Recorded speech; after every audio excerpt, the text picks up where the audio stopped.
It being 11:04, the House will now go to private members' business. Consideration of motion M161 concerning the record suspension program, standing in the name of Mr. Long.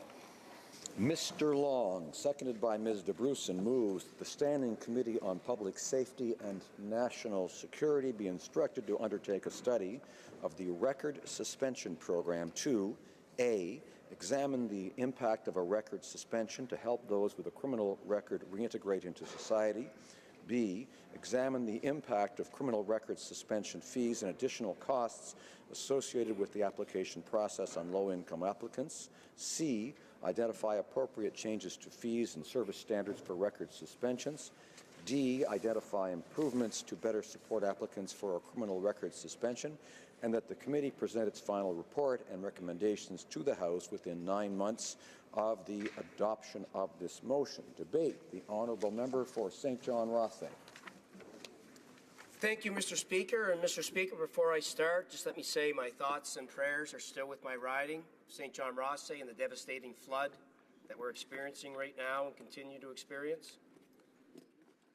Mr. Speaker, I believe we've all made mistakes in our lives, and I do believe in second chances when they are deserved. And I would like to believe we live in a society that can forgive, when such forgiveness is shown to be merited. Sometimes mistakes, often early in life, can lead to a criminal record. When a mistake is properly addressed, it is best for everyone, both the offender and for society they live in, to move on. We need to, as a society, to be able to provide deserving citizens with a second chance. Unfortunately, Mr. Speaker, for many Canadians, especially those in low-income situations, the criminal justice system often fails to provide this second chance. Let me give you an example provided by the Elizabeth Fry Society of St. John. A single mother in St. John, let's call her Susan, a young woman with an excellent work record, was offered 5 well-paying jobs over a 6-month period. These offers were all rescinded when it was revealed Susan had summary offense on her record. Mr. Speaker, she stole a pair of jeans in 1998, her one and only offense. Now Susan cannot find quality employment, and she cannot afford the cost of a criminal record suspension. Intergenerational poverty is a chronic condition that afflicts far too many citizens in my riding. Since I was elected, I have made it my top priority to represent everyone, all citizens in my community, including and especially the most vulnerable and underrepresented, the ones that need a voice. In particular, people in poverty. To address this problem, I have advocated and will continue to advocate for programs and policy changes that help lift people out of poverty. Through programs like the Canada Child Benefit, the Canada Workers Benefit, and the implementation of a national housing strategy, our government has made tremendous strides towards eradicating poverty in St. John Rothesay and across the country. However, we can still do much more. Past offenders who are vastly more likely to live in or come from poverty than those without criminal records still face an often insurmountable social economic barrier to re-entry into the workforce and thus escaping poverty. A criminal record check is a prerequisite for most jobs. Indeed, in one study undertaken by the John Howard Society of Canada, 60% of respondents reported that a criminal record check was an essential prerequisite to employment for their place of work. Many past offenders like Susan, although it may seem not like a lot of money for many people, she cannot afford the $631, the cost of filing an application. Acting on calls to action by the John Howard Society of St. John, the Elizabeth Fry Society of St. John, I have tabled private members' motion M161, which instructs the House of Commons Standing Committee on Public Safety and National Security to undertake a review of the criminal record suspension program. This will determine how the program impacts low-income offenders at present and how it could be changed to better facilitate their reintegration into society. Many past offenders have paid their debt to society, Mr. Speaker. They are seeking to reintegrate into our community. They are trying to give themselves and their families better futures. They ought to be able to apply for and obtain meaningful employment, regardless of their means. Past offenders who are unable to find work are much more likely to reoffend, interacting with the criminal justice system all over again. In this sense, ensuring that past offenders are enabled to apply for and obtain gainful employment is crucial, Mr. Speaker. This is not only part of an effective strategy to eradicate poverty in our community, it is key to combating crime and keeping our streets safe. To grow our communities, create more well-paying jobs, and ensure communities across Canada are a safe place to live for everyone, we as a government must do everything in our power to break down barriers faced by those currently living in poverty. In 2012, Mr. Speaker, the previous government passed amendments to the Criminal Records Act that dramatically altered the application process for what were then called pardons. The term pardon was changed to record suspension. This change was clearly made in an effort to make the process more punitive. Kim Pate, Executive Director of the Canadian Association of Elizabeth Fry Societies, explains the difference between pardon and record suspension, and I quote, "Pardon indicates that someone has moved on from where they were, not just that we're hanging it, the suspension over your head, like a big dagger about to drop down if we perceive you've done something wrong." Pardon was replaced by record suspension. The goal of record suspension and the policies that came with it, this goal was to be publicly tough on crime. Well, Mr. Speaker, this unexamined toughness legislation was rammed through roughshod by the previous government and imposed in an already troubled pardon system. This toughness has had unintended negative consequences on Canadian society, legally, socially, and economically. Here's what the previous government did to the pardon process. The base fee was quadrupled to $631. Wait times for pardon eligibility were increased from 3 years to 5 years for summary offence, from 5 years to 10 years for indictable offence. The results of this unexamined policy initiative, this toughen crime pose of the previous government were telling. In 2011, the Parole Board of Canada received 29,829 pardon applications. After the changes were made in 2015, it received 12,743 requests for record suspension, down by 57%, Mr. Speaker, 17,086 fewer requests. Did crime change over those 5 years? I don't think so. This unfortunate policy shift actively and demonstratively discouraged Canadians, particularly low-income Canadians from St. John Rossay, from seeking a pardon. The Parole Board says pardons are designed to support rehabilitation and reintegration into the community. This dramatic drop in requests for record suspensions is a strong warning. Current government policy on pardons is moving in the opposite direction of rehabilitation and reintegration. Those 57%, that percentage drop of applicants, Mr. Speaker, in 2015, those 17,086 people, they're not reintegrating. They are not participating in the workforce. Former offenders are often low-income Canadians, people who are statistically much more likely to turn to crime if they can't get a job. Approximately 3.8 million Canadians have a criminal record, but very few eligible parties apply for record suspension. Less than 11% of those convicted of crimes have been granted a pardon record suspension. We, Mr. Speaker, shouldn't be putting roadblocks in the way of reintegration and rehabilitation. As Dr. Marianne Campbell, Director of the Centre for Criminal Justice Societies at the University of New Brunswick explains, pardons have an important societal function.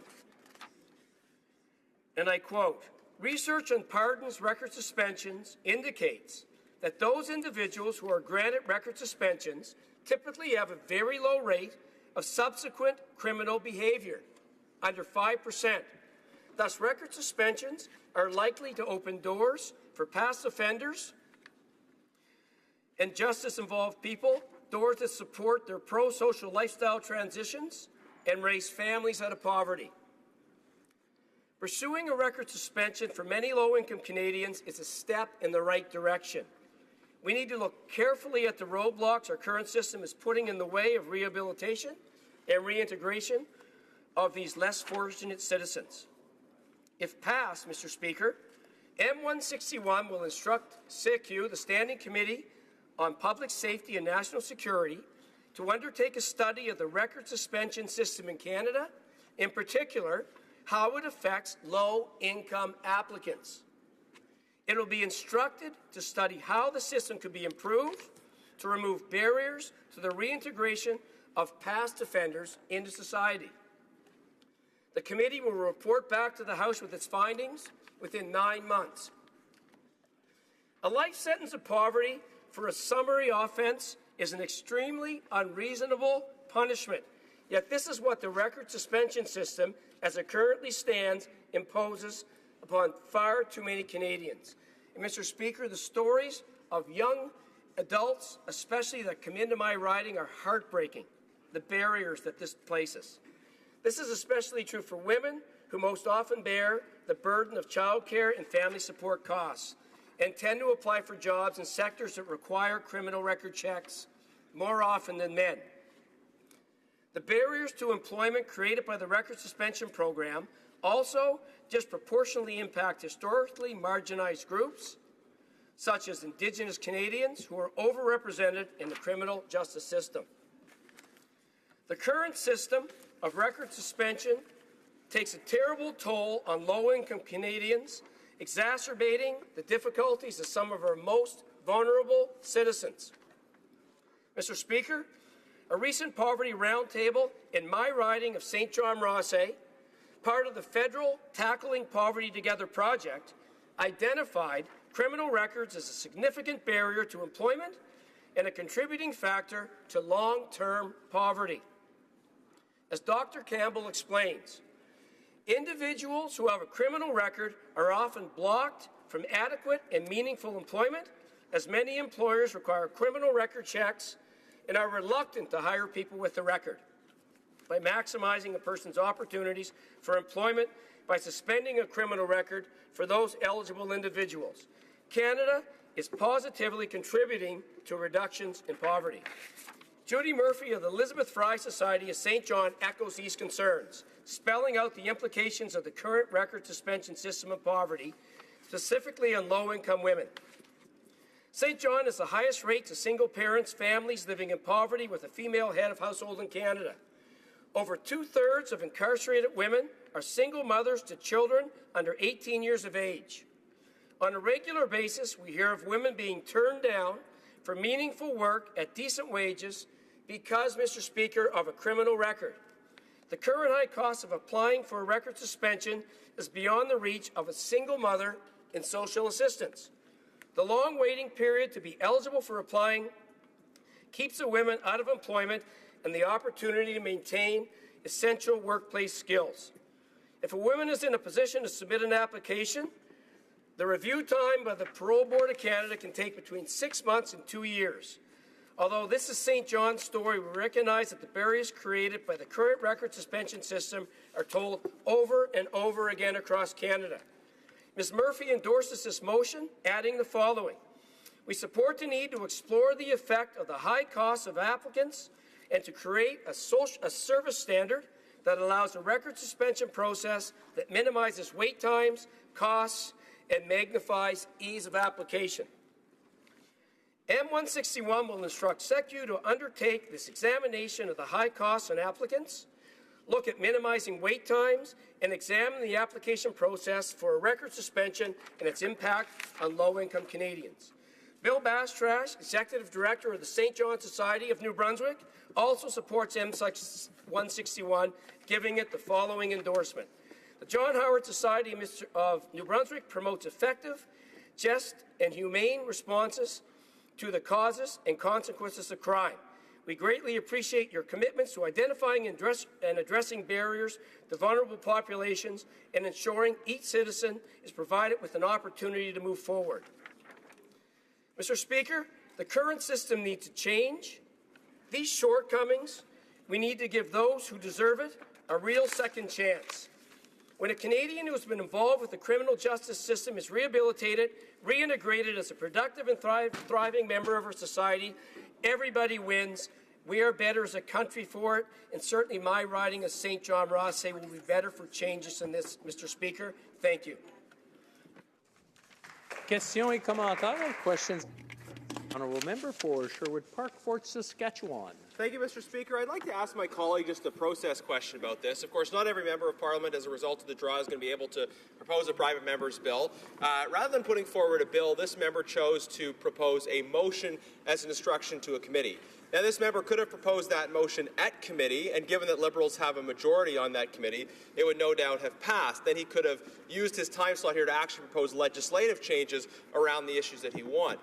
And instead, what we have is a proposal that in general asks a committee to study an issue when the member could have actually put forward legislatively the changes that he wants to see. We could have debated those, and then those would have gone to a study at committee anyways. So I just like to know from the member, I mean, if he is really so concerned about these issues that he's talking about, why hasn't he proposed a study to the committee? Why hasn't he used his opportunity to propose legislative changes rather than, I think, probably the most sort of minimal and non-substantive measure, which is just to say, okay, we think that the committee should be told to study this. The honourable member for St. John Rothsay. Thank you, Mr. Speaker, and thank you to Member Across for the question. Mr. Speaker, my riding, St. John Rothsay, has the highest number of people living in poverty. Child poverty is a chronic issue in my riding. And Mr. Speaker, my office, which is right in the middle of a part of the city that has 50 to 60% child poverty and families living in poverty, we get people in and day out that are looking for a break, looking for a way out of poverty. And we hear time and time again, Mr. Speaker, about young adults coming in that, you know, one young lady stole a bag of diapers. And Mr. Speaker, that record she has prohibits her from moving forward. To answer the member's question, we consulted, we talked to a lot of people, Mr. Speaker, and we feel the best way forward is to propose M161, to debate this, to study it, to have a good dialogue amongst all three parties, and I'm very, very comfortable moving this forward. Thank you, Mr. Speaker. Questions and comments. Questions et commentaires. L'honorable député. The honourable member for Belleuil-Chambly. Well, thank you, Mr. Speaker. As in terms of values and principles are things we can agree on, but the fact of the matter is this. The Minister of Public Safety undertook a public consultation already on this very issue. He hired ECOS to do a study of it, where we saw that 3/4 of Canadians support proper reintegration after rehabilitation, which requires obviously some changes to the program and rolling back rather changes that the Conservatives proposed that increased the cost, for example, of accessing record suspensions, what were once called pardons. And actually it ensures public safety. It protects the very people he's talking about. And it ensures public safety because since 1970, 96% of people who have been offenders who have been properly rehabilitated and then access these pardons have been reintegrated and not reoffended. So clearly there's a whole multitude of things that can be achieved by having a proper record suspension or pardon system in place. But it begs the question, if the minister has already undertaken a consultation, why doesn't the member, instead of proposing a motion to have the committee study it, then say the facts are before us, we know that the changes by the previous government were wrong, we know the Liberals committed to fixing it, so why don't they just fix it? The honourable member for St. John's Rothsay. Thank you, Mr. Speaker, and again, thank you to member opposite for the question. Mr. Speaker, I find it interesting that the NDP, of course, always has the solution to every problem, but you know, to move beyond words, Mr. Speaker, does take process. It takes study. It takes time. And Mr. Speaker, I will again tell you, my riding of St. John Rothsay has the highest percent of people living in poverty, and family after family, person after person come in my door, and one of the biggest things I hear is about the cost, the prohibitive cost of $631, which may not seem like a lot, Mr. Speaker, to a lot of people, but it is a barrier for people living in poverty. We have looked at this, we have talked with government, we have support, and we feel very, very comfortable that this is the right way forward. We have support from the Elizabeth Fry Society, Mr. Speaker. We have support from the John Howard Society, Mr. Speaker, that this is the right way forward. We will go forward this way, and I'm very, very confident we'll have a very positive result. Thank you, Mr. Speaker. Resuming debate, reprise du débat, the honourable member for Medicine Hat, Carson Warner. Thank you, Mr. Speaker. And I rise today to speak on Motion 161, a motion that calls for a study on the impacts of people in Canada with a criminal past who seek a record suspension. As a member of the Public Safety and National Security Committee, I must say that this is not a pressing public safety or national security issue. It does not deal with immediate concerns of gangs and guns and violent crime, illegal border crossings, cybersecurity threats by foreign states, extremist attacks, or any kind of the myriad of crime concerns. While we debate the merits of the record suspension study, I have to say that my sympathies are generally not with those seeking a record suspension, but rather with the people who have been harmed by their crimes. Record suspension should not be something that anyone with a criminal past can get. Some crimes can and should remain forever on someone's record. The member from St. John Rothsay cites minor crimes committed years ago, but it's the serious crimes and repeat offenders that are generally the concern, not one-time shoplifters. The fact is, the one-time shoplifters are usually dealt with by means of alternative measures. And just for the member's record information, records do not prevent someone from obtaining employment. And as an employer myself years back, I had many employees in my operation that were and did have criminal records, and it did not prevent them from at all working. What we're talking about here today, though, is those of the record of serious crime, like sexual assaults and child abuse and trafficking, homicides, and other violent crimes. Now, while I appreciate that some of those convicted of these crimes have a difficult time, a burden they brought on by themselves in many cases, having a record creates a deterrent, and it's a reminder that these crimes are not welcome in society. As a person of faith, however, I do believe in forgiveness. It's easy to forgive, though, when you are not the victim. Forgiveness is easy when it requires no sacrifice. It is and continues to be the top priority of this House to protect Canadians, ahead of political gains and party standing. And, Mr. Speaker, I believe that the language of this motion that focuses on the hardships of convicted criminals once again follows the trend of this Liberal government to be soft on criminals. It should place the consideration of victims and honest, hardworking Canadians first. Under the previous Conservative government, record suspensions were put more in line with our values as a society. We removed the term pardon to reflect that this is not an elimination of their past. Rather, it was a recognition of the efforts made by that individual to change their criminal past and live an honest, contributing life within our society. Secondly, the Conservatives removed criminals like child predators and repeat offenders with 3 or more indictable offences from being eligible to receive a pardon. Because, as the member mentioned in his speech, this issue isn't about a teenage shoplifter, it's about record suspensions for serious criminals. Third, the Conservatives made it a user pay model so that taxpayers did not have to cover the costs of record suspension reviews. And finally, the number of years people with serious criminal convictions, like violence and sex crimes, had to demonstrate that they were rehabilitated before they could obtain a record suspension doubled. Summer conviction offences went from 3 years to 5 years, indictable offences went from 5 years to 10 years. And to me, this is common sense. Actions have consequences. And those who have acted in a manner many in our society might find unforgivable have longer-lasting consequences. Is someone who's worked in law enforcement and experienced the dark side of our society and the complete lack of value that some place on other humans and human life.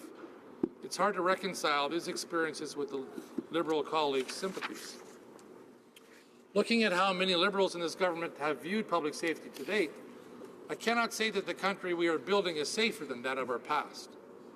Rather than feeling sympathy for our victims of crime, defending those who respect and honor our laws, the Liberals seem to place misguided sympathy with those who have committed the crimes. In Bill C-75, for example, which is the new Liberal legislation to change the criminal justice system, the Minister of Justice is seeking to water down protections for clergy. Having recently withdrawn from their previous position after considerable backlash from Canadians, the government has again sought to lower or remove protections against clergy in Canada. At a time of heightened hate crimes and increased religious conflict, we're making it easier to carry out a crime against any religious group.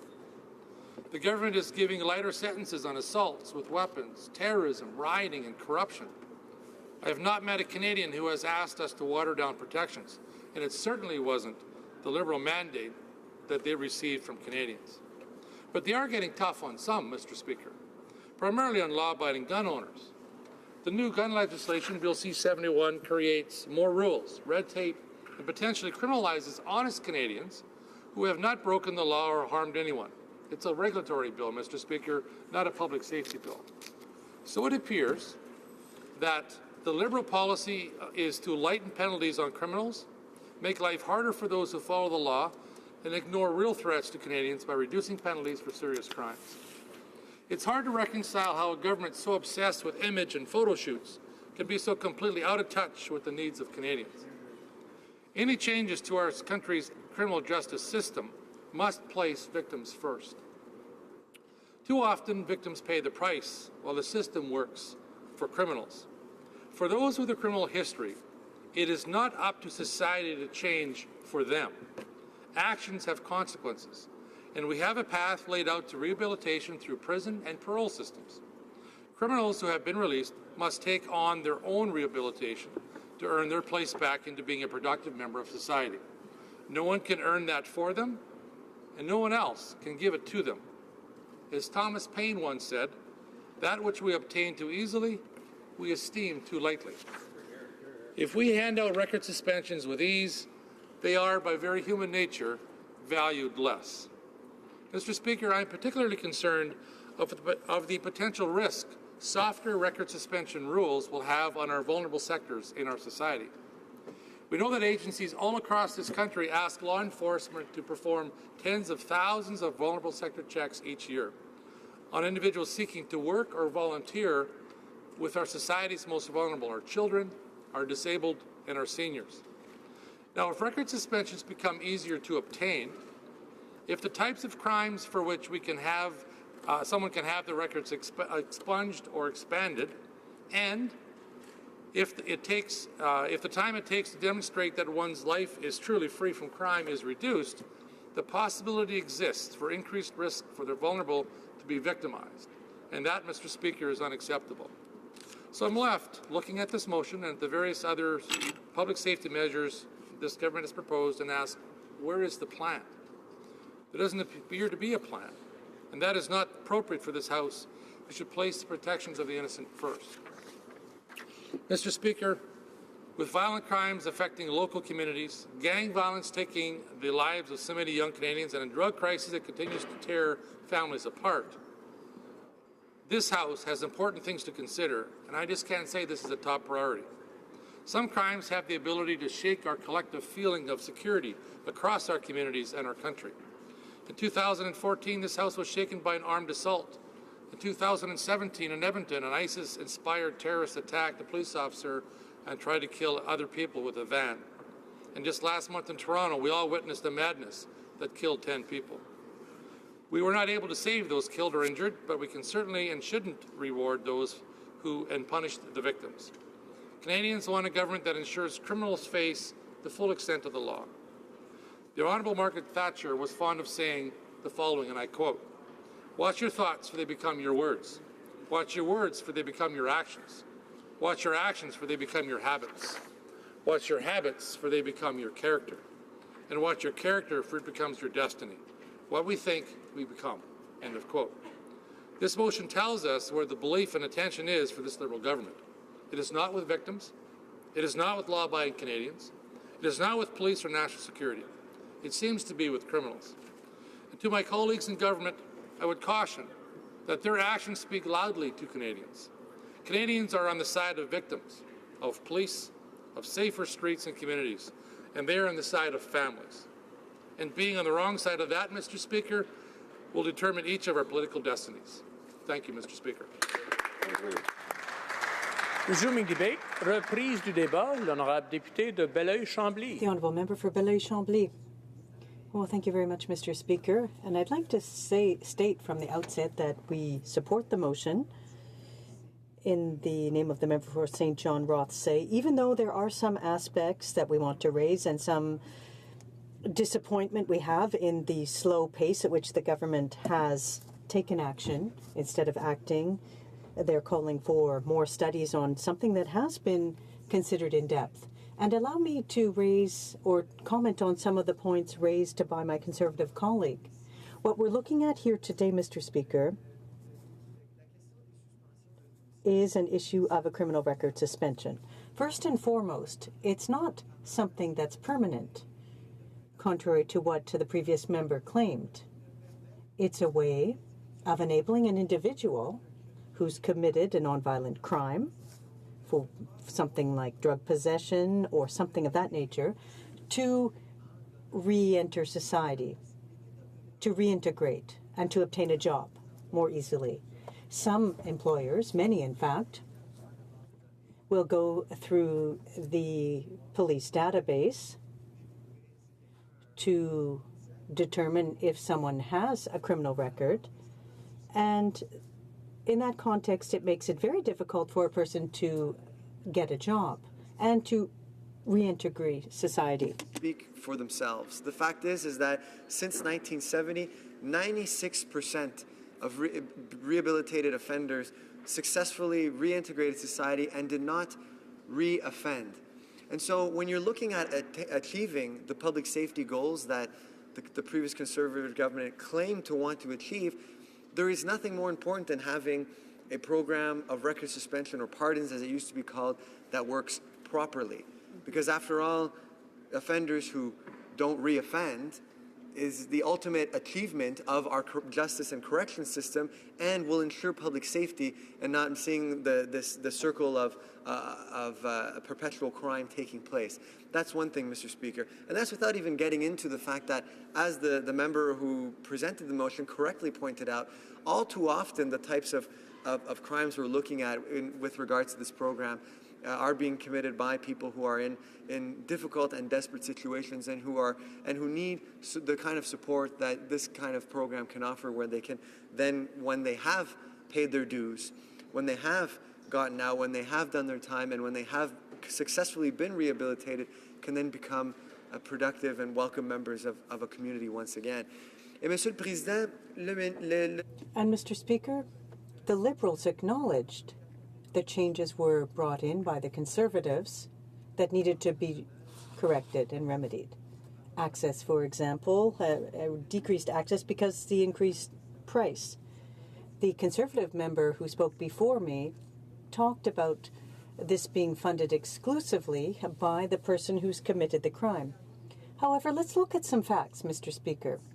That position and the change put in place have resulted in the price of, not even for obtaining a record suspension, to apply for a record suspension, just for the application, went from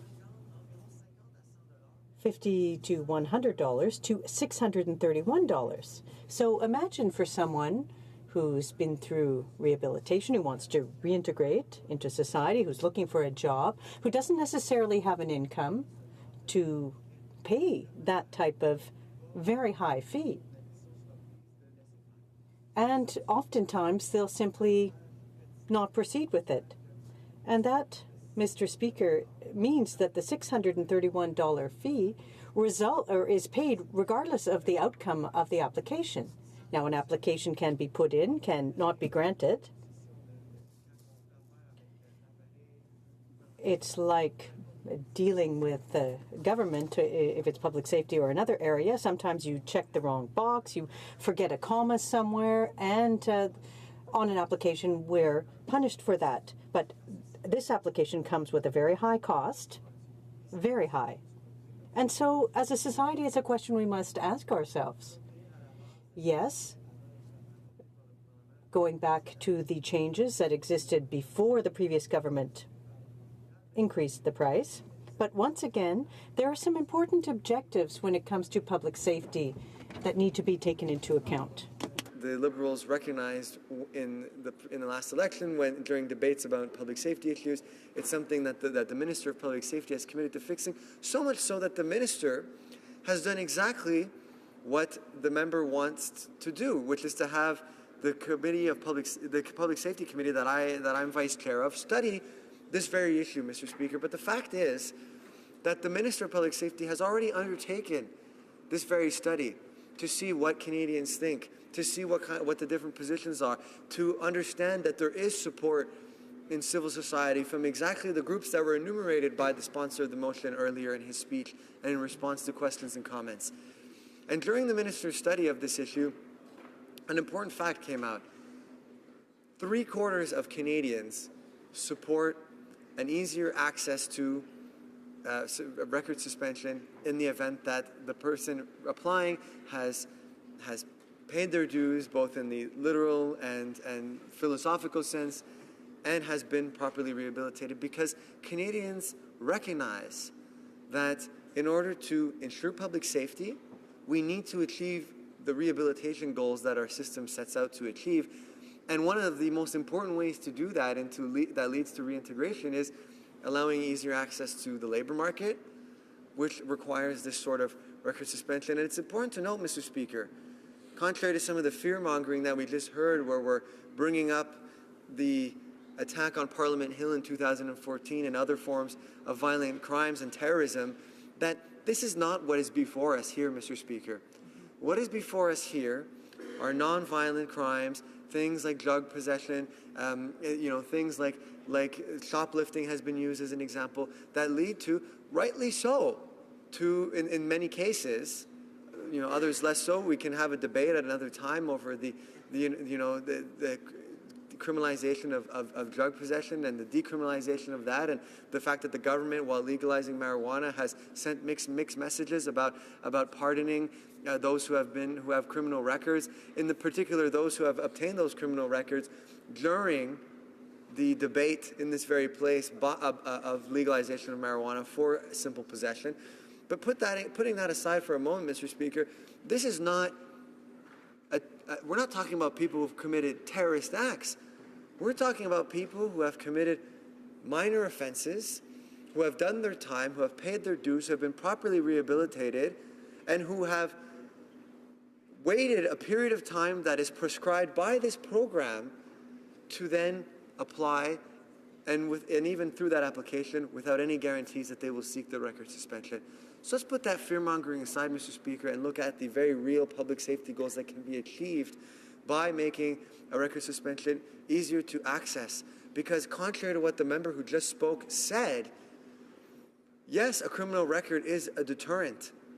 But the folks that we're talking about here have already been deterred because they have been rehabilitated and gone through a long and arduous process that has led them to be able to apply.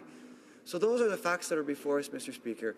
That being said, I recognize that because the minister has studied this issue, because this Liberal member is proposing this motion, and because this is already something that they have committed to do, I would wonder why, instead of having another study, instead of asking a committee that is tasked with some very heavy files, with legislation, with an issue that, with a calendar that is completely booked for the next several months at the very least, why would they just not act and bring forward the necessary legislative change to make sure that we are achieving the very real public safety goals that can be achieved by making it easier to access this program?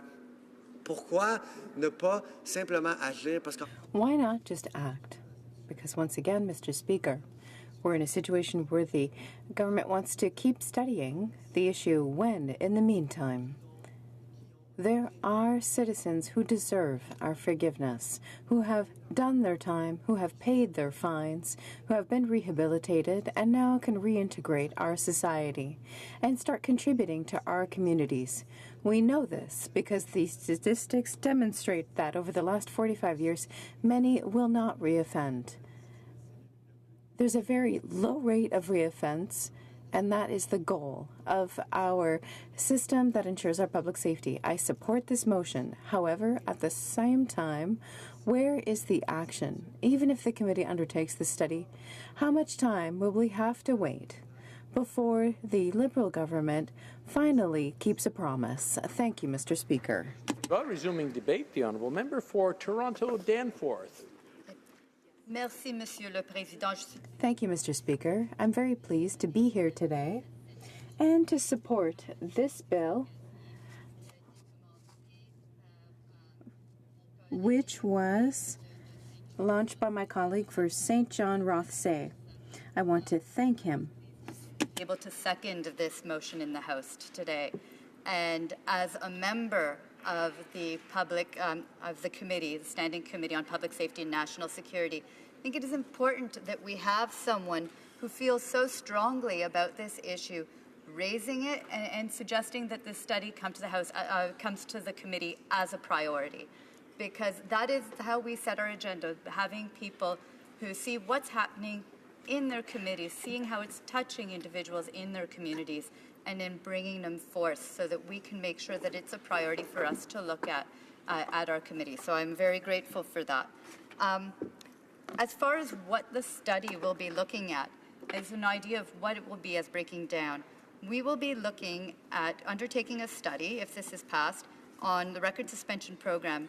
We will be looking at examining the impact of a record suspension to help those with a criminal record to reintegrate into society. We will be examining the impact of criminal record suspension fees and additional costs associated with the application process on low-income applicants. We'll identify appropriate changes to fees and service standards for record suspensions and identify improvements to better support applicants for a criminal record suspension. Now, one of the things that I was wondering, because it's actually fairly new wording that we're talking about here today when we're talking about record suspensions. What are we talking about? Well, formerly this was known as pardons.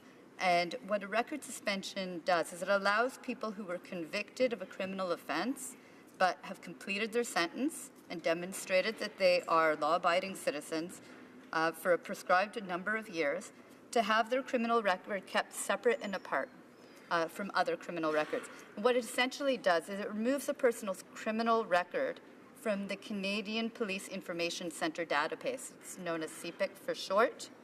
And the reason that this can be important is it means that it will help people to access employment, it will help people to access education, and it helps people to reintegrate into society.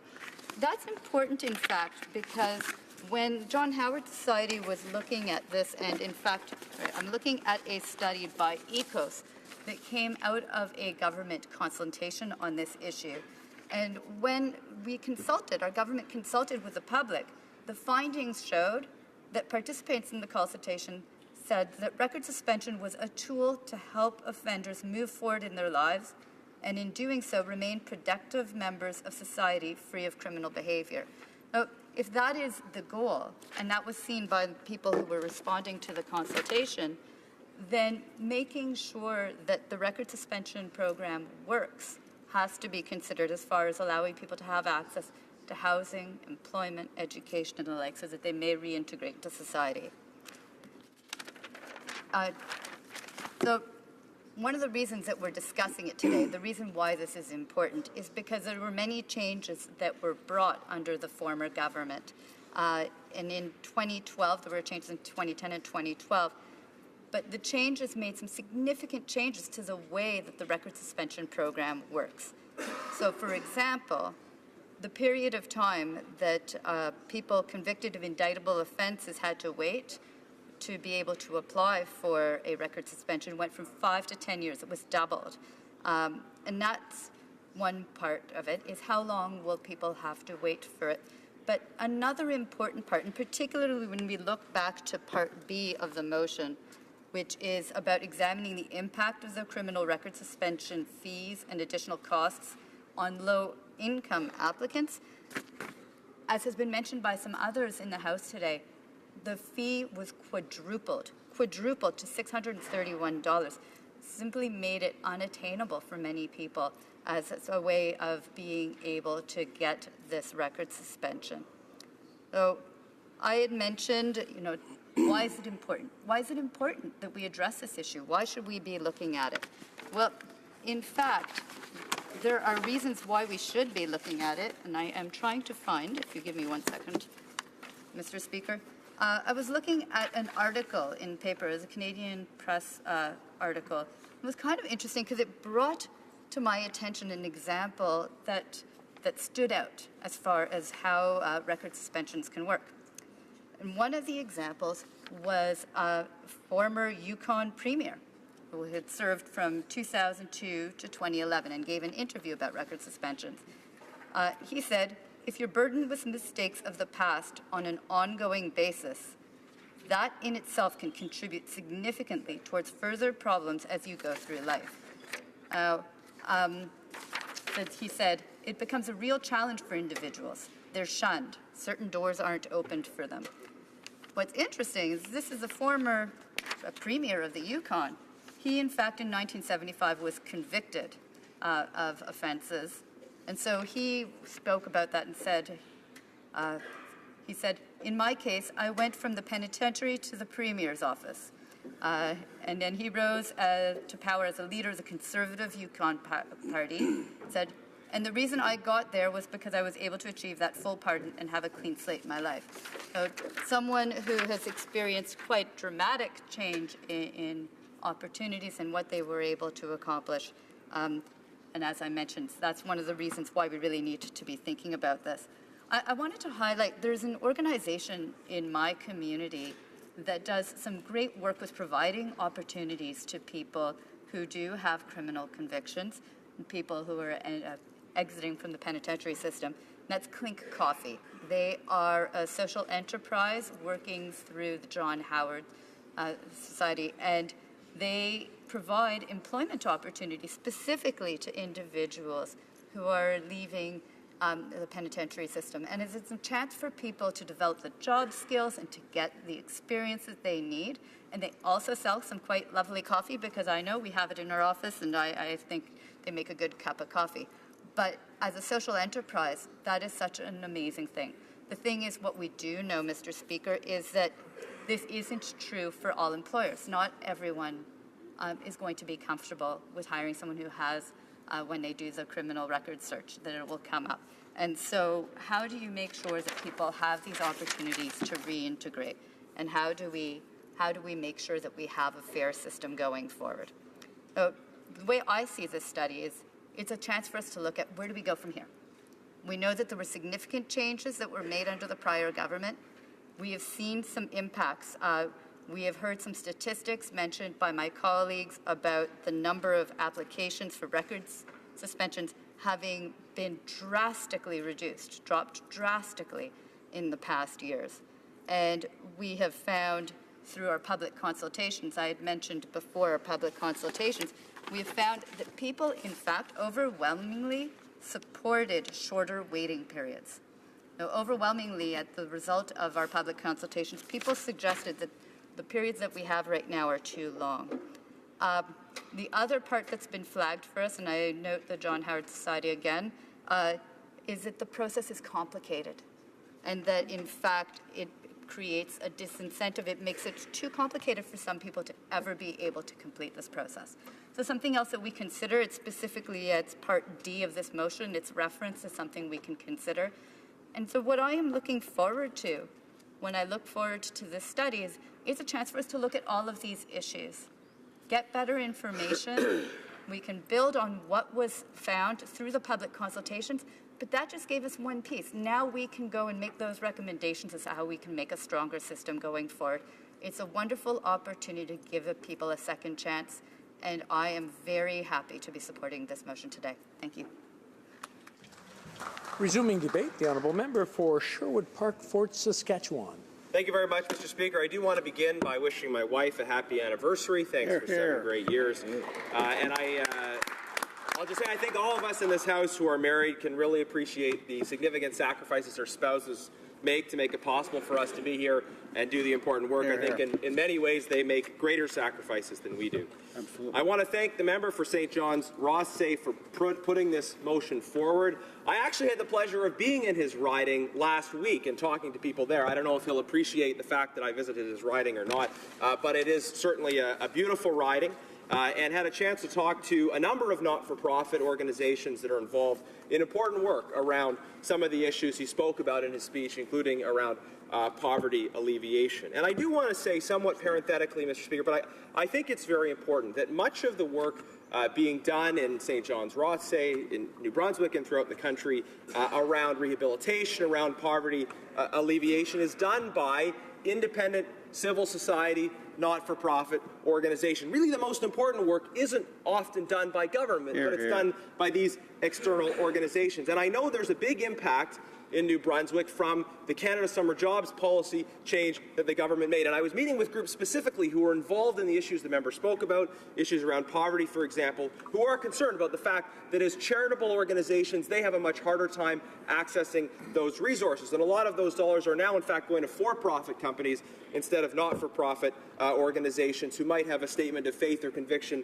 that excludes them from participating. So I encourage the member, I know his passion for these issues is genuine, but that he look at what he can do and what the government can do to remove barriers to civil society organizations that are doing that work. In particular, during a previous trip when I was in Moncton, I was inspired to meet with people involved in Harvest House Atlantic, which is a great organization that's working on rehabilitation, reintegration, as well as on people working with people struggling with substance abuse. And that was an organization founded by someone that had a previous involvement with crime. So, but an organization that is no longer able to access, again, the Canada Summer Jobs Program as a result of the changes that are made. But again, I enjoyed visiting the members' riding and hearing about some of the impacts and the challenges as well. Mr. Speaker, I wanted to make a point quite specifically about the process that brings us to this discussion. The member has brought us a motion for the Standing Committee on Public Safety and National Security to undertake a study. And of course, this motion, this proposal, has convened a debate in the House of Commons about some important issues. But my suggestion would be, frankly, that if he wants to confront the issues that he's talking about, that he could have, at any point in time, put a motion before the committee to undertake that study. His party has a majority on that committee. It sounds like his party is going to support this motion, which means that the motion will pass. The committee will undertake that study. But he would have had the opportunity to, in fact, put that motion forward earlier in this Parliament. Perhaps the study would have brought forward proposals for legislative change, and he could have used this opportunity to propose substantive legislative changes. If he were to propose legislative changes, even at a sort of more speculative way, that legislation, were it to pass, would still go to committee for study. There would be the same opportunity for study, but study around specific legislative proposals around the system that we have in place for record suspension. And I often wonder why it is that the government members put forward motions for study instead of actual legislative initiatives. Not every MP in this House, because of the draw, will have an opportunity to bring forward substantive legislation. And I think members, when they have that channel, if there are issues they're hearing about from their constituencies, and there are firm convictions that they have, rather than saying, yeah, we should study it more, there's value in actually putting forward legislative proposals around so we can debate the merits of those legislative proposals. As it is, when we have a motion come to the House of Commons for us to instruct a committee to do a study on something, we're in a little bit of a difficult position, because not knowing what's currently on the committee agenda, not knowing what studies have already been suggested, what studies are in progress already at the committee, we're asked as members of Parliament to rule on the agenda of a committee, when perhaps, I would argue, generally speaking, it's more appropriate for the committee itself to rule on its own agenda, and for the committee itself to be able to weigh out whether or not record suspension versus other issues which may currently before the committee are the ones that could be studied. Again, you can put that motion forward at the committee without needing to use up a slot in terms of the private member's motion or bill draw.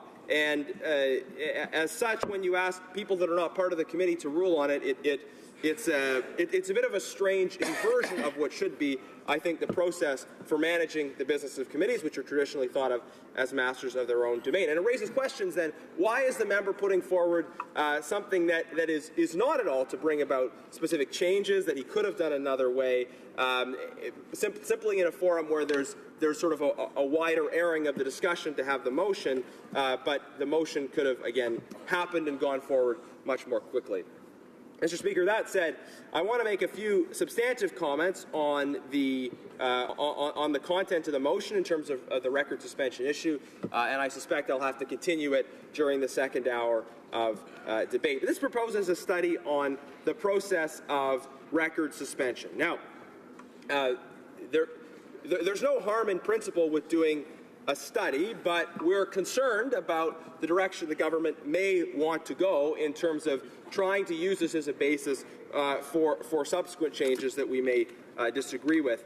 You'll recall that a previous bill proposed by a Conservative government, the Safe Streets and Communities Act, made certain changes with respect to record suspensions. And the goal, certainly with those changes, was to institute a system of greater balance. Certainly, we recognize the important role that record suspension plays in terms of allowing people to move on from that phase of their life if there's clear indication of rehabilitation. But there needs to be safeguards in place in terms of the system to ensure that appropriate balance that facilitates the protection of society, that facilitates rehabilitation, and really, let's be clear about what rehabilitation is all about. It's about not giving away the benefits of rehabilitation before a person has clearly established that they have gone through the process of rehabilitation. Rehabilitation is, after all, the process by which an individual takes responsibility for their life, chooses to pursue a different path than they have pursued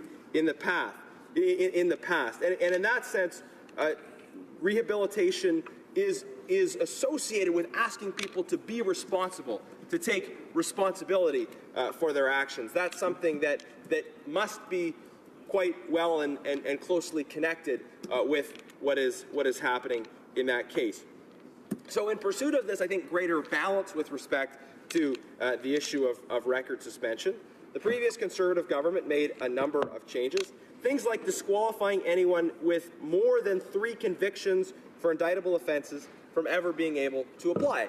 And I think most Canadians would think that that's reasonable. If someone has perhaps gone through a process and people thought they were rehabilitated and yet they've gone back and reoffended, and you have multiple cases of reoffending, then I would argue that it is reasonable that that offence remain on their record. There's a difference between a person having the record removed for a one-time offence, maybe something that they did a long time ago, and then removing the record of that offence for someone that has repeatedly been involved in a common pattern of criminal activity. Not to say that that person can't be rehabilitated, not to say that that person shouldn't be able to access employment, but I think if there's a case of a repeat offence, there should be the information that's out there, because if that person has shown a pattern in the past of maybe seeming to be rehabilitated and not, then we should be much more careful when it comes to how we manage that person's record. So that was a change that was made as part of C-10. I think it brought greater balance. I think it was reasonable. I think it's something that many Canadians would support, recognizing the need for record suspension in certain cases. Again, there's also a need for that balance that protects public safety. Another change that the previous Conservative government made was to disqualify convicts of child sex offenders from ever being able to apply.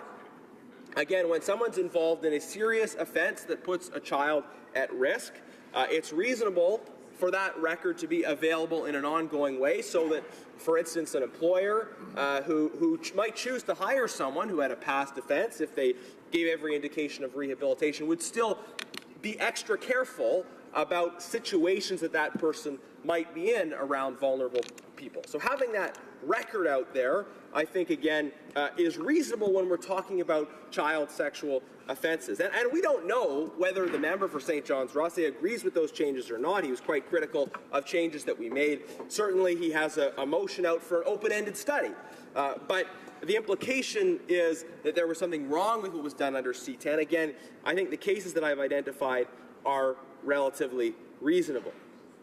Now, I think the change in terminology from a pardon to a record suspension, again, is very reasonable because it preserves the sense in which there is still a record of that offence. It's just a question of whether or not that record is public. So, Mr. Speaker, I clearly have some concerns about this motion. I don't think the member is necessarily going about it in the most effective way, and I think we should be very careful about the direction the member is asking us to go down. But I think that's my time. So, thank you very much. The time provided for consideration of private members' business has now expired, and the order is dropped to the bottom of the order of precedence on the order paper. Orders of the day. Government orders. C-65, the Minister of Employment, Workforce Development and Labour, an act to amend the Canada Labour Code, harassment and violence. Motion à l'étape. As there is no motion at the report stage, the House will now proceed to putting the question on the motion at report stage. C-65, an act to amend the Canada Labour Code, harassment and violence, the Parliamentary Employment and Staff Relations Act, and the Budget Implementation Act 2017, number 1, as amended, be concurred in at report stage. Is it the pleasure of the House to adopt the motion? Yes. All those in favour, please say yea. Yay. All those opposed, please say nay.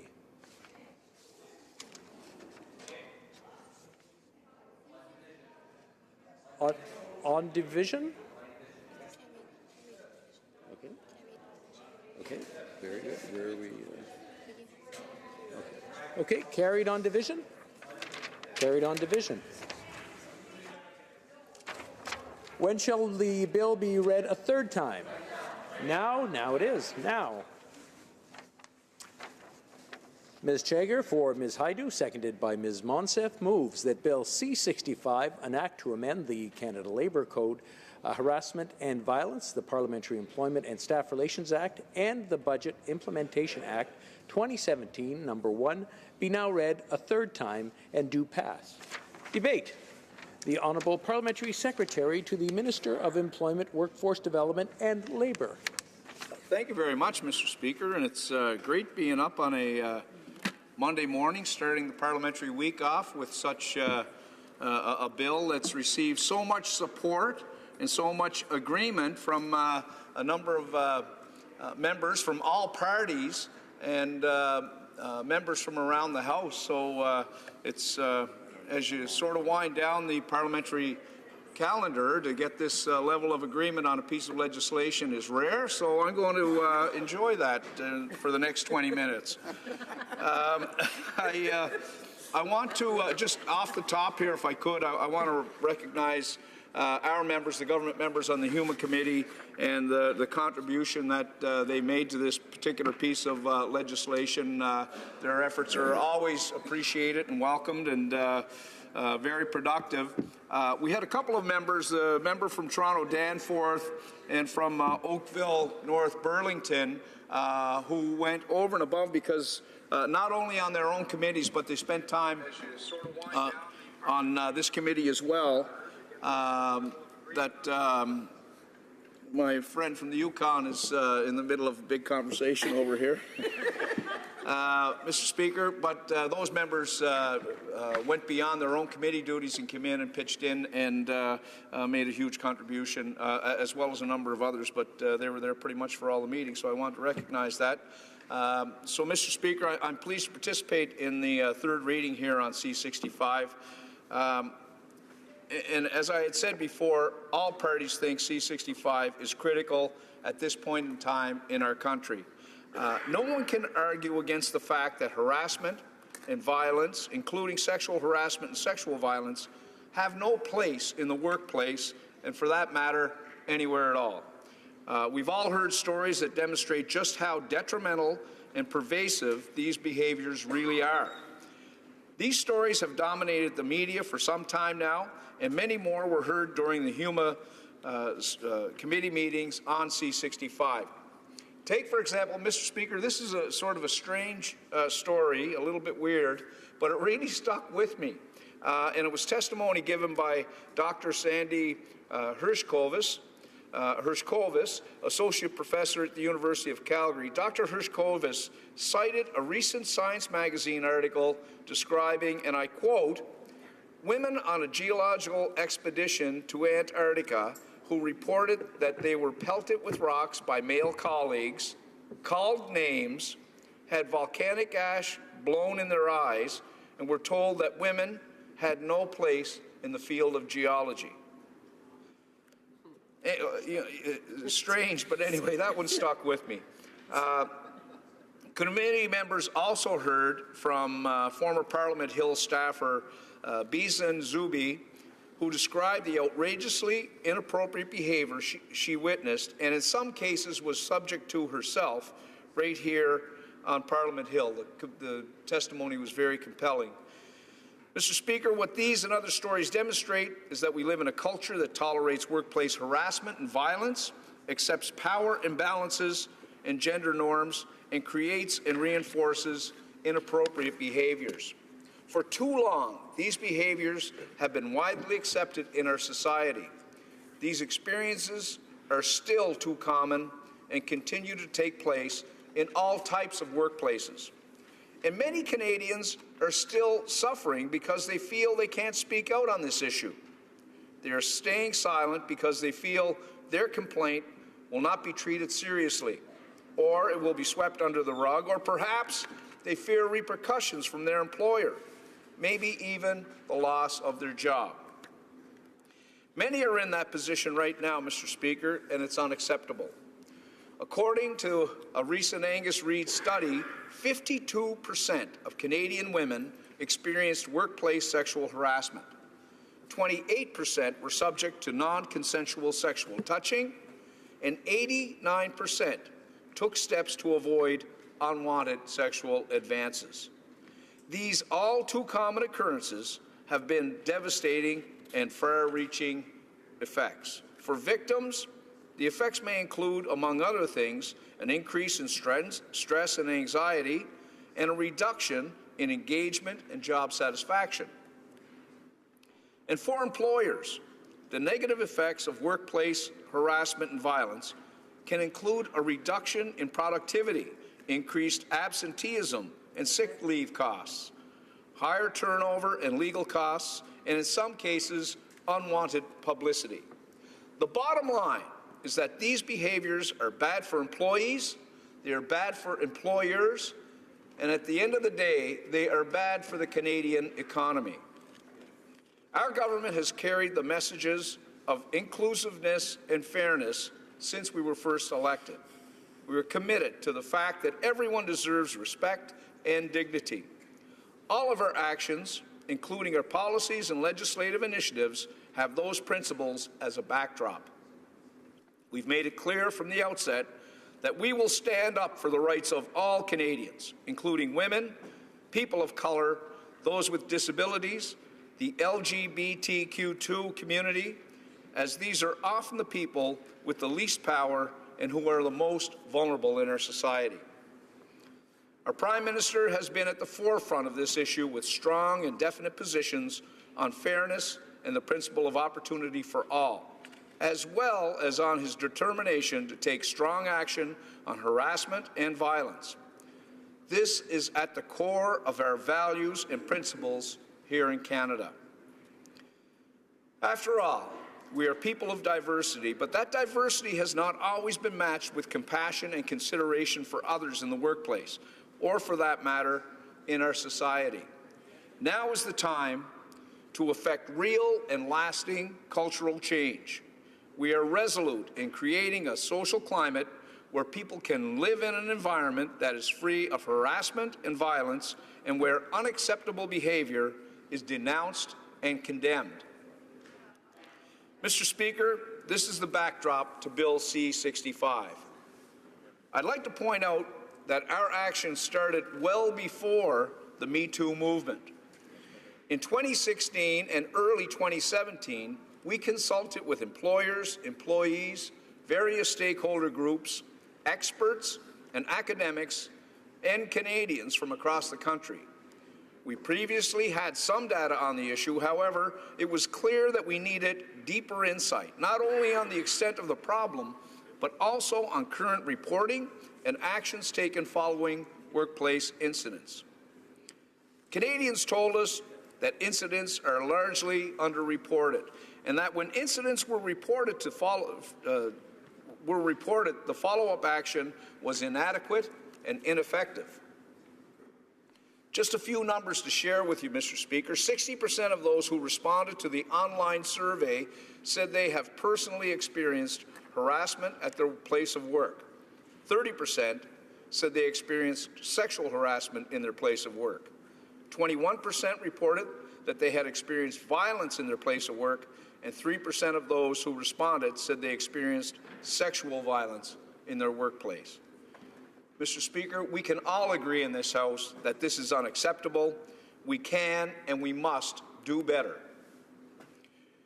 You will recall that we consulted with members of Parliament and senators. They were unanimous in the belief that strong action on harassment and sexual violence should be taken and that victims should be heard and helped. And that's exactly what we're aiming to achieve with this historic Bill C-65. Using the most effective legislative and policy levers to address the problem, C-65 will put an end to workplace harassment and violence and its consequences in federally regulated and parliamentary workplaces. C-65 will do this by requiring employers to do three things. First, prevent incidents of harassment and violence from occurring. Second, respond effectively to these incidents. And third, support the victims and affected employees. Let me take this opportunity to thank each and every member of the Standing Committee on Human Resources, Skills and Social Development and the Status of Persons with Disabilities. After careful consideration of the many points raised by witnesses, members of the committee put forward important amendments to the bill, and amendments from all parties in this House were accepted. The committee accepted an amendment to add clear definition of harassment and violence in the Canada Labour Code. I quote, any action, conduct, or comment, including of a sexual nature, that can reasonably be expected to cause offense, humiliation, or other physical or psychological injury or illness to an employee, including any prescribed action, conduct, or comment. Amendments also include specific reference to preventing occurrences of harassment and violence in the purpose clause of Part 2 of the Code. And when it comes to training, employers will be obligated to provide it and take it. Amendments also include more support for former employees in coming forward with complaints related to occurrences in harassment and violence, as well as provisions allowing employees to complain to someone other than their supervisor. And that came out loud and clear during testimony and discussions with committee members. Mr. Speaker, the committee also sought and agreed to amendments that will ensure that harassment and violence provisions introduced in C-65 are reviewed every 5 years after coming into force to ensure these provisions are current and continue to meet the needs of workers. To ensure the government is kept accountable and to track our progress and trends, the committee called for an annual report on harassment and violence in all federally regulated workplaces. And Mr. Speaker, the committee unanimously agreed to make amendments that will give the Deputy Minister powers normally given to the Minister to avoid the possibility of any conflict of interest when political actors are involved. This amendment in particular is a clear indicator of the collaborative efforts that went on during discussions and went into the bill that we are discussing here today. Thanks to these and other amendments, what we have before us today is a bill that we can all stand and be proud of. A historic piece of legislation that is long overdue. Mr. Speaker, our government is committed to taking action against workplace harassment and violence. In addition to what we're doing here in Canada with Bill C-65, we're also taking action against workplace harassment and violence on the international stage.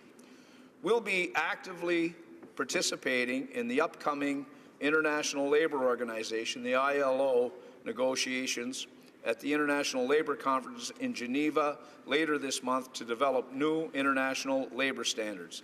And we will be there with our friends from the CLC who will be making presentations at this conference as well.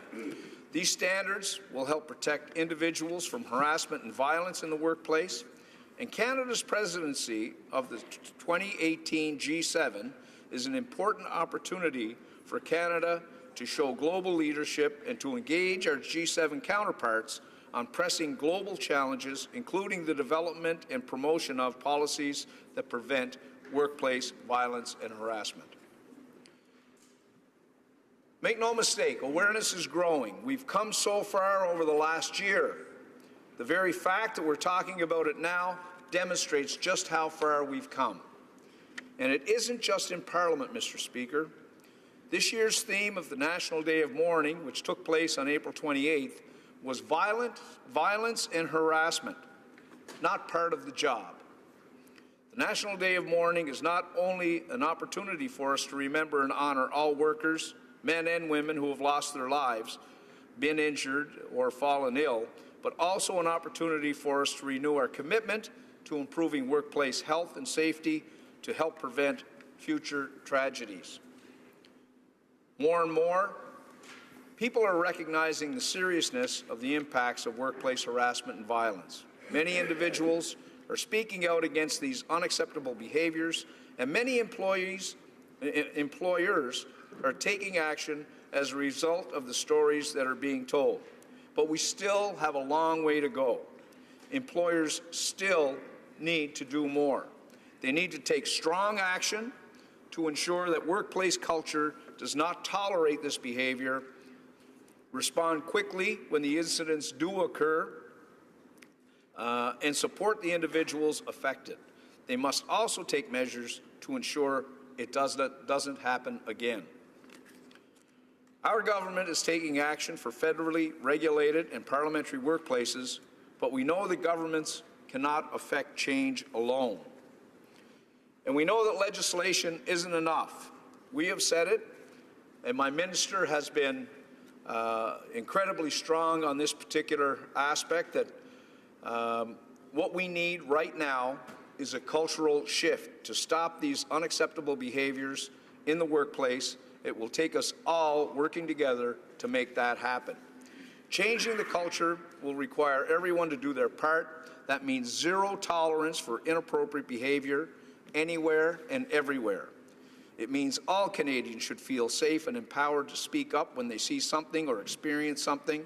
We know that in federally regulated and parliamentary workplaces, the measures in C-65 will help make these things possible, and we hope that this bill will serve as an example of what it means to foster workplaces free of harassment and violence.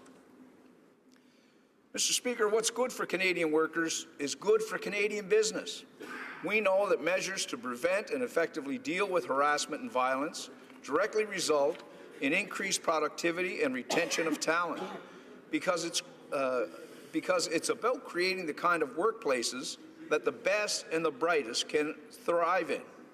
Addressing harassment and violence is a big part of that. For these reasons, Mr. Speaker, we are calling for the continued support of C-65 in this House.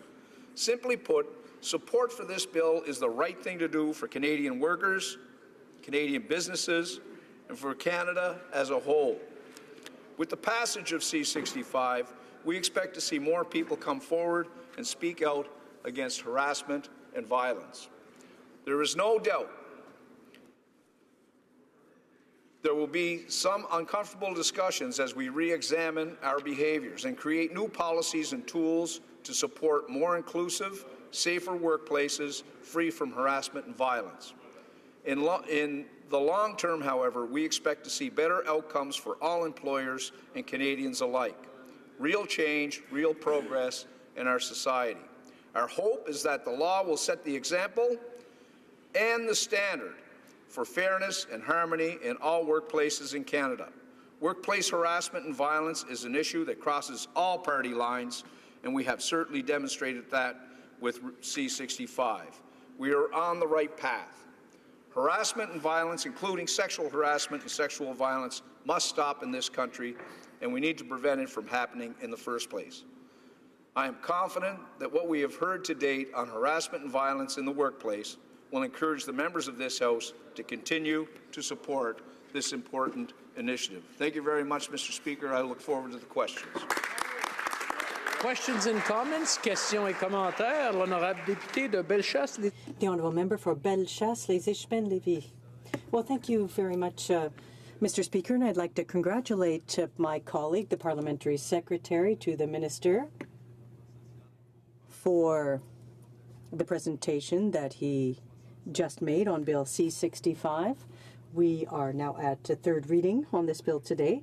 My question for the member for Cape Breton-Canso is this. It deals with the substance of the bill. One of the aspects that we heard about from all members, all witnesses rather, was that there needed to be a definition of harassment and violence in the workplace. One of the amendments, a specific amendment moved by one of our NDP colleagues, dealt with a broad definition, but a definition that made a distinction between harassment and violence. Unfortunately, that amendment wasn't supported. The objective was to give this bill some teeth, but because we didn't know why, I'd like to ask the member, why did the government combine this definition when there are two separate notions? Is it does this not lead to confusion with other aspects of the Labour Code? Would it not be better to review the definition of harassment and violence and to separate those two components? Carry to the Minister of Employment. Thank you very much, Mr. Speaker. And I want to first thank my colleague, who's been in the House quite some time, for his contribution to this study and to the legislation we're debating here today. Mr. Speaker, as I had said in my comments, we did arrive at a definition. There was, as is the case in often in committees, there's testimony that goes through the whole spectrum.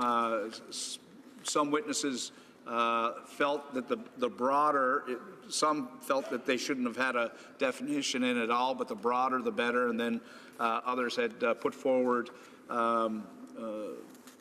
some suggestions as to what should be included in the definition. If I could read it into the record again, the definition that was arrived at was any action, conduct, or comment, including of a sexual nature that can reasonably be expected to cause offense, humiliation, or physical or psychological injury or illness to an employee, including any prescribed action, conduct, or comment. So, Mr. Speaker, what we wanted to get at there, we wanted to make sure that it was broad enough so that if in fact there were changes, when we look back, if you get too specific within the legislation, you handcuff yourself. You have to go back and change the legislation. And when we look at this particular issue, who would have thought 5 years ago that cyberbullying, that the Twittersphere would have been, as egregious a platform for attacking individuals and harassing individuals?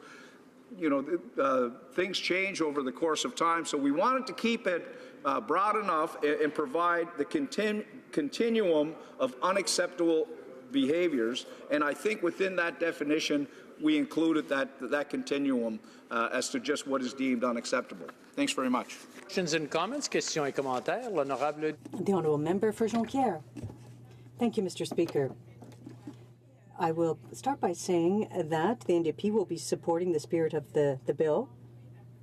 All parties were involved in working on this bill. It was a great task. We did a lot of work on it. We put in some extra hours, time that we could have spent in our ridings, but we spent here working on this bill, on Bill C-65. I would like to, however, raise a point that something that, out of a lack of understanding, perhaps by the Liberals, wasn't added in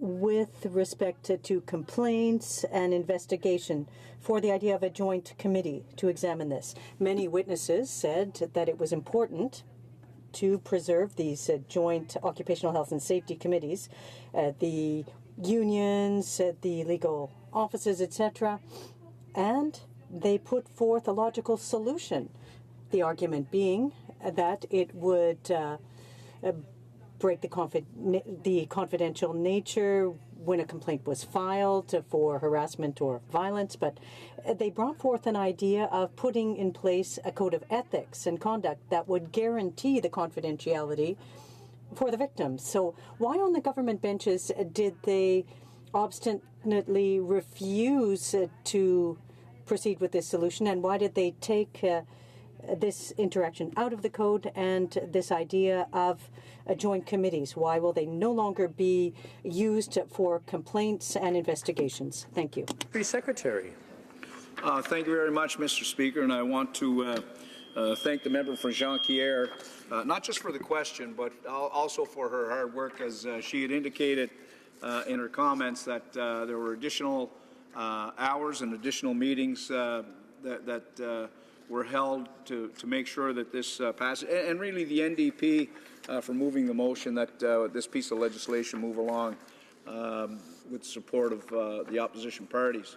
Mr. Speaker, with regard to the workplace committees, again, you know, as the testimony was being presented, we had heard pros and cons on both sides of the issue, and you know, one of the or we believe that the workplace committees can play a very important role and a productive role when we're looking at developing prevention policy and mandatory elements of the prevention policy, identifying the competent persons. There was quite a bit of discussion around the competent persons, and we believe that the workplace committees have a very important role within that, assisting and implementing the competent persons' recommendations. Again, we certainly felt that that was an important role, and in the reporting of incidents. But, Mr. Speaker, I think we want to go back. We want to make sure that persons feel comfortable and confident that when their concern is brought forward, that it's going to be dealt with expeditiously, that it's going to be dealt with a great deal of dignity, but as well confidentiality. And if there was any concern around that, we want to make sure that that was put at ease by making sure that it was the competent person that would deal with that. But then that report was back to the workplace committee, so we thought that was the best way forward. Questions and comments. The honourable member for Hamilton West, Ancaster, Dundas. Thank you, Mr. Speaker, and I'd like to begin by thanking the Parliamentary Secretary for his excellent speech, but also all the work he has done to bring this bill forward, and I thank him very much for that. We all know that this issue of people feeling hesitant to report the number of incidents that take place in the workplace with respect to harassment or sexual harassment, and there's a hesitancy to report, and that's unfortunate. And so I commend the government for bringing forward this legislation, because I think the government here is taking a proactive measure that's going to help with respect to creating a safe space for people to report. So I wonder if he could expand on the comments of how he feels the impact of C-65, what the impact will be with respect to raising awareness and also encouraging people who are experiencing harassment to come forth and report that harassment. The Honourable Parliamentary Secretary. Thank you very much, Mr. Speaker, and I want to thank my colleague from Hamilton West, Ancaster, Dundas, not just for the question again, but for her work on this particular issue. We all want to get this right. as parliamentarians, we want to make sure that we get this right. And I know that she's been charged with the task to pull together an approach on behalf of our party, and she's invested a great deal of time and energy on making sure that we get that right. Mr. Speaker, I think it's essential to the legislation. It's essential to the bill. It's essential to the issue that people feel confident in coming forward. If there's anything that we got that was consistent through the testimony, it was that many incidents, there are a great number that are never reported to their supervisors. Sometimes it's the supervisor that's the perpetrator of the harassment. There has to be that vehicle, there has to be that opportunity, Mr. Speaker, to bring it forward, and I think that that's inherent. And the issues that the amendments that we made, the legislation itself, I think underlines the fact that there is a great deal of confidentiality brought into this. Thank you. Resuming debate, reprise du débat, l'honorable député de Bellechasse. The honourable member for Bellechasse, Les Etchemins, Lévis. Well, thank you very much, Mr. Speaker. Mr. Speaker, I'd like to start by saying that the official opposition intends to support this bill that we're considering at third reading today. Although it is imperfect, and I'll have a chance to get back to that over the next few minutes. Why are we supporting it?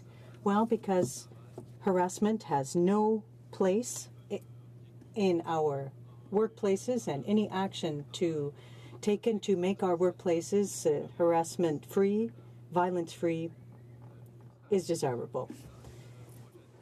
Now, bear in mind, Mr. Speaker, that this bill was put forth by the government just 6 months ago on November 6th. Now, for the people listening to us back at home, that may seem long, but for a legislative process to unfold and take place over 6 months shows the goodwill on the part of the opposition parties and the government to move this bill along. This bill which deals with a societal problem. There have been scandals in recent months and years, and I agree with the parliamentary secretary when it comes to the importance of changing mentalities when it comes to our workplace and action that is completely unacceptable in those workplaces. This bill, Mr. Speaker, is a bill to amend the Canada Labour Code to prevent harassment and violence, and it will cover 7% of workers who are active in the country, 8% rather.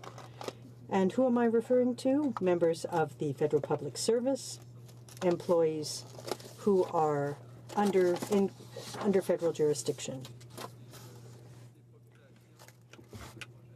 So that's one group covered by this bill. Another group, and we're happy to see that this is the case, deals with the political sphere. There's a bit of vagueness surrounding this issue. There have been situations where victims in this category were more vulnerable. So this bill deals with federal employees, employees who are in a federally regulated corporation, and, more generally speaking, staff on Parliament Hill. And that is a positive aspect. And it's one of the reasons why we're supporting this bill. Now, Mr. Speaker, I'd like to start by identifying 3 positive aspects of this bill, reasons why we're supporting it, areas where the government had agreed to amend its bill. We would have liked the government to have agreed to taking these amendments even farther in some cases, and as the official opposition, we felt it was important to place the victim at the heart of the bill. But in many cases, unfortunately, the current government didn't want to go as far as we would have liked. As I mentioned earlier, when it comes to the definition. We're puzzled by the fact that harassment and violence are grouped into one definition. Now, that's a battle that we waged on the opposition side to get a definition in the bill. And it's unfortunate, in fact, on the government side, because sometimes they don't want to call a spade, and it leads to confusion. At least in this case, there's a definition. Now, it's not perfect. It describes harassment and violence together. It has just been read through, but I'll reread it into the record. Harassment and violence means any action, conduct, or comment, including of a sexual nature, that can reasonably expected to cause offense, humiliation, or other physical or psychological injury or illness to an employee, including any prescribed action, conduct, or comment. Now, if it hadn't been for efforts by the opposition, there would not be a definition in this bill. And this is an important aspect because in preparing the subsequent regulations and enacting this bill, it will provide a framework. Mr. Speaker, the definition is an amendment that was made by the opposition. There's also a central element that was brought forward. I would like to recognize the remarkable work of my colleagues at committee, namely my colleague for British Columbia, the member for Langley, Aldergrove, who did overtime, as they say, to ensure that this bill went through quickly. There's also a young MP who did remarkable work, the member for Battleford, Lloydminster, who worked exceptionally well on it. We also got the support from other colleagues, including my colleague for Lethbridge, who moved an amendment which makes us much more comfortable with supporting this bill. And this amendment was the Firewall Amendment. Why do we call it that way? It is extremely important in our democratic system to maintain the independence of different branches. For example, the executive branch, which is controlled by the government, and the legislative branch, which is controlled by Parliament, namely the House of Commons and the Senate. A significant concern that we had with the initial version of this bill was that it constituted a kind of way of the government to interfere in parliamentarians' business. And you will understand, Mr. Speaker, that that is a way of undermining the independence of parliamentarians and is therefore unacceptable. That being the case, if something happens, if something reprehensible happens among parliamentarians, the law must fully apply. My colleague for Lethbridge moved an excellent amendment. In case of a complaint of harassment, and not only harassment, but anything that has to do with the labor code, it will end with the deputy minister. With that amendment, we avoid political interference, the example that was often given during the committee's study, and it's not necessarily for the government of the day. It applies to any government in power. If a political employee, for example, if they feel that they're being harassed by the minister of the day, we need to make sure that when that person makes a complaint, that the complaint is processed independently and that there is no political interference. That is what the amendment allows. And it was so well drawn up that we're able to avoid using health and safety to interfere with the business of parliamentarians' office. And so I recognize the work of my colleague for Lethbridge. The amendment was accepted by the government. We made sure to separate the political aspects from other ways of interfering with the process, and that was a plus. So, a definition, a firewall, and other measures were also implemented, Mr. Speaker. There were amendments that were made in order to ensure that the government would focus on support and assistance to victims, as it promised to do. What we wanted to make sure was that the government has great rhetoric, but we wanted to make sure that steps were made responsibly. The amendments are certainly steps in that direction. Before sending this bill to committee, we had significant concerns. We were especially worried about the mediation provision and investigations into harassment in the workplace. When it came to key terms, we had to ensure the protection of rights of victims.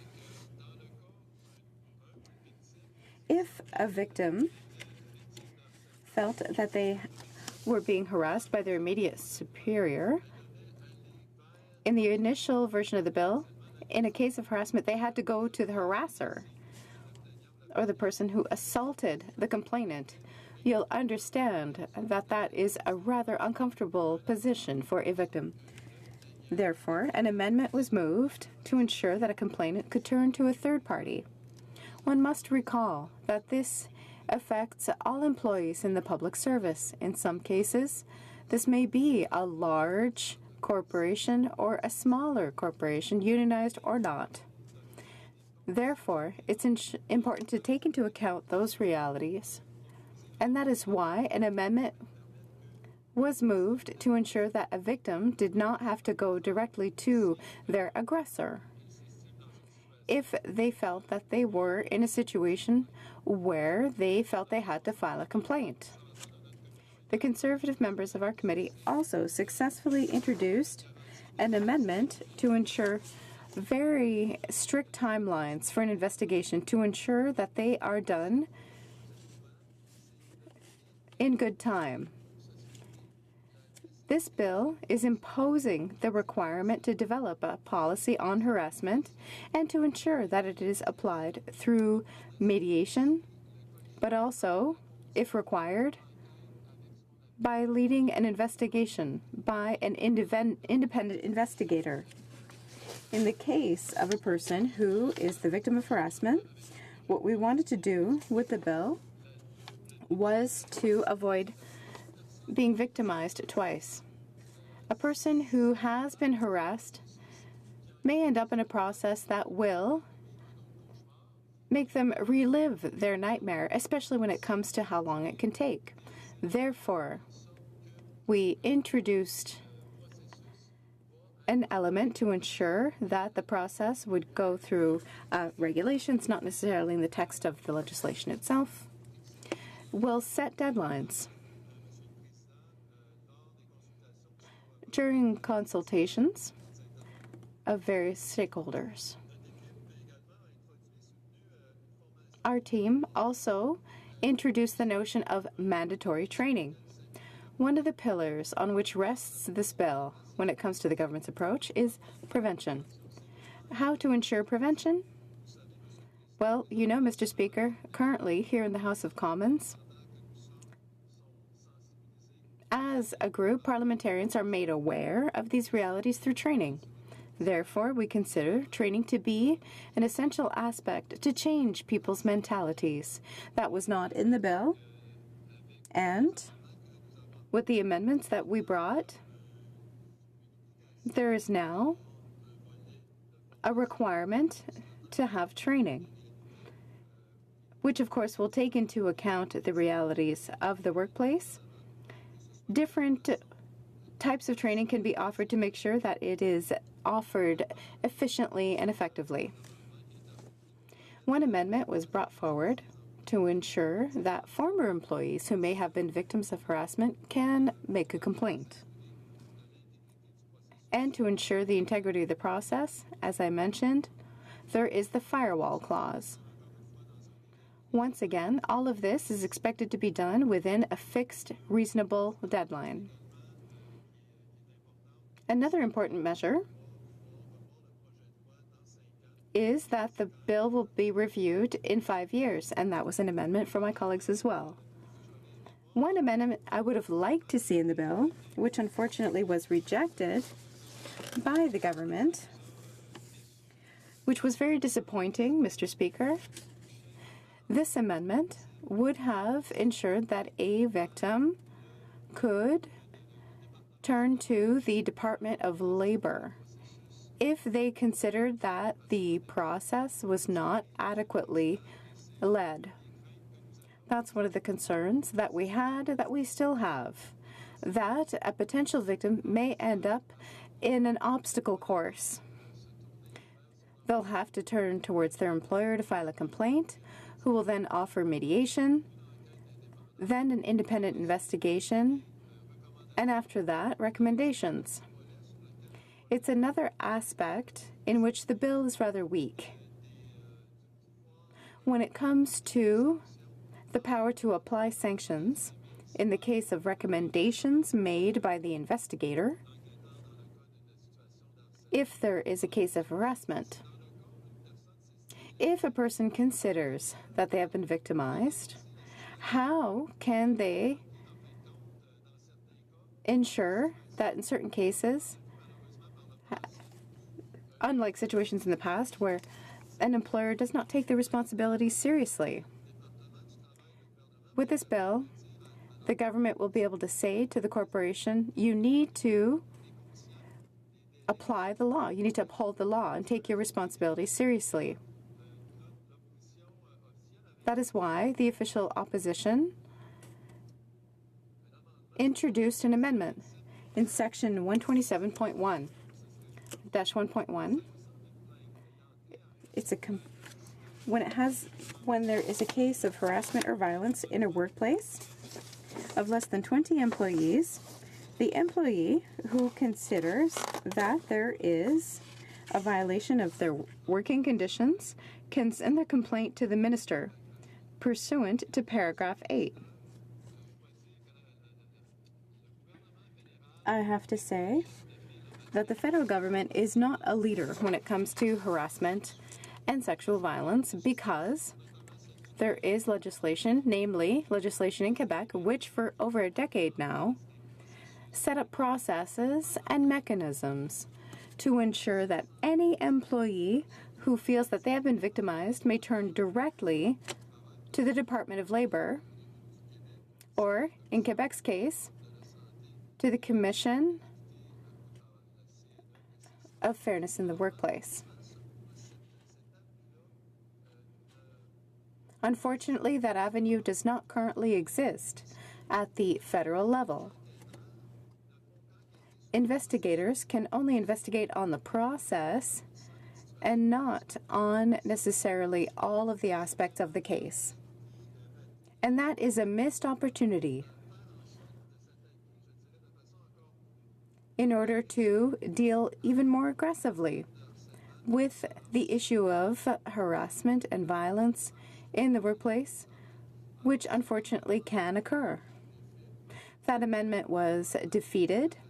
It was an amendment intended to give more teeth to this bill, and from the point of view of victims, to give them a tool that they could use in order to ensure that the employer's process is led adequately. That, Mr. Speaker, which unfortunately was missed. Another issue which the bill mentions very little is the issue of awareness. I've explained it before, Mr. Speaker. We've asked for mandatory training. However, once again, it's possible that the government can preach virtue, but tools are required to implement it. When it comes to discussions we have with ministers and other representatives of the government, there does not seem to be enough in place to ensure that the law is upheld, whether it be awareness among staff in the public sector or raising awareness among employees on the Hill, or again, among those who work in the private sector. For those reasons, Mr. Speaker, we consider that the bill could have been better than it is. But it's better to have a bird in the hand than two in the bush. I would like to thank all the members of the committee, especially the chair, who really worked very effectively. The member for Cambridge ensured that the bill went through its process extremely quickly to ensure that we could pass this bill. And it sends a signal that the Parliament of Canada does not tolerate harassment in the workplace. Thank you, Mr. Speaker. Questions and comments? The Honourable Member for Rivière-des-Mille-Îles. Thank you, Mr. Speaker. I listened carefully to my colleague. Better a bird in the hand than two in the bush. That's the adage he mentioned before. I'm glad to see the obligations that employers will have under the Labour Code, but I'd like to come back to these obligations, which are to prevent harassment and violence by the employer, to intervene during incidents of harassment and violence, and the third is to support employees who are victims of harassment and violence.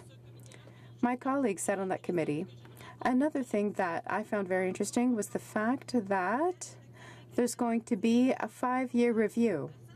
That's important to ensure that the law will continue to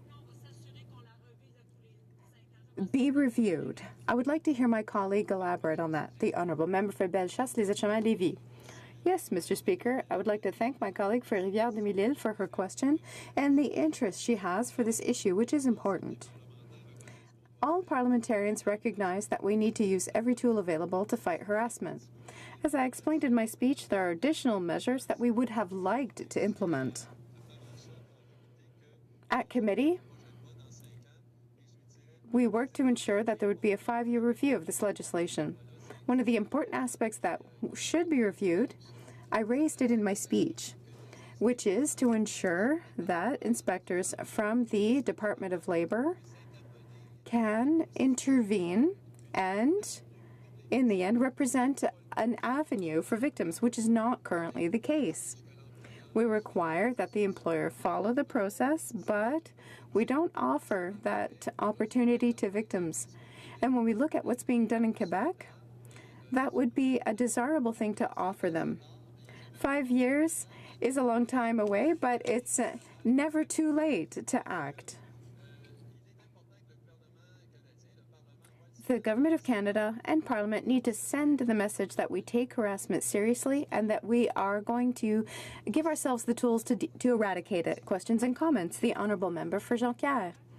Thank you, Mr. Speaker. First of all, I would like to thank my colleague for his speech, but also for the work that we did at committee on Bill C-65.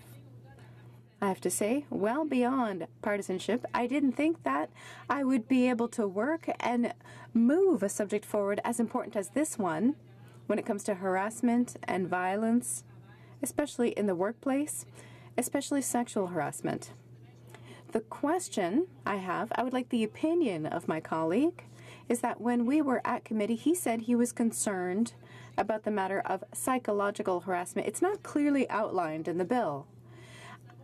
I would like to know what importance it would have had to include it in the bill. Thank you, Mr. Speaker. The Honourable Member for Bellechasse, Les Etchemins-Lévis. I would like to thank my colleague from Quebec for her question. We had the opportunity to work together to improve this bill. First of all, I would like to say that they had moved an amendment that our party supported, which is that if victims make a complaint in a unionized workplace, they should be able to be supported by another representative. When somebody makes a complaint against an organization, it's quite daunting, and we agreed with the amendment that my colleague brought forward. When it comes to what she said about working with conservatives, well, I will say that, if you try, it might work out. When it comes to other bills, I hope that we can work together again. We have a definition that combines two words. It's rare to have definitions that apply to two different matters. We know that the bill is going to go to the Senate. It will be reviewed in 5 years. I think it would be important to have a clear distinction between psychological harassment and violence, because that's not currently the case. And I would like to thank my colleague for supporting my point of view, and I'm sure that we'll be on the same side of the barricade for that particular fight. Questions and comments? For Hamilton West, Ancaster Dundas. Thank you, Mr. Speaker, and I'd like to thank my honourable colleague and friend for his speech today. In this spirit of collaboration, this has come up today, and I think I have to tell you how refreshing it is for us in this House to all be on the same page, to put partisanship aside, and to really come up with legislation that's in the best interests of all of us. And I think that this bill is an example of that. We all agree that we have to work our best to ensure that harassment is limited in the workplace, prevented, and that people feel comfortable reporting. So in the spirit of collaboration and committee work, I'd like to ask the member about an amendment that was unanimously accepted at the committee to remove the minister from any possible interference. We know that they all agreed with that, but I'm wondering if he can just expand on what the reason why that amendment was put forward and why it was supported. L'honorable député de Bellechasse. The honourable member. I'd like to thank my colleague across the way for her question, and it's a very relevant one, Mr. Speaker. It seems that all members are unanimous in saying that we want to avoid political interference, and this was adopted unanimously, and I think that we changed things a bit to make it most useful for everyone. It was a true breakthrough, a substantial amendment, and I think it worked for all parliamentarians. I think it brought forward incarnated certain recommendations without breaching parliamentarians' rights. There are other issues that are just as important with respect to victims, but let us render unto Caesar that which is Caesar's. And we would like this amendment to be adopted, and I think it is an improvement. Questions and comments? The honourable member for Calgary Shepherd. Thank you, Mr. Speaker. I listened carefully to the member for Lévis. He gave us a lot of information on the work of the committee, and he also mentioned the fact that there were missed opportunities to bring in amendments that would have made the legislation even better for people who find themselves in situations that they might want to address through this bill. It is a bill that we, and I myself, will support. But I think there are certain amendments which might have been brought forward in committee that the Senate could study in future. The honourable member. I'd like to thank my colleague, the member for Calgary Shepherd, a young parliamentarian with a brilliant future before him, and with whom I had the privilege of working. So I have been a member for some time. Well, time is passing. Mr. Speaker, it's important when we get to definitions, we have to allow for effective regulations in order to distinguish harassment from sexual violence. We have to work in favor of the victims because we know how difficult it is for someone to come forward and complain. And I think that this is something that the Labour Minister will work actively on, or should work actively on, which is not necessarily the fact right now. We would like Canada to be a leader There have been missed opportunities in committee, but there are still possibilities at the level of the Senate and at following stages so that we can have even more tools to deal with this issue. Resuming debate. The Honourable Member for Jonquière. Thank you, Mr. Speaker. This has to do with the work that we have done on C65, the UMA committee. And this was something that was worked on a great deal by my colleague for Salaberry-sur-Roi. We worked on it together, and I'm very proud that it is coming forward. So this bill is meant to prevent violence, sexual violence, and harassment in the workplace. I'm thinking in particular of survivors, because we heard from witnesses in committee and we took part in the study of the bill. And there are things that I can talk about on behalf of other colleagues, things that we have discussed during this study. So violence, especially of a sexual nature, is too important to allow partisanship to intervene. And I think this is something we all felt on the committee. This bill has to allow once and for all to free people up to speak and to complain. Violence at work remains, even today, a very real thing, and even here in Parliament. And this is why the NDP will support the principle and the spirit of Bill C65, and we will vote in favour when it comes time to vote. Mr. Speaker, we do think that C65 only fulfills a part of its objective of the prevention of harassment and violence. C65 doesn't address all concerns. Quite the contrary, and after some of the emails that I have had, a lot of people do not seem to be reassured. On 26 April last, the president of the Canadian Union of Public Employees contacted me to discuss, and I quote, serious shortcomings in Bill C65 may hurt workers who are dealing with violence and harassment at work. These shortcomings are such that unions are concerned. And what are these shortcomings that should be corrected immediately? Well, there is the double exclusion of the Committees of Health and the Committee of Safety.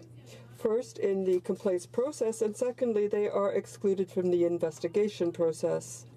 Now, with respect to lodging complaints, the process should take advantage of the expertise of these two committees, and excluding them just doesn't make sense.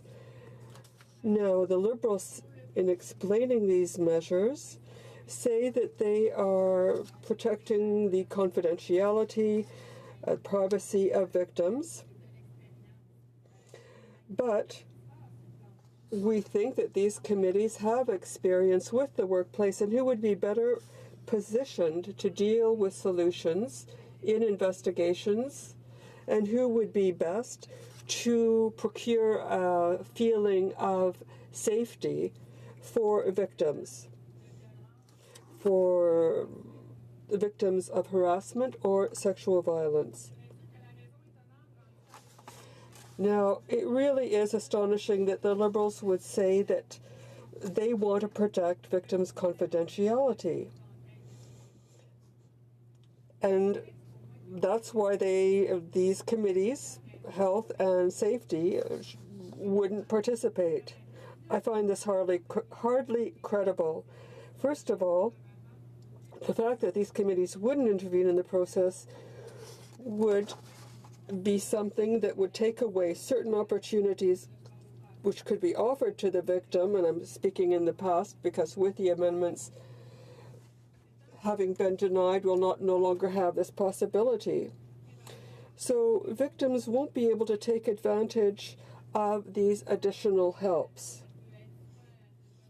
Now, it might have been a good way of understanding the conditions, not only the what has happened, but the conditions in which people work, and might make the atmosphere more favorable to people coming forward.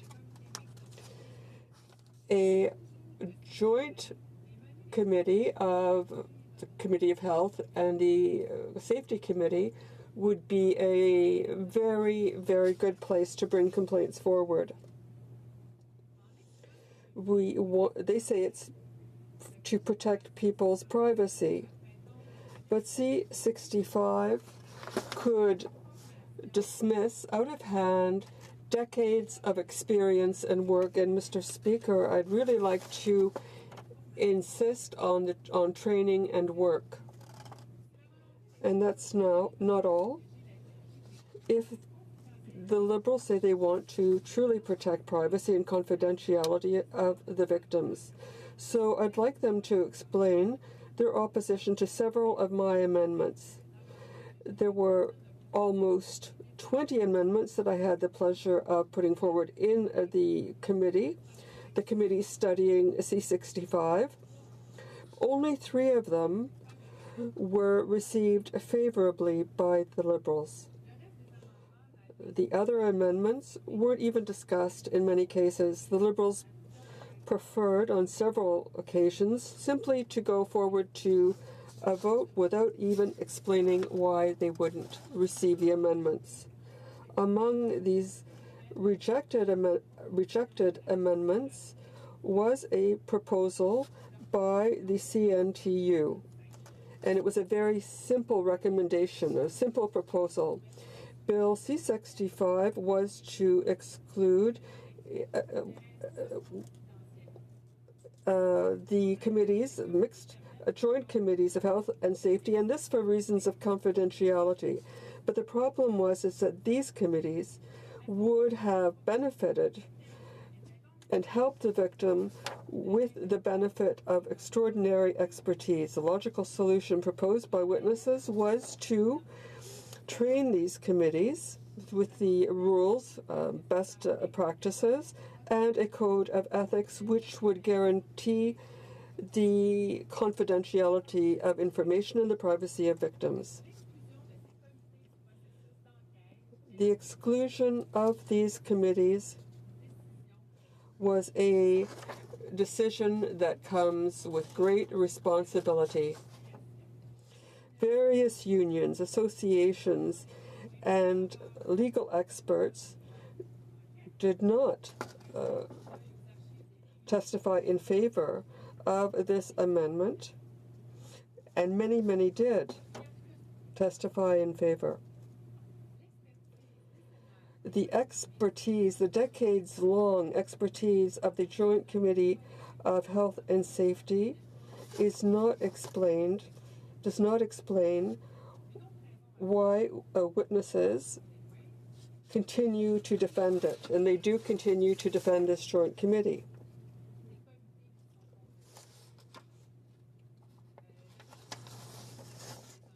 Now, the right of joint committees to investigate would allow victims to have the advantage of extraordinary experience, and they would also help them regardless of color, religion, age, or gender. And they would be mixed in terms of color, religion, age, and gender. But this aspect was totally excluded and dismissed. And this was contrary to the recommendations of the International Labour Bureau. For investigations of sexual harassment, victims could no longer benefit from expertise nor from the extraordinary diversity of these joint committees of health and safety. Now, there were people who represented all communities. So when there are people who are victims in their workplace, there are people sometimes are afraid to come forward, and they would feel much better if there are people like them, if they can appear before a more diverse group. It would still be possible to include a provision in the bill which would allow for a greater diversity of investigators, something like that we see on joint committees. And that's what I proposed in one of my amendments. The amendment was such that the choice of investigators would reflect the diversity of Canadian society, and thus this diversity would be made possible because of joint committees, and now it will be excluded. Fair representation of national diversity would be assured. But apparently the recommendation of the UN was not enough for Liberals, because it wouldn't have allowed Canada, they didn't allow Canada to have legislation that would guarantee all workers the right to equality and to non-discrimination through the profile of investigators. Now, this reminds me that minorities are affected in a disproportionate way by harassment and violence in the workplace. And by minority, I'm thinking of ethnic minorities, religious minorities. I'm thinking of workers who are lesbian, gay, bisexual, transgendered, intersexual, or migrant workers. And this is why the profile of those individuals responsible for the investigation must reflect diversity. But our legislation will not take into account national diversity in choosing investigators, and this, Mr. Speaker, I find this a great pity. This is an overview of some aspects that I care a great deal about after having spent hours listening to and reading the recommendations of witnesses. Now I'd like to deal with another aspect of the bill, which is, again, great cause for concern. And there are many causes for concern, Mr. Speaker, with respect to the development of employer policies on harassment and violence. Employers have said that they didn't know exactly what was expected of them with respect to policies, workplace policies, and that they wanted to be directed in terms of drafting and implementing an anti-harassment policy. Now, employers wanted advice, they wanted direction in order to be able to comply with the legislation. Bill C-65 was meant to elicit a major change in political culture, in corporate culture, with respect to harassment. And we would have expected more on this particular issue. When they appeared in committee, witnesses expressed their concern with respect to the effectiveness of anti-harassment policies brought in by employers. Eminent jurists at firms such as Rubin Tomlinson and Fogler Rubinoff were among those who thought they had come to a solution. In order to direct employers and to strengthen employee protection, these witnesses recommended that one specify in the Canadian Labour Code general directives with respect to what is expected by way of a corporate policy, especially with respect to workplace harassment. Among these directives were details on how to support people immediately when there was harassment, on fundamental issues with respect to protection of confidentiality and privacy and how to protect privacy, and on how to deal with complaints. The amendment put forward by the NDP would have done two things at one time. It would have directed employers and helped them in coming up with an internal policy, and also strengthen the protection of employees and guaranteeing that things would be covered by policies that were effective. It would also have allowed for preventing employers from not respecting certain fundamental principles of prevention.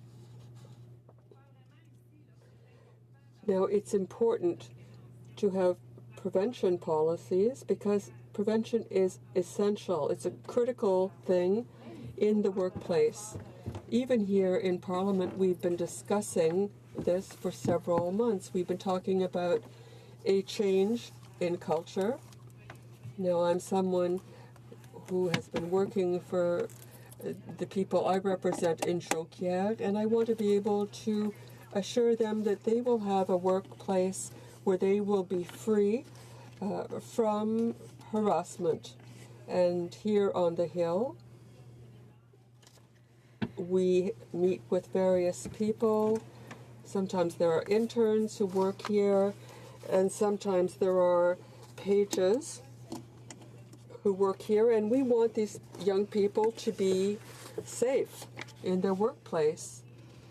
And it's the same thing for businesses. They need clear advice and clear directives to make sure that there's the proper training, to make sure that they have a safe workplace free from harassment and violence. Unfortunately, the Liberals seem to not agree with this, and none of them spoke out in favor of this measure, or didn't speak out at all. And I don't know why that is. I didn't get any explanations as to why they were rejecting my amendment.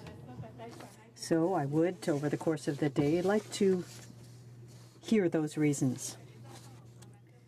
But it's not logical for the expectations, the anti-harassment expectations. Is it not logical for them to come directly from the Labour Code? Here's another aspect that is missing from Bill C-65, and once again, it wasn't due to a shortage of opportunities to fix the problem, nor witnesses who'd spoken out in favor of such a measure. Our efforts to strengthen the prevention component of Bill C-65 seem to have been simply ruled out by the Liberals. Allow me to give you an example of the 5-year review implemented by way of an amendment by the Liberals. It was more than welcome in terms of an amendment, and it seemed absolutely essential for a bill to include a review. The idea of a 5-year review of harassment and violence is a justifiable breakthrough. However, what isn't is the Liberals' refusal to consider one of my amendments to strengthen this 5-year review. And I'll explain this briefly. The Liberals proposed putting in place a 5-year ministerial report to provide statistical reports on harassment and violence in the workplace. Now that's fine. And it complies with almost all of the recommendations of their own report produced by Employment and Development Canada in March of 2017. And I say almost because in the report, the government regretted, and I quote, the lack of data dealing with harassment and violence in the workplace, in particular dealing with sexual harassment. The report also identified the need to put in place data in order to offset this shortage of data. Now, what that means is we need data, Mr. Speaker. I have a great deal of things that I could continue to say about this bill. We succeeded in raising the debate and discussing these issues in a nonpartisan manner. As I said at the outset, we will be supporting the spirit of this bill for all survivors and focus on denouncing this action to ensure that workers across Canada can be ensured of having a workplace that is harassment-free. Thank you very much, Mr. Speaker. The Honourable Member for Dorval-Lachine-LaSalle. Well, thank you very much, Mr. Speaker. And I'd like to thank my colleague as well for all of the work that she has done on this important issue. I listened very carefully to her remarks, to all her criticism, her positive points, all of her comments, in fact, on this bill. In my view, confidentiality is something that is extremely important when we are facing such important issues. Does she not think that it's a good idea, with a bill like this, to have greater confidentiality with an objective of encouraging more women or men to denounce these problems relating to harassment? Can she tell us if confidentiality is important to encourage people to come forward and to provide evidence or to report this type of harassment? Thank you. The Honourable Member for Jonquière. Well, thank you very much, Mr. Speaker, and I'd like to thank my colleague for her very pertinent question. Confidentiality is a very important aspect. It's critical in all areas, be it with respect to a complaint about harassment, violence, sexual harassment, or in the files that we work on a daily basis as members of Parliament. That's why I believe that the idea of removing the joint committees, which was the proposal that we put forth, was one that was a good proposal. Workers who get involved on committees, on occupational health and safety committees, as I said earlier in my remarks, provide training, they take the pulse of the situation, they examine it, they know what potential reactions may lead to, the repercussions, and by holding subsequent discussions without mentioning any names, they can deal with situations and make changes in their workplaces and ensure that the worker will contribute and cooperate, or the employer rather. So confidentiality is of the utmost importance. Removing the joint occupational health and safety committees from complaints or investigations isn't the solution. Confidentiality is what they look after as part of their work and through their involvement. So if there is an important aspect, yes, it's that, but they chose to remove those committees. Unfortunately, they play an important role, a critical role, in fact. Question. The Honourable Member for Salaberry-sur-Roi. Well, thank you, Mr. Speaker, and I'd like to thank my colleague, the member for Jonquière, for her very enlightening remarks and how we can enable victims of workplace-related harassment or violence to feel safer and to have an opportunity to denounce these incidents. She wrapped up her speech by talking about the lack of data and amendments that she put forth at committee to give this bill more data, to shed better light on the situation, to amendments that would have resolved a problem when it comes to prevention and the focus on using up-to-date data. I'd like her to say a few more words about that. I would like her to explain what she would have liked to have seen in the bill in that regard. The Honourable Member for Jonquière. Well, thank you very much, Mr. Speaker, and I'd like to thank the member for Salaberry-sur-Roi for her contribution to Bill C-65 and her participation. I thank her for all of the experience that she shared at the stage of the bill when we considered amendments and went through clause by clause. As for her question, when we talk about the plan, we agree with a 5-year report. It's important to establish the context around this. But where the problem emerges and where we would have liked to have seen more openness is with respect to the data. The bill currently doesn't contain an obligation for employers to record incidents and to be accountable for them or to report on them. It's all fine and well to have a 5-year report, but we need some concrete data in order to make it possible to improve the bill, to know what's happened in the past, to look at it, and also to project for the future and to improve, if you will, the situation. So it may seem trivial, but as I said, if we look at the report from Employment and Development Canada, and that report stated there wasn't enough data. That was a government report. And so having more data would have helped us 5 years down the road to have a bigger picture, a more accurate picture, and to put forth the proposed amendments at that time. Questions et commentaires, l'honorable député. Questions and comments. The honourable member for Sackville, Preston, Chesapeake. Oh, I apologize. He stood up. I thought he had a question. The honourable member for Dorval, Lachine, La Salle. Well, thank you, Mr. Speaker. I would like to ask my colleague another question. Doesn't she think that it's better to have a consistent process for reporting complaints instead of having several distinct or different processes? Isn't it better to have one consistent process where people will understand what's going to flow from it? The honourable member for Jonquière. I'd like to thank my colleague opposite. It is a relevant question, very much so, because the witnesses who appeared before committee discussed the importance of the process as well. Victims and survivors must have confidence. They must feel confident. In some workplaces that I have experienced, sometimes it's the employer who is responsible for the harassment, the bullying, and so sometimes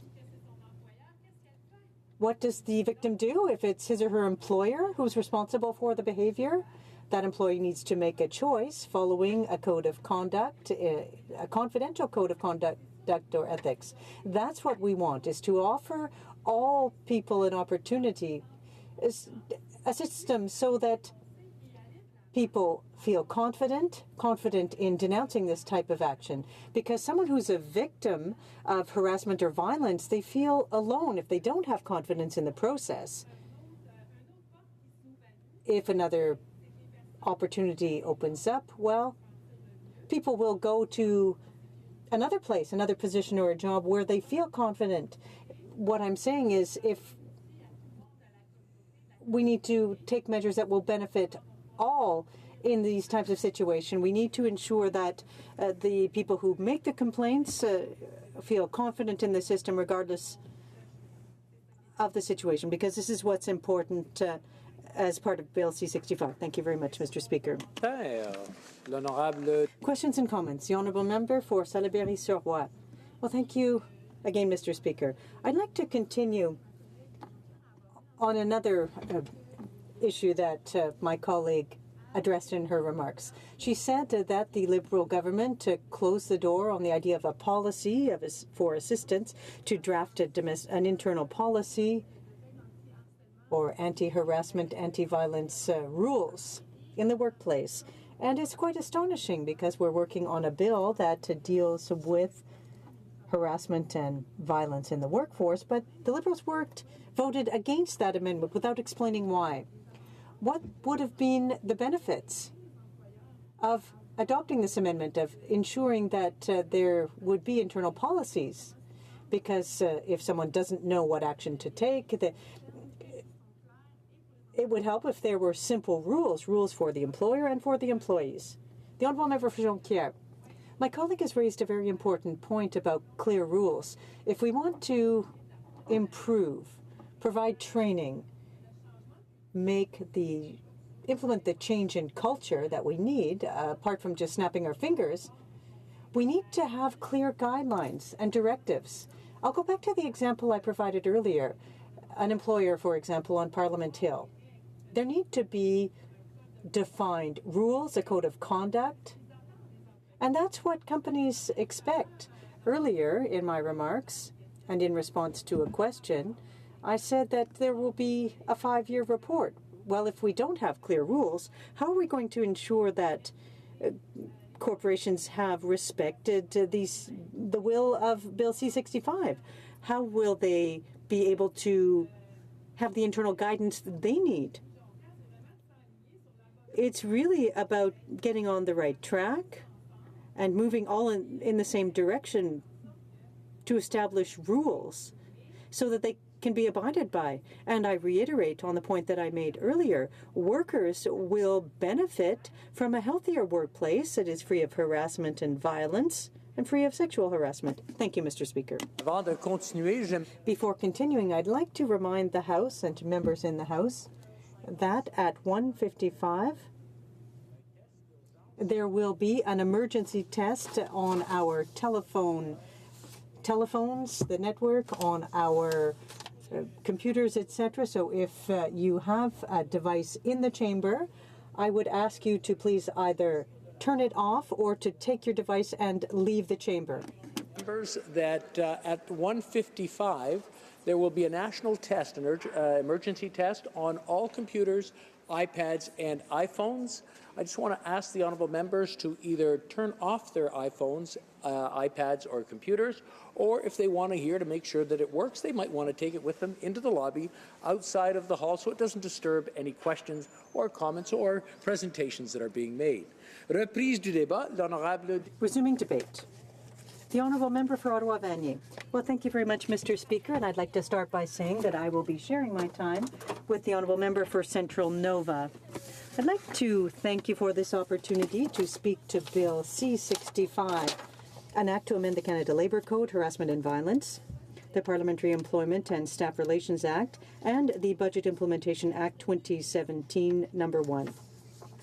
To enhance the current legislative framework that deals with harassment and violence in federally regulated workplaces.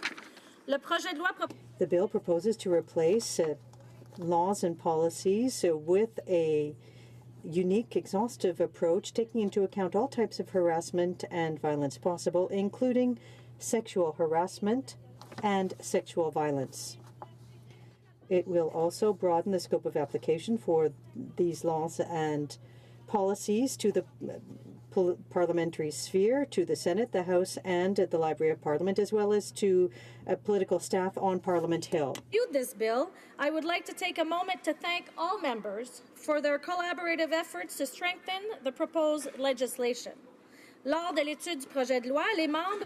During consideration of this bill, our committee heard very convincing evidence and devoted hours and several meetings to the issue. For example, we heard from Hilary Beaumont, a Vice News journalist who recently published an investigation on workplace harassment on the Hill. 3 months, Mrs. Beaumont interviewed more than 40 women who worked on Parliament Hill, including current and former MPs, as well as lobbyists, journalists, staff, and interns.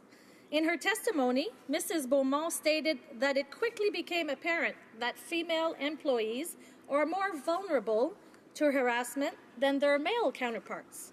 Les femmes qu'elle a The women she questioned shared incidents they personally experienced, sexist comments, touching and sexual aggression. Some women who were questioned were fired or lost work opportunities after having attempted to report the abuse that they faced in the workplace.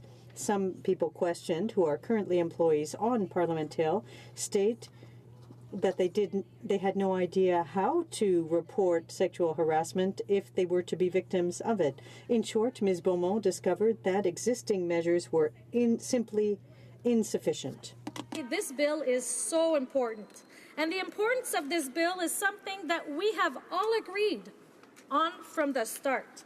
This fact was especially apparent during many of the committee meetings where we worked tirelessly to strengthen the legislation.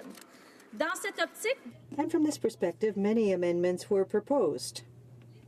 They include adding a definition of harassment and violence in the criminal code, making training mandatory, which means that employers would be required to provide training to employees and to take the training themselves.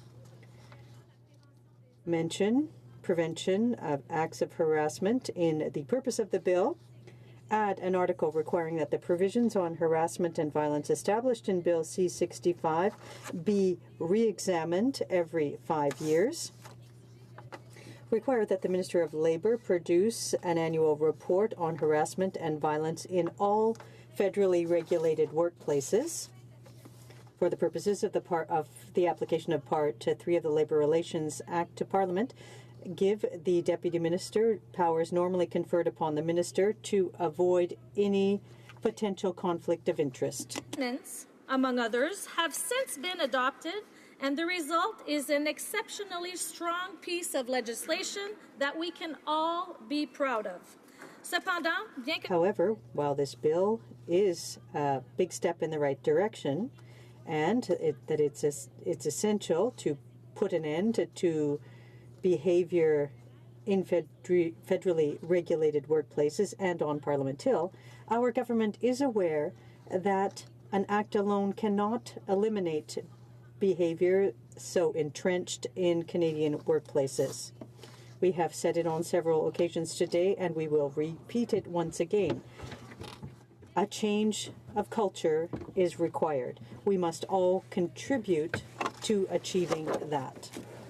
And the good news is that the change in culture is already underway. Social media brought a great deal of attention to this issue and shed much needed light on it. I'm immensely impressed by the bravery of those who have shared their stories. It takes so much courage to come forward and speak out against this behavior. Grâce à leur courage, Thanks to their courage, these conversations are more and more common, not just in the media and in politics, but in workplaces around the world. People are reevaluating their acts and the consequences they could have on others. People who have been subject to inappropriate behavior in the past, or who are currently victims of it, now feel free to talk about it. This can be very unpleasant, but often that's the case with change.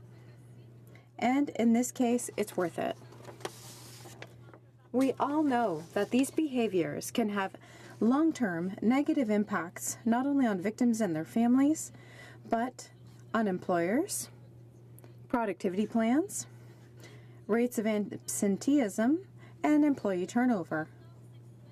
There are many standards and unbalances in terms of power that persist in our society that maintain these realities, which is such that unacceptable behavior is often tolerated much too long, and it's time to end it. A change is absolutely necessary. P65, our government is taking an important step toward building a country where all Canadians are better protected from harassment and violence in the workplace, and where those who have experienced such abuse receive the support they need.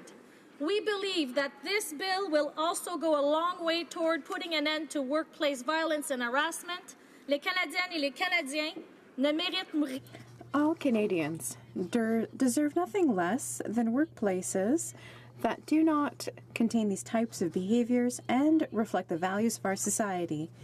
I strongly encourage all members of the House of Commons to support Bill C-65 at this stage in order to give a voice to people who are in a vulnerable situation and to hold to account those who, despite all the evidence to the contrary, continue to believe that harassment and violence in any form or under any circumstance could be acceptable.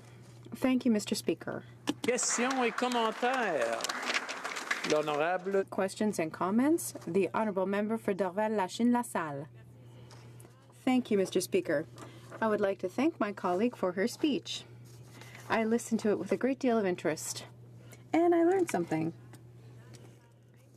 That some people don't even know how to make a complaint for harassment and don't know what to do. How will this bill help people file a complaint or encourage them to do so? The Honourable Member for Ottawa-Vanier. Thank you to my colleague for her excellent question, because she's really put her finger on the problem. we need to have a context of prevention. In the bill, there are measures intended to ensure prevention, such as mandatory training in the workplace. That will allow employees and employers to understand what's happening in the workplace. When it comes to prevention, we have something very strong in the bill. There are also ways that people will be able to feel safer in order to file a complaint if they've been exposed to inappropriate behavior. We will set up the necessary measures in our workplaces to allow them to file those complaints. Thank you.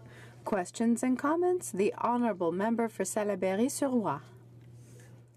Thank you, Mr. Speaker, and I would like to thank my colleague who's working like other members of this House to ensure that prevention of harassment and violence in the workplace become better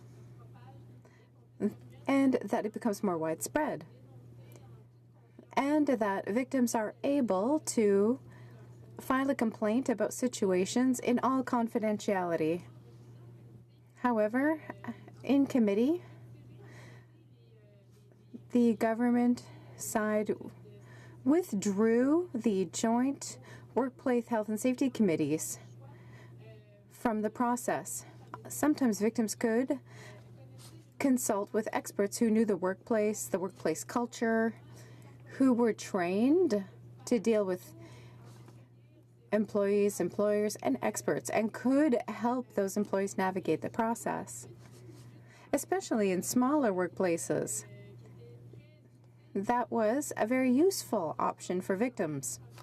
In a case of a workplace where the abuser is the employer, it became very complex for an employee to file a complaint when it was their employer who was mistreating them. A joint committee was a reassuring option, but the Liberals decided to withdraw the Joint Workplace Health and Safety Committee from the process, whereas there was a recommendation from different unions throughout the country to keep them. They testified to that effect before the committee. Does my colleague not think that it would be a better idea to reintegrate that into the bill to improve it and change culture and mentalities in the workplace? The Honourable Member for Ottawa-Vanier. Thank you. Mr. Speaker, I would like to thank my colleague. We worked very hard at committee. Everyone worked hard to reinforce this bill. I would like to remind her that there are local committees that are going to play a greater role to ensure a safe workplace, to ensure that there's no harassment or violence. Those local committees will play a key role within the framework of this bill, and that's what was put forward in order to preserve confidentiality and protect the privacy of all parties involved in an investigation for harassment or violence, which is, of course, our absolute priority. Reprise du débat. Resuming debate. Before we go to the Honourable Member for Central Nova, I want to remind all the Honourable Members once again that there will be a national test at 1:55 this afternoon, and if your cell phone or your iPad or your computer is on in the House, it will ring out, and I'm sure none of us want to disturb the Honourable Member for Central Nova. He's got a very interesting debate and presentation to make. None of us want to disturb him, so I would ask you all to either turn off your apparatus, or if you want to check it out to make sure it works, take it into another room other than the House of Commons, and you can report back to us after that works. The Honourable Member for Central Nova. Thank you very much, Mr. Speaker. I hope to meet those very high expectations you've set with your remarks. Mr. Speaker, thank you for this opportunity to speak about Bill C-65. This is legislation that's going to address harassment and violence, including sexual harassment and sexual violence, in federally regulated workplaces, and for the first time, importantly, right here on Parliament Hill. La position de notre gouvernement sur cette... Our government's position on this is no secret. We've been saying it for some time now. Harassment and violence of any kind are unacceptable, and we have a clear zero-tolerance approach on this issue. C65 uses the most effective legislative and policy levers possible to help put an end to workplace harassment and violence and its consequences in Parliament and all federally regulated workplaces. Now, we all know that the distinct power imbalances found here on Parliament Hill can cause damage to working relationships, but also to the people who work here.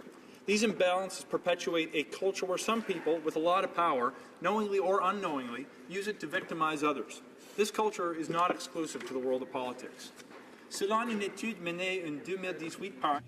According to a 2018 Angus Reid study, 52% of Canadian women have experienced workplace sexual harassment and 28% were subject to non-consensual sexual touching.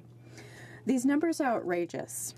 But maybe what is the most staggering is that 89% of the women surveyed reported they've taken steps to avoid unwanted sexual advances. That's nearly 9 out of 10 women having to deal with inappropriate behavior while they're trying to do their job. Me Too and Time's Up social media movements have taught us anything. It's that workplace harassment and violence, and in particular sexual harassment and sexual violence, are toxic behaviors that affect a shocking number of people. This issue is pervasive not only in the workplace but across our entire society. It's a problem that's been going on, frankly, and tolerated for far too long. Only now are we calling out this behavior and saying no more. This has to end here. Having these conversations and changing the discourse is extremely important, but we cannot let this momentum die. We also have to take concrete, lasting action. And Mr. Speaker, this is precisely what we want to do with Bill C-65. Essentially, the bill would help put an end to workplace harassment and violence by requiring employers to take action on 3 specific fronts: preventing incidents of harassment and violence, responding effectively to those incidents when they do occur, and finally, supporting affected employees. Now, I'm incredibly proud of this House for the unanimous support that the bill received at second reading, as well as the positive feedback that it received at the committee. Now, we're calling on this House to continue that full support of Bill C-65 at third reading. En tant que gouvernement, c'est notre travail de défendre les... It is our job as a government to stand up for the rights of all Canadians. Everyone deserves to work in an environment free from harassment and violence. That is why we introduced Bill C-65 in November of last year, after consulting stakeholders, experts, and Canadians across the country. Canadians told us that incidents are still vastly underreported. They told us that when incidents are reported, the follow-up, if any, is often ineffective and flawed. Also consulted with MPs and senators who made it clear that these behaviors need to be addressed. And we heard similar sentiments through many committee consultations with experts and interested parties. The message has been incredibly clear. What we have in place today isn't doing the job. We need a comprehensive approach that focuses on preventing behaviors before they happen, responding effectively when they do, and supporting survivors after the fact. Mr. Speaker, with Bill C-65, I have confidence that we're doing just that. Now, the basis of this initiative is the protection of employees through the prevention measures that ensure harassment and violence doesn't happen in the first instance. The amended Canada Labour Code will specifically require employers to prevent such incidents and protect employees from these behaviors. Allow me just a moment to explain. Employers will be required to have a workplace harassment and violence prevention policy that is developed with employees through their workplace committees. Employers are also going to need to ensure that their employees receive training and that they undergo training themselves on the prevention of harassment and violence in the workplace.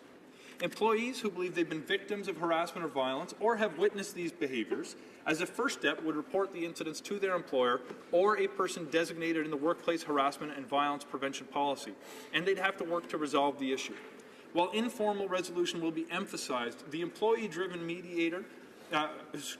resolution process will provide employees the option of bringing in a mediator or having a competent person appointed to undertake a formal investigation.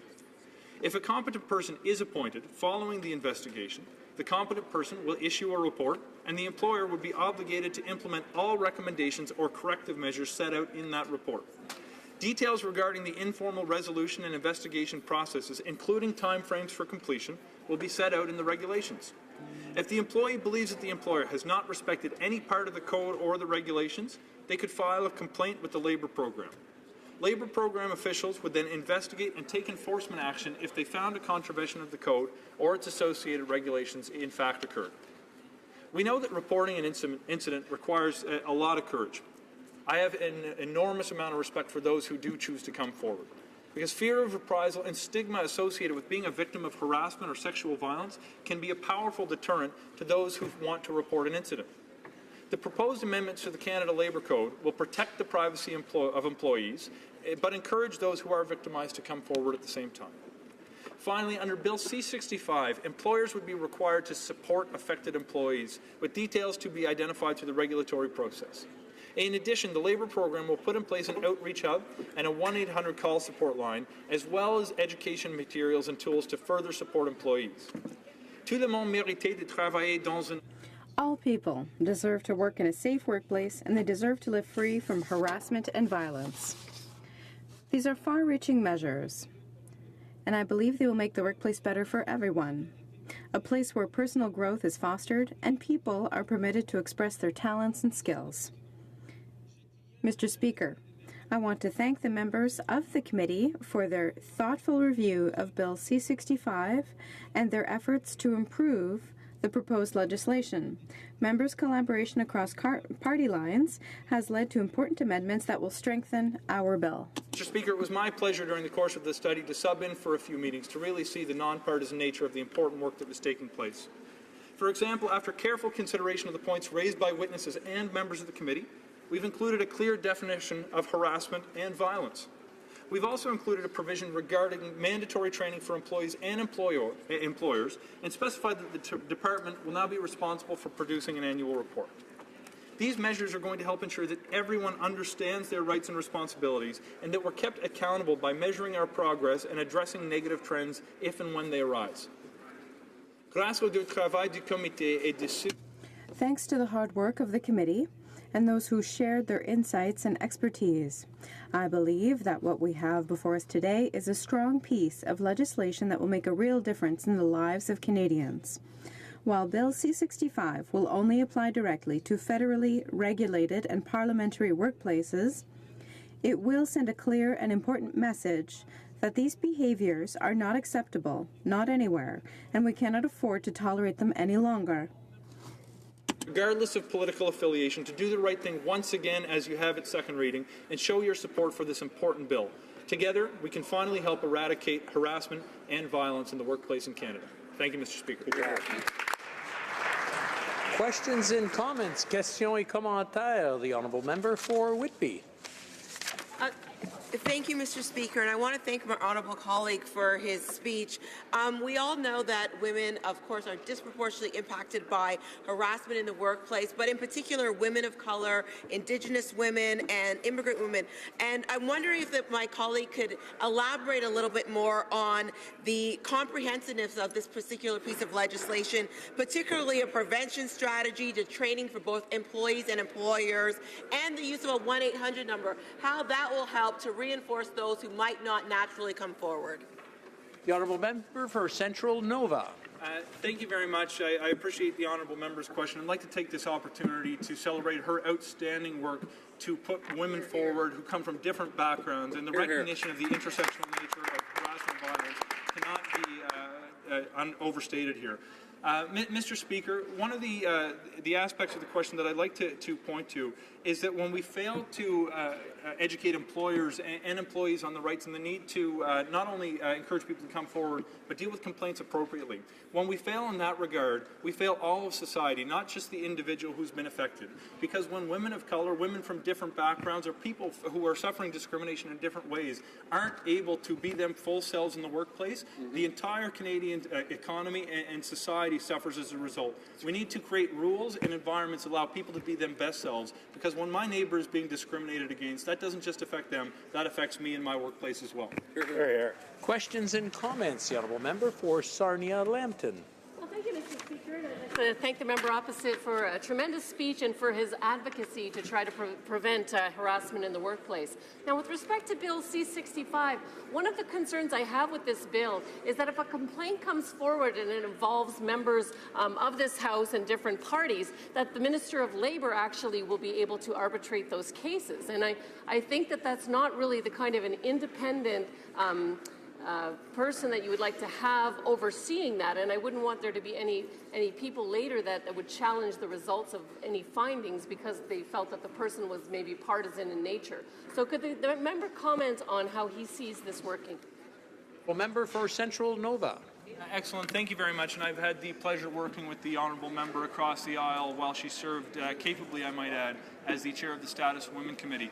This is an important issue. You can have the person investigating a complaint who might have some kind of a partisan interest, recognizing the minister may not be from one party or another at any given point in time.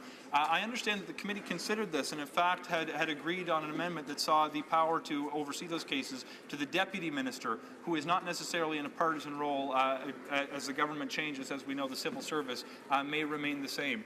This is one of the issues where I understand that, although I wasn't part of the conversation at the time, where committee members were able to demonstrate their ability to cooperate to make sure that the public has faith and confidence in the process and that it won't be abused for partisan gain. The honourable member for Central Nova will have 2 minutes of questions coming to him when we resume. The statements by members, déclaration de députés. The honourable member for Saanich Gulf Islands. Mr. Speaker, today is National Nursing Week. Every year at this time, we celebrate and thank the hard-working nurses of Canada. This week is chosen because on May 12, 1820, Florence Nightingale was born. Now, if Florence Nightingale had been a man, she would not be remembered as the Lady of the Lamp. She'd be remembered as the father of public health care. She'd be remembered as the originator of statistics for the purpose of making an argument. She invented the pie chart in order to demonstrate to policymakers how many more soldiers were dying from infectious diseases in hospitals than were dying on the battlefield. Florence Nightingale would be remembered for many things, but as many nurses can tell us, they are often underappreciated, unrecognized, for their hard-working, life-saving work across this country. So for the men and women of the working nurses of Canada, we value you. We thank you. The honourable member for St. John's East. Mr. Speaker, 40 years ago, former Speaker James Jerome launched a new program to attract smart, socially minded young Canadians from all parts of our country to the House of Commons, where they have the unique opportunity to learn the inner workings of Parliament. Les pages font honneur à leur fonction en faisant preuve. Pages, it's such a rare and valued honor. It's not uncommon to see pages demonstrate their dignity, professionalism, and potential in so many ways. Since October 1978, the new program has seen 1,603 pages on the rolls, including the Honourable MP for Dollard-des-Ormeaux and the Minister of Families, Children and Social Development. Former pages like Mark Bosk, Katie Telford, and Réal Lewis have also put their experience to work throughout Parliament Hill. All members to rise with me to thank and congratulate the House of Commons Page Program on 40 years of exemplary service. Thank you.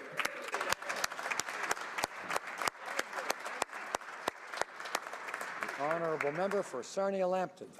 Mr. Speaker, as the Shadow Minister of Health and, more importantly, the proud mother of a nurse, I'm honoured to celebrate National Nursing Week. Every day across Canada, 421,000 nurses work on the front lines of our healthcare system, giving professional, compassionate, and quality care to their patients. This year's theme, #YesThisIsNursing, was selected from over 300 submissions by students, nurses, and other Canadians. The theme is meant to speak to the diverse and ever-expanding role played by Canadian nurses. Nursing is a very hard job, but nurses conduct their duties with dignity and excellence. Thanks to the nurses from Blue Water Health and the many home care and palliative care nurses in Sarnia-Lambton. On behalf of Her Majesty's Opposition, we commend all nurses for their contribution to our nation. Thank you for your service. The Honourable Member for Marc Aurel-Fortin. Mr. Speaker, the Eco Nature Park, which was founded in 1987, has, over the years, become essential to the people of Marc Aurel-Fortin, and it's also become a remarkable ecotourism experience. In fact, at the Dunamis Prize Gala of 2018, this park won the prize for Business of the Year in the tourism category. This prize highlights all the work done to keep the park's activities going despite flooding and the construction of a new exploration center. This summer season will be a great one as the park gradually reopens this center. I invite all of you to come and discover this beauty of nature in the heart of Laval. Honourable Member for Vancouver Kingsway. Mr. Speaker, I'm honoured to rise today to recognize National Nursing Week. This week we celebrate International Nurses Day, Indigenous Nurses Day, and Florence Nightingale's birthday. Nurses are consistently ranked as Canada's most respected and trusted professionals, and it's no wonder. Nurses offer us care when we're most vulnerable. They are the frontline guardians of our public health care system, and they work tirelessly to advocate for the needs of their patients. In particular, Canada's nurses have been a leading voice in the decades-long push for universal pharmacare in Canada. Mr. Speaker, nurses take care of us, and so we must take care of them. Unfortunately, over the past 2 decades, nurses have experienced an increase in workplace violence. On behalf of Canada's New Democrats, I call on all parties to work together to ensure that nurses never have to go to work fearing they will be abused. And I thank Canada's nurses for their incredible leadership in delivering better health care to all Canadians, especially my sister Cheryl, who has been nursing for 30 years. The honourable member from Mississauga Lakeshore. Mr. Speaker, there is growing concern over plastic waste in our oceans and lakes. Marine animals and birds are dying in alarming numbers as a result of suffocation and ingestion of plastics. Les déchets en plastique se vont dans la... Plastic waste ends up in the food chain and pollutes our water. As of today, the world has produced 8 billion tons of non-recycled plastic, and half of this over the past 13 years. 600 million pounds are floating on the surface of the oceans alone. Climate change for opening a national consultation on this pressing challenge, and I encourage all Canadians to participate. Mr. Speaker, I look forward to hearing from the residents of Mississauga Lakeshore, and I will welcome their involvement. The time to act is now. It is the right thing to do, Mr. Speaker, and it is the only thing to do. Thank you. The Honourable Member for Richmond-Arthabasca. Mr. Speaker, I'm proud to inform this House that for some weeks now our party has begun a Listening to Quebecers tour that will travel Quebec-wide in order to meet with people from all walks of life and get to know the issues that are dear to their heart. It didn't take long for several issues to come to the fore, but what we heard every time was the way the Liberal government neglected the regions. People feel misunderstood and abandoned. In coming months, we will crisscross Quebec, meeting with more people and looking at their ideas in order to create the prosperity for our province. People can also submit their ideas online at www.alécoutequebecois.ca. Our party recognized the Quebec nation and dealt with the fiscal imbalance. I would invite anyone who wants to know more to attend our first General Council of the Quebec wing in Saint-Hyacinthe this weekend. For Don Valley East. Mr. Speaker, I rise today to congratulate His Highness the Aga Khan on his Diamond Jubilee, marking 60 years of tireless leadership of the Shia Ismaili Muslim community globally. On May 1st, I had the pleasure of welcoming him to Ottawa as he celebrates his Diamond Jubilee. His Highness promotes the shared values of pluralism, justice, compassion, and of service to others. As Prime Minister Chrétien stated, we may think it is the Canadian way, but it is in short supply in today's world, and therefore it makes the work of the Aga Khan indispensable. His Highness keeps persevering, undiminished and undeterred, and we need his passion and his message more than ever. Thank you, Your Highness, for walking alongside Canada and helping us meet our SDG goals. Welcome to Canada. It is our great privilege to celebrate your Diamond Jubilee. Jubilee Mubarak. The honourable member for Hamilton West, Ancaster Dundas. Mr. Speaker, we are reminded this week to speak openly and frankly about mental health. It is an issue that can impact any one of us at any age, but today I'd like to speak about the impact on our youth. As a chaplain, I've witnessed firsthand the devastating impact on mental health challenges. It was a privilege to support hundreds of youth as they journeyed through very dark days. Seeing our young people face these challenges is absolutely heartbreaking. They feel alone and they do not feel understood. Mr. Speaker, we're working on changing that. I rise today hopeful as our government recognizes the importance of these issues. We will continue to work to remove the stigma and to meet the challenges for all those suffering. My message to all our youth struggling with mental health issues today is simple. We are with you and we want you well. Thank you. The Honourable Member for Niagara Falls. Mr. Speaker, it is my honour to rise in this House today to recognize the 50th anniversary of the Faculty of Law at the University of Windsor. As an alumnus of Windsor Law, I can attest that the 3 years I spent there were among the best of my life. The Windsor Faculty of Law welcomed its first class in 1968.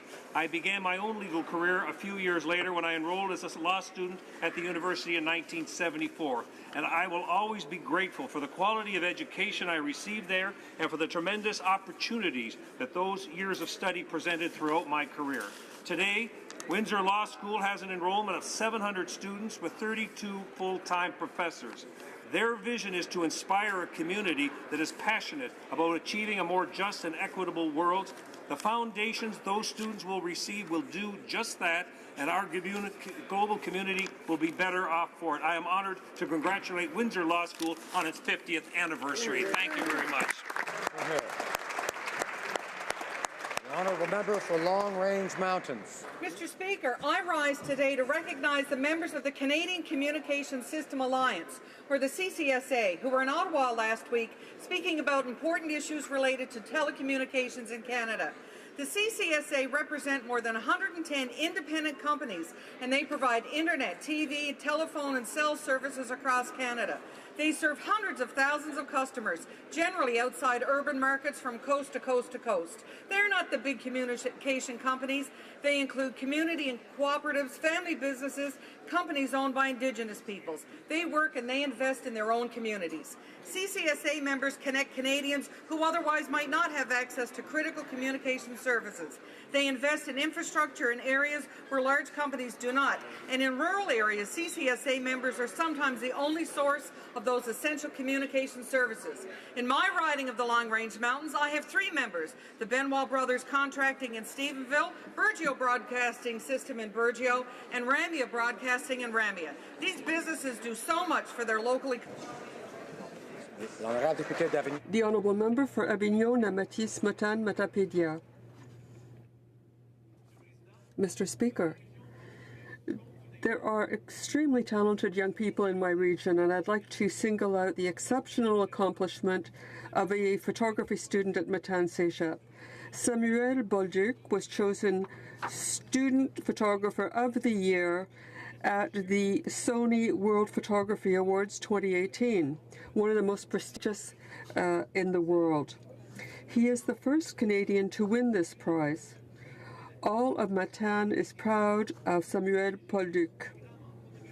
This international recognition is remarkable, but well and truly deserved. For this young artist who is overflowing with creativity, Mr. Speaker, it is my great pleasure to congratulate Samuel Bolduc in this House. This prestigious recognition will, I'm sure, catapult this young man into the ranks of the best and launch an extraordinary career. Bravo. Mr. Speaker, as Conservatives, we believe in fighting criminals who commit violent crimes. We believe in upholding victims and their families and supporting law-abiding citizens. But, Mr. Speaker, the Liberals are more interested in doing just the opposite. With Bill C-75, the Liberals are proposing to reduce penalties for serious crimes, crimes such as assault with a weapon, participating or leading Canada to participate in terrorist activities, and participating in the activities of organized crime. Mr. Speaker, this bill only weakens our justice system and sends the wrong message to Canadians. Yeah.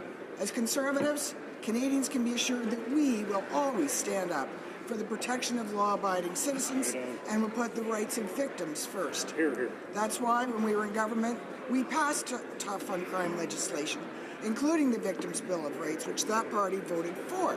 But unlike the Liberals, we put our words into action. Good. Honourable member for Cambridge. Thank you, Mr. Speaker. I was happy to welcome the Prime Minister, the Premier, and the Minister of Innovation, Science, Economic Development to Cambridge for an announcement last Friday. $110 million was announced in federal funding, along with $110 million provincially, that will complement the $1.4 billion investment by Toyota Motor Manufacturing Canada for their plants in Cambridge and Woodstock.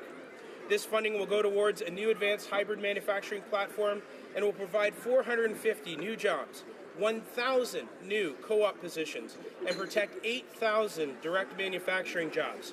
Cambridge and Waterloo region are known for our high-tech sector, innovation, and advanced manufacturing capabilities. For over 30 years, Toyota in Cambridge continues to find success in the ever-changing automotive field while providing stable and good-paying jobs.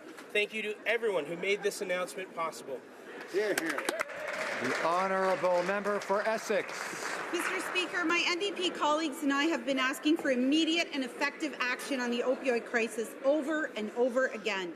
37 families throughout my riding of Essex are mourning the losses of those they love from opioid overdoses. Our losses are more than 1.5 times higher than the provincial average.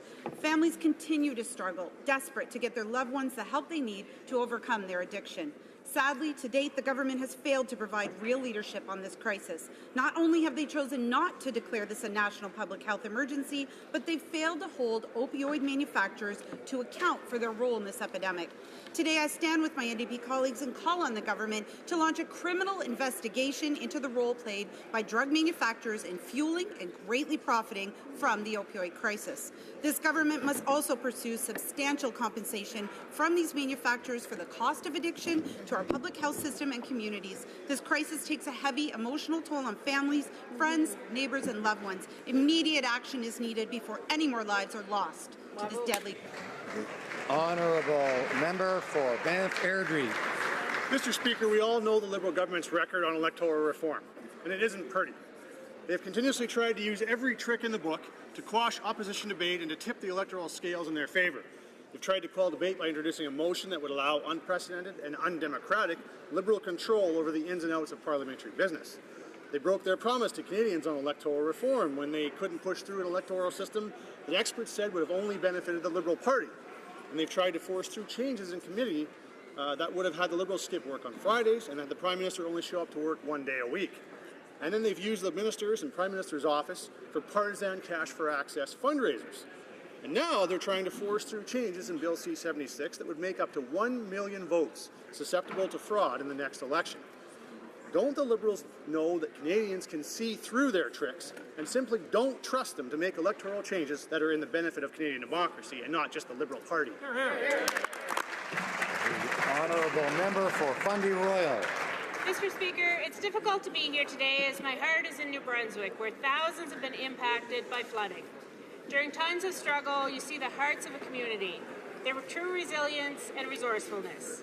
This past weekend, I worked alongside of neighbours, packed the sandbags, saw others showing up with a truck, a pump, a shovel, a container of cookies, or their own 2 hands to help to try to protect memories and possessions.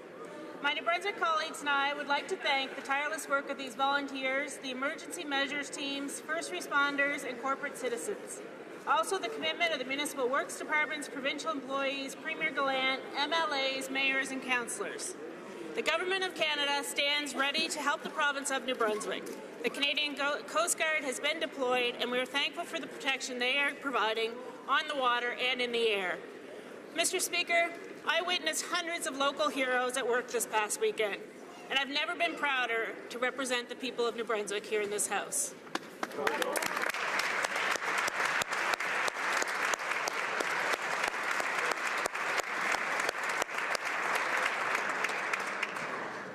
Questions orales, oral questions. L'honorable député de Richmond. The honourable member for Richmond Arthabaska. Mr. Speaker, no one but a Liberal would boast about taxes. The Parliamentary Budget Officer has revealed that the carbon tax will slow down growth in the GDP, will lead to a loss of $10 billion in the economy, and none of the Liberals on their benches is able to say what the impact will be on the environment. This is an economic and environmental policy that doesn't hold water. The Prime Minister is going to be seeking out even more money from Canadians' pockets. So my question for him is, how much will this tax cost Canadian families? The Right Honourable Prime Minister. Mr. Speaker, contrary to the previous Harper government, we collaborate with the provinces. That's why we're establishing, along with them, ways of putting a price on the carbon. That is how we will be working on it in the fall to bring into force this new measure by January 1st. We have a great deal of work to do between now and then, but I can assure you, Mr. Speaker, that we're going to be taking tangible action to reduce greenhouse gas emissions and to create economic growth. The honourable member for Richmond Arthabaska. Here's the reality, Mr. Speaker. This government has racked up deficits without a plan to return to a balanced budget. 80% of Canadian families are paying more taxes today than under the previous Conservative government. The Liberals, imagine this, they've even cancelled the tax credit for people using public transit. And now with the carbon tax, the government's going to be taking $10 billion out of the Canadian economy. So my question for the Prime Minister is simple. How much will it cost Canadian families? How much will they have to pay because of this new carbon tax? The Right Honourable Prime Minister. Mr. Speaker, the Conservatives are out in left field. We committed to Canadians that we would help the middle class, and Canadians had a choice in the last election between austerity and cuts proposed by the government and investments and assistance for the middle class proposed by the Liberals. Canadians made the right choice because we cut taxes for the middle class and we increased them for the wealthiest 1%. We cut taxes for small businesses. We're currently delivering a benefit for children that is helping 9 families out of 10 and leaving. Mr. Speaker, our millionaire trust fund prime minister spent much of his life living in government-owned mansions, and now we learn that he has actually 2 mansions, one to prepare his meals and another for him to eat them in. At the same time, he says that British Columbians who are suffering under $1.60 litre gasoline prices need to make better choices. Doesn't he think it's just a little bit hypocritical to charge more taxes to middle-class Canadians while he lives in the lap of luxury at their expense? Prime Minister.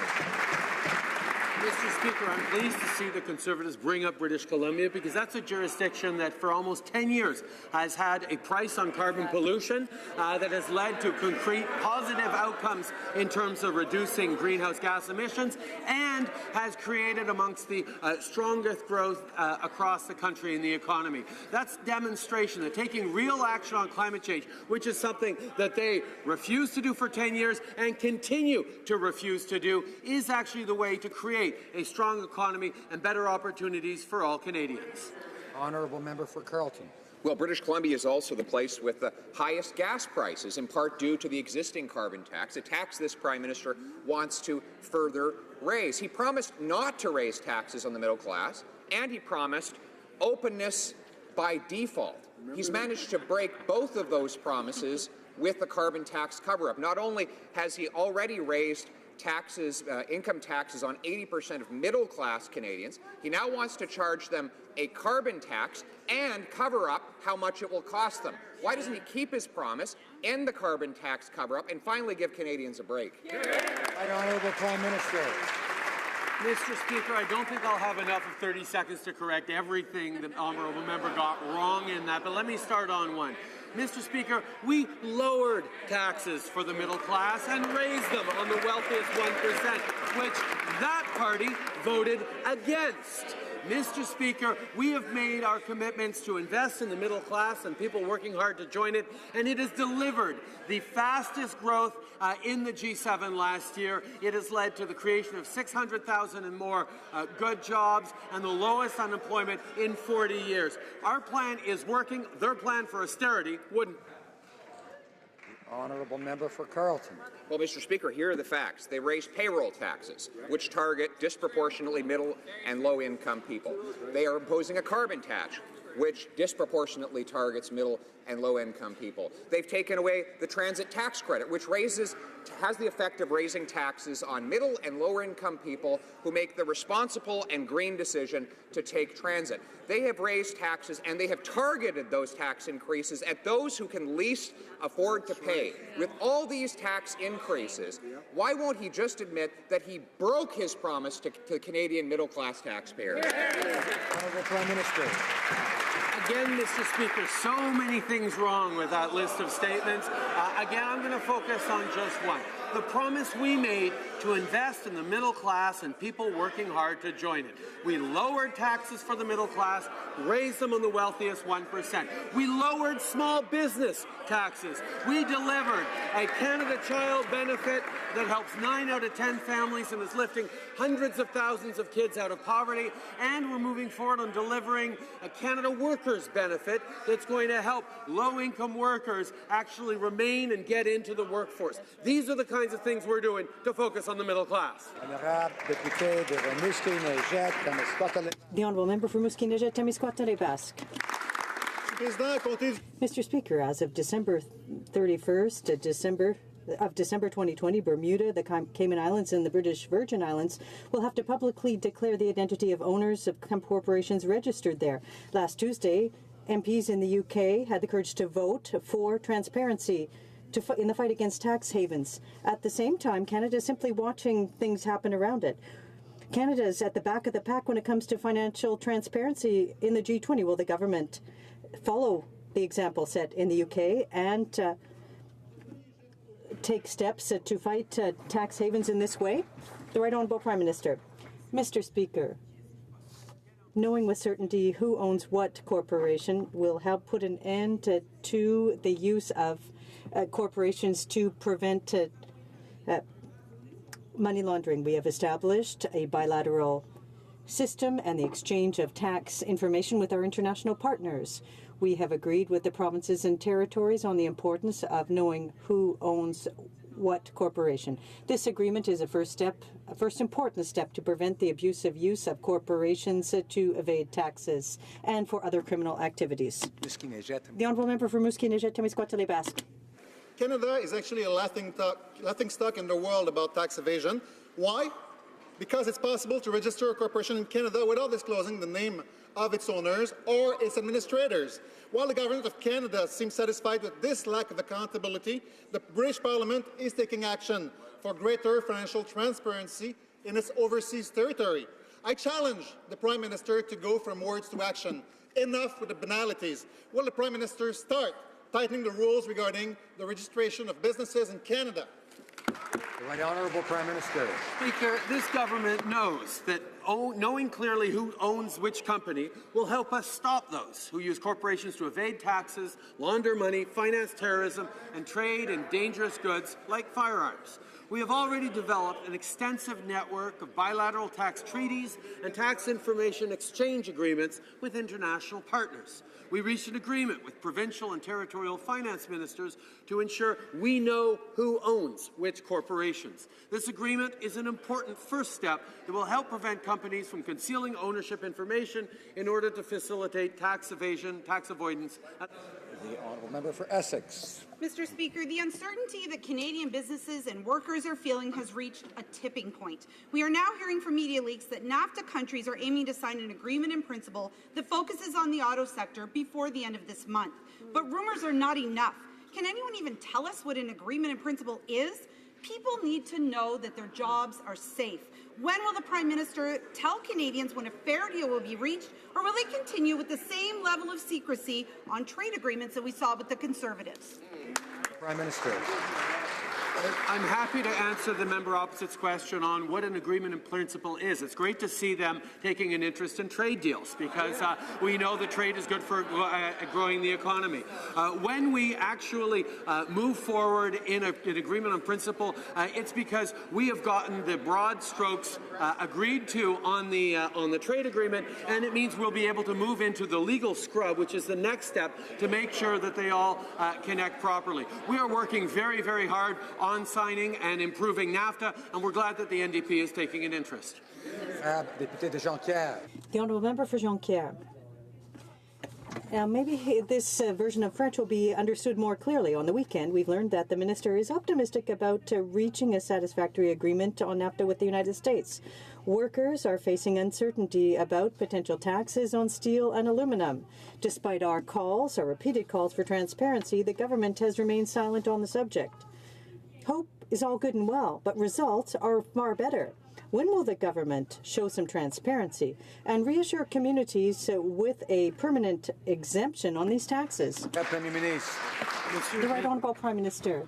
For months, Mr. Speaker, we have worked with our partners, our NAFTA partners, to improve and to negotiate a new agreement that will be better for workers in all three countries. We know that we need certainty for workers, for investors, for corporations, for travelers, and that is what we're working on. We understand that this is a long process, that there are challenges with the U.S. administration, but we are focusing on the work that needs to be done to defend the interests of Canadians, for corporations, and to create economic growth for all three countries. Opposition House Leader. Does the Prime Minister have any idea of the difficult choices most families already have to make when it comes to how they spend their money? Let me give him an example of a family. Jacob has to be driven to soccer, Emma to piano, and then little Noah has a medical condition, and he has to be taken to the doctor 2 hours away once a week. Can the Prime Minister tell parents like these just which child they're supposed to say no to in order to pay for his carbon tax? Parliamentary Secretary to the Minister of Environment. Thank you, Mr. Speaker. Canadians know that climate change is real, and Canadians expect us to take strong action. And that is exactly what we are doing. I truly wish that for the sake of our children that climate change was not a partisan issue, but the Conservatives have clearly made it one. Shame on you. We will continue to do what we've been doing for 2 years, taking practical, cost-effective measures to tackle climate change, to grow a clean economy, and to create good jobs. That is what Canadians expect, Mr. Speaker, and that is exactly what we are doing. Honourable Opposition House Leader. Mr. Speaker, Canadians are struggling every day to make ends meet, and this Prime Minister has absolutely no idea of the struggle that they're facing. While he gets his taxpayer-funded meals delivered to his taxpayer-funded home using taxpayer-funded fuel, he tells Canadians they are supposed to make better choices. So again, I ask the Prime Minister, if he can, from his ivory tower, please tell Canadians what better choices they're supposed to make to pay for his useless carbon tax. Honourable Parliamentary Secretary. Mr. Speaker, let's set the record straight. 80% of Canadians live in a jurisdiction that have a price on carbon pollution, and these 4 provinces had the best economic growth last year. Our government is taking action by putting a price on carbon pollution to grow the economy in cleaner ways. The Harper Conservatives think it's easier to stay silent and do nothing on climate change. They continue to ignore science and the reality unfolding in their own backyards. In 2015, Canadians asked for a change. Doing nothing on climate change like the Conservatives did for 10 years is not an option. The Honourable Member for Lévis-Lotbinière. Mr. Speaker, the carbon tax will have detrimental repercussions in Canada and will represent some $10 billion. This new tax, Mr. Speaker, is simply being used to pay for the Liberals' deficit. How much will Canadian families have to pay on a yearly basis because of the mismanagement by this Prime Minister? The Honourable Parliamentary Secretary. Merci, Monsieur le Président.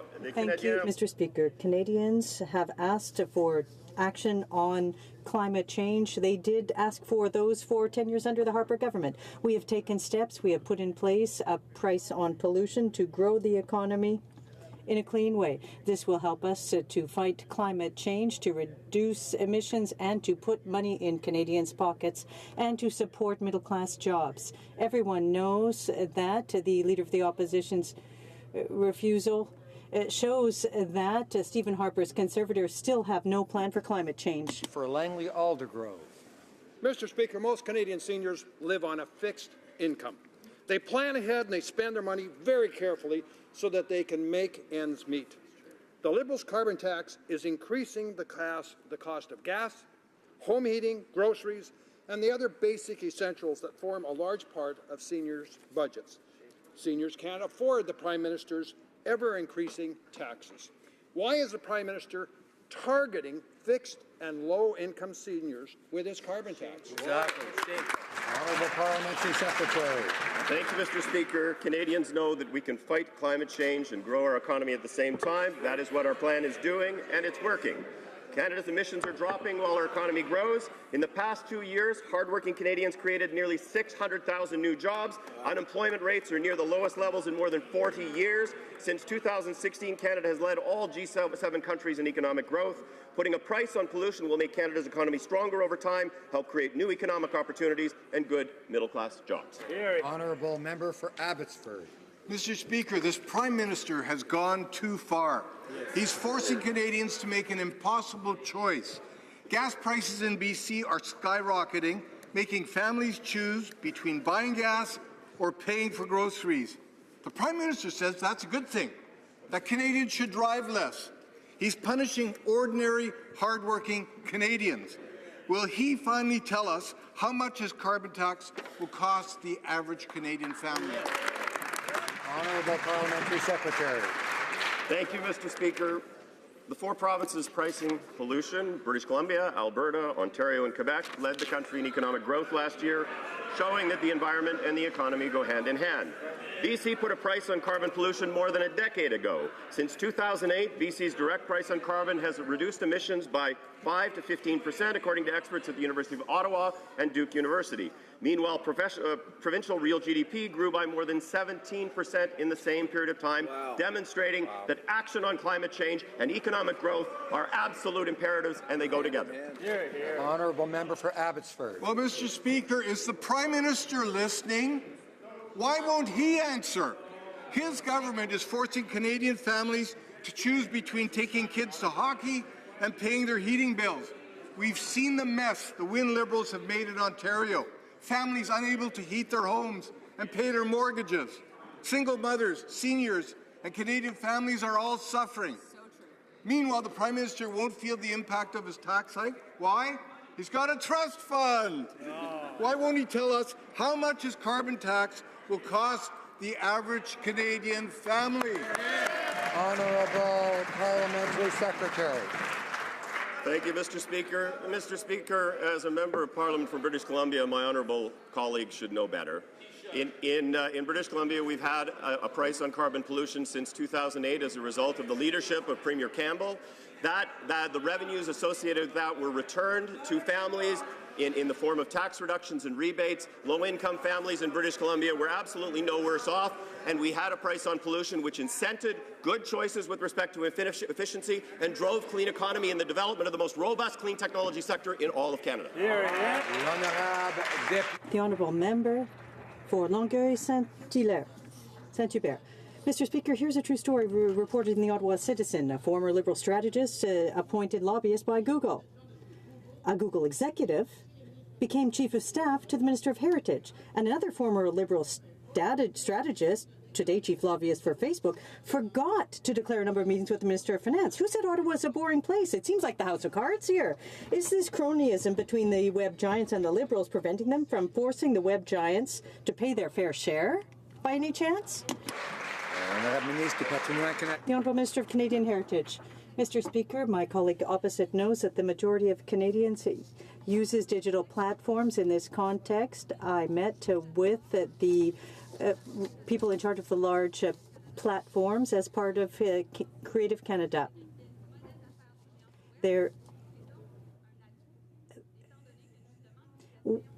We are attempting to protect and to promote our culture on the web. She has always been completely transparent with respect to her former employer, even with the Ethics Commissioner. James Bay. Well, Mr. Speaker, the Bank of Canada is warning that the power of the U.S. data oligarchies is so great it's now threatening the competitiveness of the Canadian economy. This, as the U.S. and the U.K. talk about regulating these corporate giants who have the power to undermine democratic elections. Meanwhile, the Liberal Party have put a for sale sign on the Prime Minister's door for all the data lobbyists who just all happen to have Liberal Party passes. So once again, why is this government putting the interests of giant data and their Liberal Party insiders ahead of the interests of Canadian citizens, consumers, and Canadian culture? The Honourable Minister of Economic Development. Mr. Speaker, we've been very clear when it comes to data breaches, and privacy concerns to take aggressive action. That's why we put forward regulation to protect Canadians under the Personal Information Protection and Electronics Document Act called PIPEDA. This applies to private entities, and if there's any stolen or lost data, they must report that to the individual and to the Privacy Commissioner. Failure to do so will lead to an infraction amount, a fine of up to $100,000, Mr. Speaker. So we've been very clear about taking action on this file and will continue to do so, Mr. Speaker. The honourable member for... Mr. Speaker, on April 27th, the federal court stated that refugees can seek asylum in Canada if they're afraid of if they fear being deported from the United States. And this runs counter to the logic of the Third Safe Country Agreement that maintains the U.S. respects international laws on refugees, including the principle on non-refoulement. Does the government agree with the court that the United States is not a safe country for asylum seekers, or will he do what needs to be done, and by that I mean appeal this decision? The Honourable Minister. Mr. Speaker, the Conservatives are making some very worrisome comments. They are perpetuating this myth that people are trying to sidestep lines, jump the queue, when he knows that asylum seekers are treated differently from other asylum seekers. They are the ones that propose the ridiculous idea of creating one border entry which would be 9,000 kilometers long with fewer security officers. Whereas they are saying this, what we're doing is protecting the security and safety of Canadians and ensuring that... The honourable member. Mr. Speaker, it's disappointing because the minister is off track. He isn't answering the question that I asked. It was a very simple one. Now, this morning, the Minister of Immigration informed Canadians that he has nothing new to deal with these illegal migrants. The Liberals never talk about compassion for real refugees in UN camps. They never talk about compassion for immigrants who enter Canada legally and have to wait longer. The minister is going to great lengths to accommodate these illegal refugees and forgetting about the ones suffering in refugee camps. Will the government show some leadership and put the issue of asylum seekers on the agenda for the G7? The Honourable Minister of Transport. Mr. Speaker, the Conservatives like talk about security, but they cut $390 million from the Border Services Agency. They claim to be compassionate, but they're the ones that cut medical assistance to families and children from people who came to Canada as refugees. Their hypocritical approach of pretending to be concerned about refugees is false. Canadians need to know that. The Honourable Member for Richmond-Arthabaska. Richmond Centre, I'm sorry. Richmond. The Honourable Member for Richmond Centre. Truly vulnerable refugees in the world don't have the means to fly to the United States and sneak across the Canadian border. Many languish in refugee camps, waiting in a 45,000-case private sponsorship backlog. They can't jump the line. Yet, the Liberals are allowing others to do just that. How is that fair or compassionate? Honourable Minister of Immigration. Speaker, the HoC Conservatives wouldn't know what compassion is if it hit them in the face. Mr. Speaker, this is the party. The HoC Conservatives cut $400 million from border security operations, and they pretend to care about the border. The HoC Conservatives kept families apart, spouses, live-in caregiver programs, children, and others in queues. We inherited a huge ballooning backlog under the privately sponsored refugees. They have no idea what compassion is about. They didn't care about Yazidi refugees, Mr. Speaker.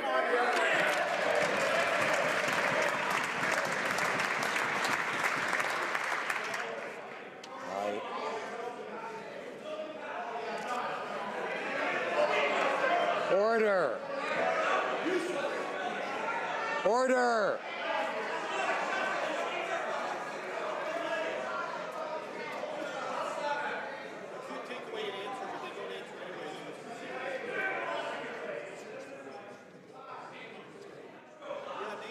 Order. It is not helpful to order in this place to suggest that people here aren't honorable or lack compassion. We should be careful in our commentary.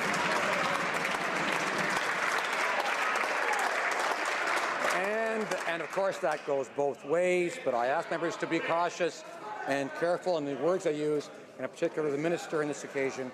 I'd ask him not to use that kind of suggestion in the future. The honourable member for Calgary, Nose Hill. The Prime Minister has issued 12,500 expedited work permits for people who have entered Canada illegally from the United States in the last year alone. There are hundreds of thousands of people, including new Canadians, who are out of work or could be out of work and are trying to make ends meet. Planned orderly migration grows our economy. What is happening at the Quebec-U.S. border is not planned, orderly, fair, or compassionate. Why won't the Prime Minister close the loophole in the Safe Third Country Agreement? The Honourable Minister of Immigration. The House of Conservatives never understood a very simple thing about immigration, that investment follows talent. They didn't make the necessary investments in immigration processing. Let's stick to the numbers. Parents and grandparents had to wait years under that party to come to Canada. Spouses and children were kept apart for years under that party. Privately sponsored refugees were kept for years apart under that party. We inherited a 50,000 backlog in privately sponsored refugees. And yes, they lack compassion because they cut refugee health care, Mr. Speaker.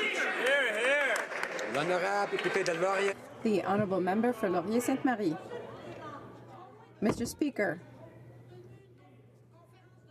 3 ministers held press conferences this morning on asylum seekers, but they really did not have much new to say.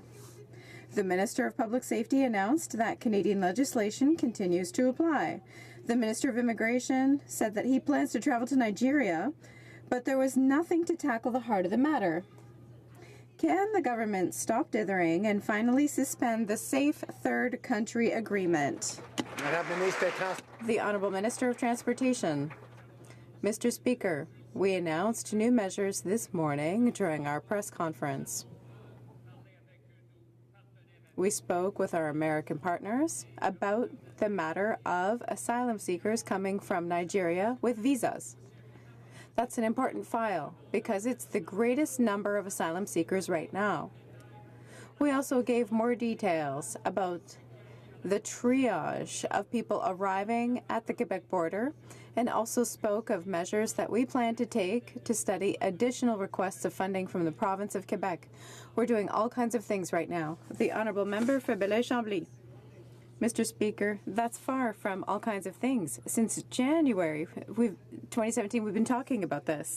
They can talk about all the things that are happening, but the problem persists, and what we're seeing is people who, in one case, are trying to flee the death, torture, and poor living conditions, and in another case, fleeing anti-refugee sentiment that exists even in places like the White House. So, Mr. Speaker, if the government wants to be welcoming to refugees, and they want it to happen in the proper way at official border crossings, why don't they do the easy thing and suspend the Safe Third Country Agreement? Bravo. Honourable Minister of Immigration. Speaker, the Safe Third Country Agreement is premised on the notion of better management of asylum seekers between Canada and the United States. It's based on a principle supported by the United Nations Refugee Agency that refugees should claim asylum in the first safe country that they land in. This is so the United Nations Refugee Agency monitors both Canada and the United States in terms of their compliance with the Safe Third Country Agreement. I didn't think I would live to see the day when the NDP would disagree with the United Nations. The Honourable Member for West Nova. Thank you, Mr. Speaker. This week marks Mental Health Awareness Week. It is an important moment to take collective action to reduce stigma and, above all, to encourage our friends and family to talk about it openly. Poor mental health and mental illness are more prevalent than many people think. In fact, 1 out of every 3 Canadians will have a mental illness in their lifetime. My question is for the Minister of Health. what action is this government taking regarding mental health for Canadians? I'd like to thank my colleague from West Nova for his important question and his leadership on this file.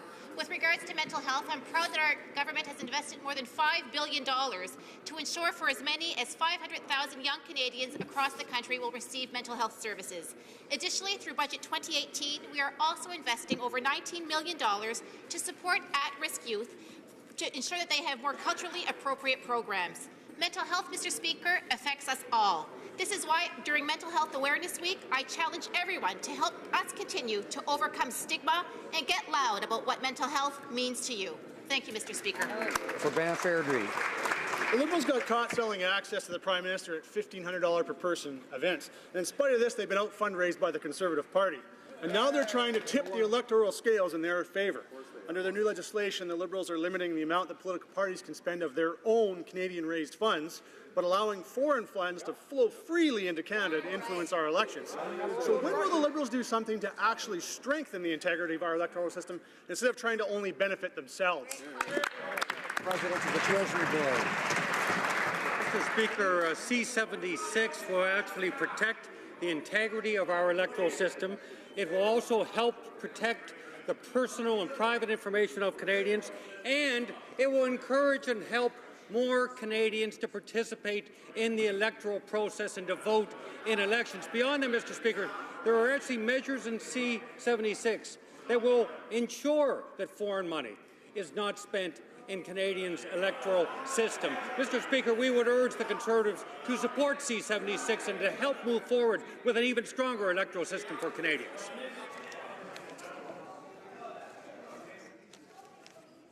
I remind honourable members that the time to speak is when they have the floor and not at other times. And the honourable member for Bruce Grey, Owen Sound would do well to heed what I just said and not be speaking while I'm trying to point out you shouldn't be interrupting around here. Honourable member for Banff Airdrie. Well, Mr. Speaker, I don't think anyone's believing any of that. Now, it turns out the Liberals actually want stricter ID rules for buying marijuana than they do to protect the integrity of our elections. Nearly 1 million erroneous voter information cards were mailed out during the 2015 election, but the Liberals want to use them as a proof of address. So why do the Liberals want people to show ID to buy marijuana, but not in order to vote? President of the Treasury Board. Mr. Speaker, the Conservatives were warned by hundreds of experts that eliminating the voter information cards and vouching would actually have a negative impact and reduce Canadians' participation in the election. In fact, after the election, Stats Canada made it very clear that about 170,000 Canadians didn't get to vote because of those Conservative changes. We believe very strongly, as does the Elections Canada, that the electoral system is stronger when more Canadians vote in elections, and we will continue to encourage exactly that. The Honourable Member for Louis Saint Laurent. Mr. Speaker, all Canadians recognize that the Liberal Party and the Prime Minister have no credibility when it comes to talk about voter reform because they abandoned their electoral promise. And yet the ideas that they're putting forward, such as to withdraw the use of voter ID cards and just use the voter ID card as acceptable, it doesn't work because in 2015, over 1 million voter cards had mistakes on them. Why are they playing with democracy? The Honourable President of the Treasury Board. Mr. Speaker, we are determined to increase the trust and participation of Canadians to our democratic process. This legislation will make elections more accessible. It will make the electoral process more transparent and help political parties better protect Canadians' privacy. We're looking forward to working with all members for a more open and transparent system. Louis Saint Laurent. The Honourable Member for Louis Saint Laurent. Those 1 million cards were no good, and he thinks it's a good idea to use just those? It doesn't make any sense. And not only that, but they're allowing foreign funds to flow into Canada. It makes no sense. Canadian elections belong to Canadians. Why is the Prime Minister allowing foreign entities to send millions to Canada? The Honourable President of the Treasury Board. Earlier in question period, the Conservatives were questioning why we would require Canadians to have ID cards to purchase marijuana. And Mr. Speaker, let's be very clear. One of our focuses is not just in terms of legalizing, but also to heavily regulate marijuana. We want to keep it out of the hands of young people. That's one of the reasons why we're doing this. But Mr. Speaker, we actually think it's a good thing for Canadians to vote, but not necessarily a good thing for young Canadians to buy marijuana, Mr. Speaker. Where are the Conservatives coming from on this? The honourable member for London.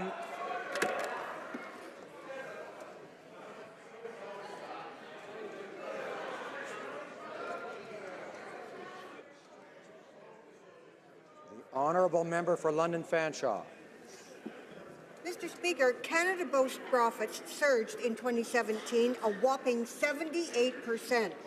Business is booming, so it's time to make investments that ensure healthy profits are there for the future.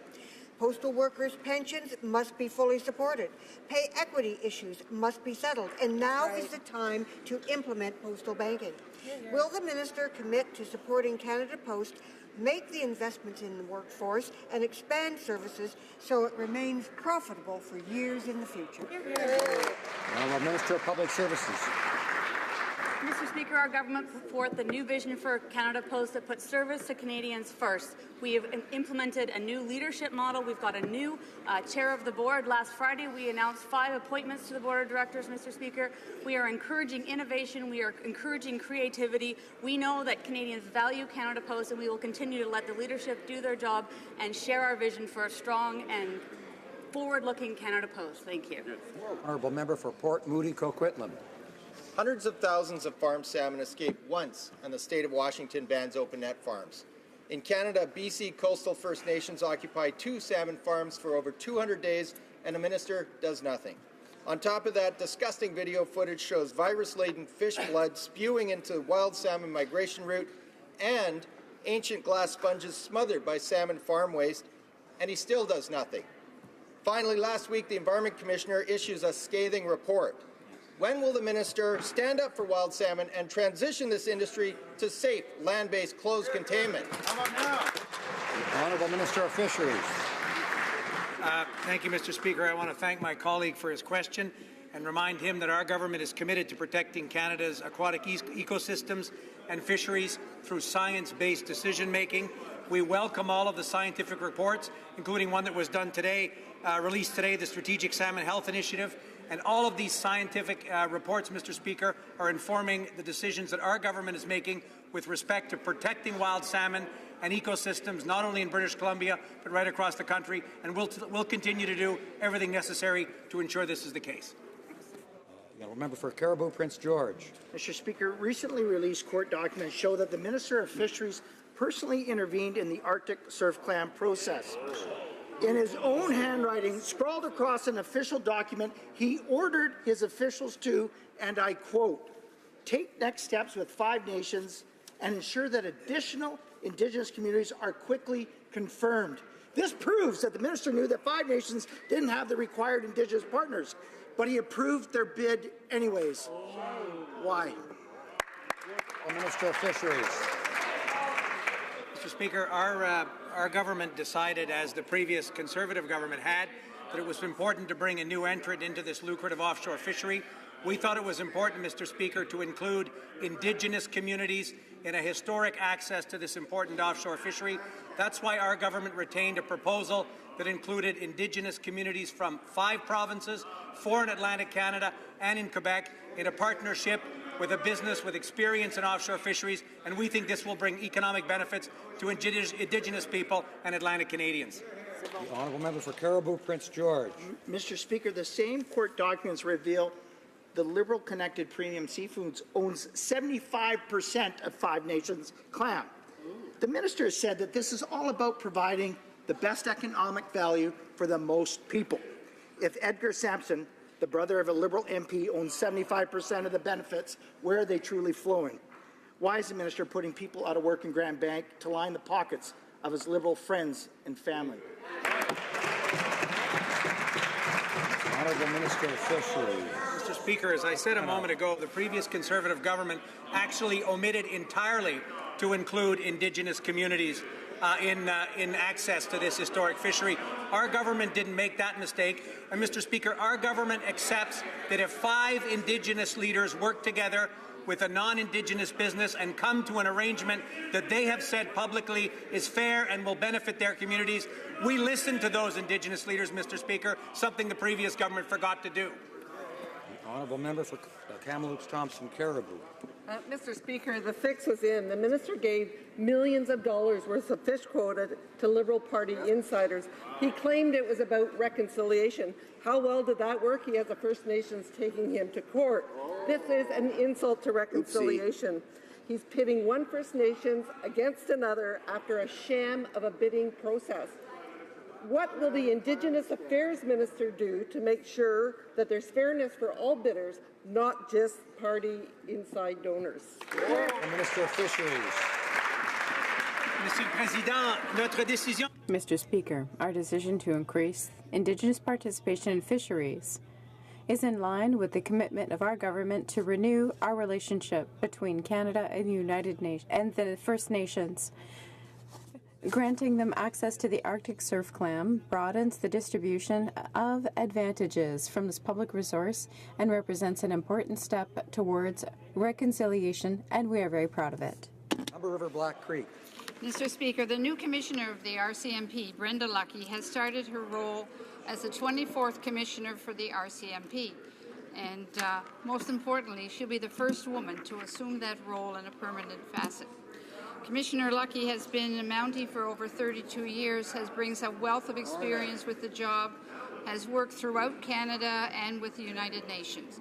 I'd like to, through you, Mr. Speaker, ask the Minister of Public Safety, what are his expectations and goals for our new Commissioner? Minister.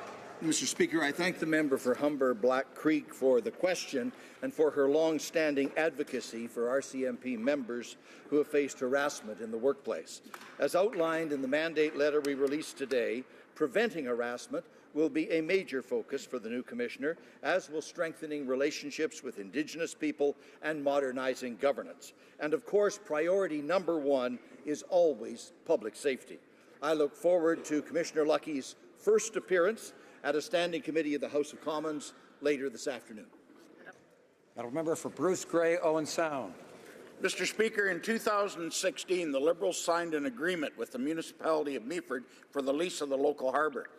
It states the municipality is not responsible for major repairs. However, after a major storm caused damage, the Liberals have told the municipality that they're on the hook for the cost of repairs. Now, in a letter, all DFO can say is we are unable to come to an agreement with the town. Well, Mr. Speaker, they did agree on an arrangement 2 years ago. When will the minister do the right thing, honour this agreement, and pay for the repairs at the Meaford Harbour?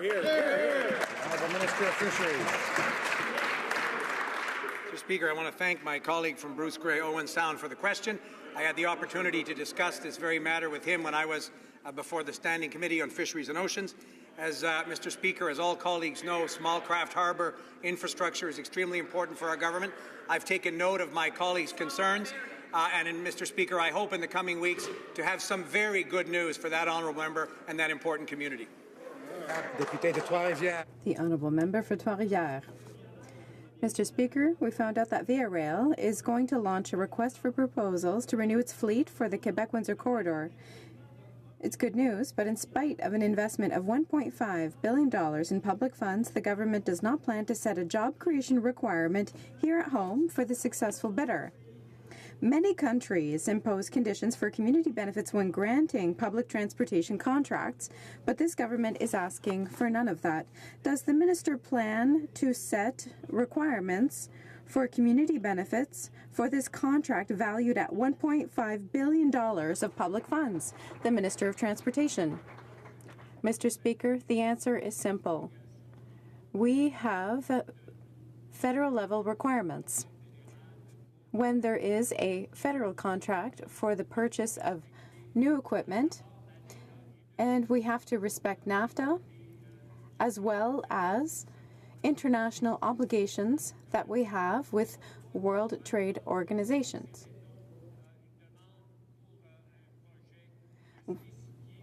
When we set out a request for proposals, we have to specify that a certain percentage be created. We cannot specify a certain percentage of jobs to be created in Canada.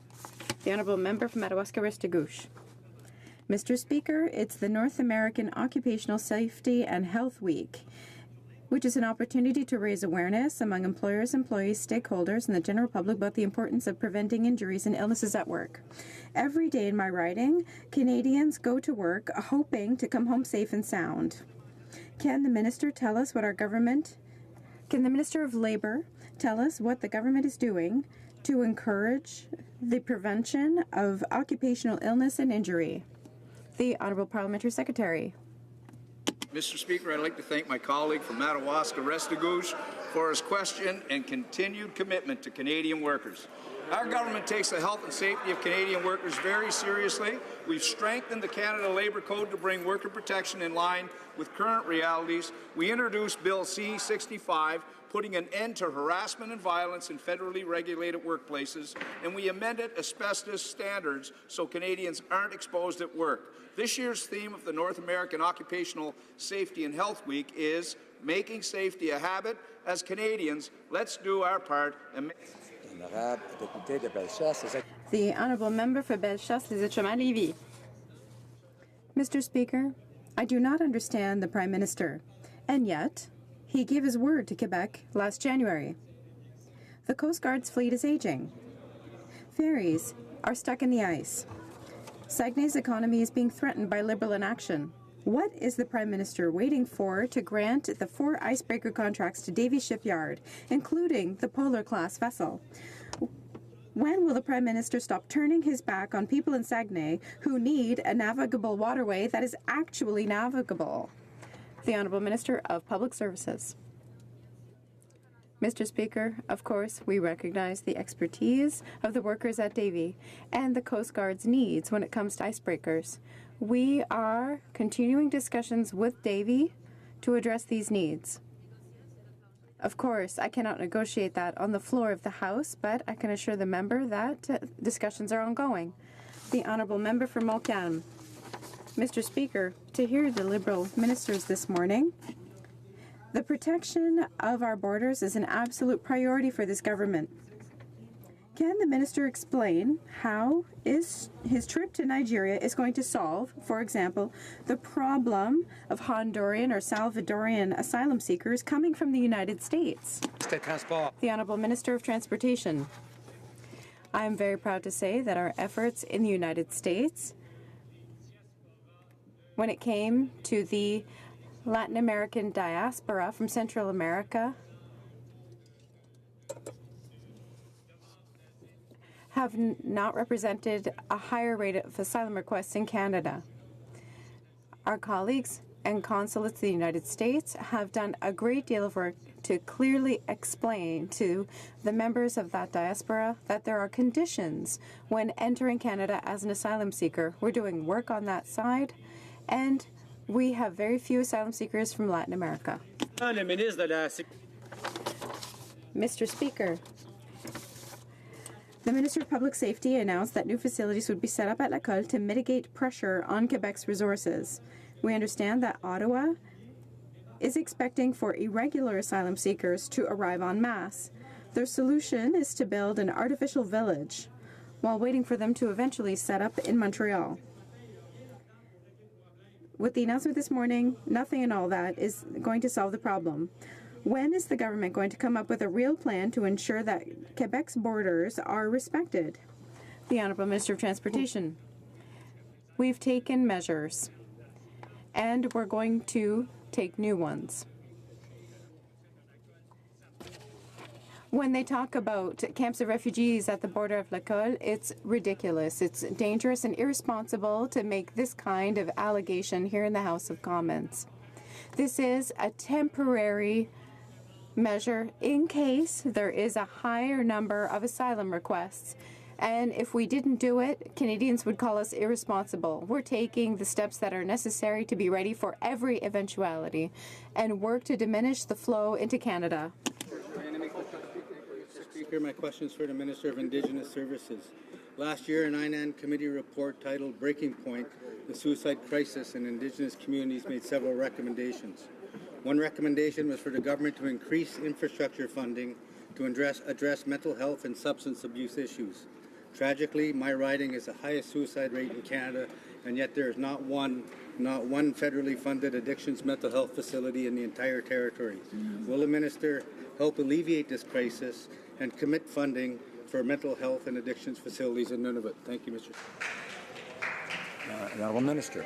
From Nunavut for this important question. As he knows, our government has made unprecedented investments in mental wellness and addictions treatment for Indigenous peoples. In the case of Nunavut, this includes $7.7 million last year in Nunavut for mental wellness and addictions. We have heard the call for a facility, a treatment facility in the territory, and we have funded a feasibility study to that end. We look forward to those results and moving forward on this work.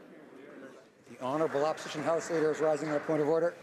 Thank you very much, Mr. Speaker. Mr. Speaker, during question period, you rose and you admonished the Minister of Immigration for using derogatory insults at Conservatives. I was shocked, Mr. Speaker, when the Minister of Immigration rose immediately thereafter and challenged your opinion, did not heed your ruling, and instead doubled down and hurled the same insult in this House. Mr. Speaker, when you make a ruling, it is to be respected, it is to be listened to, and Mr. Speaker, I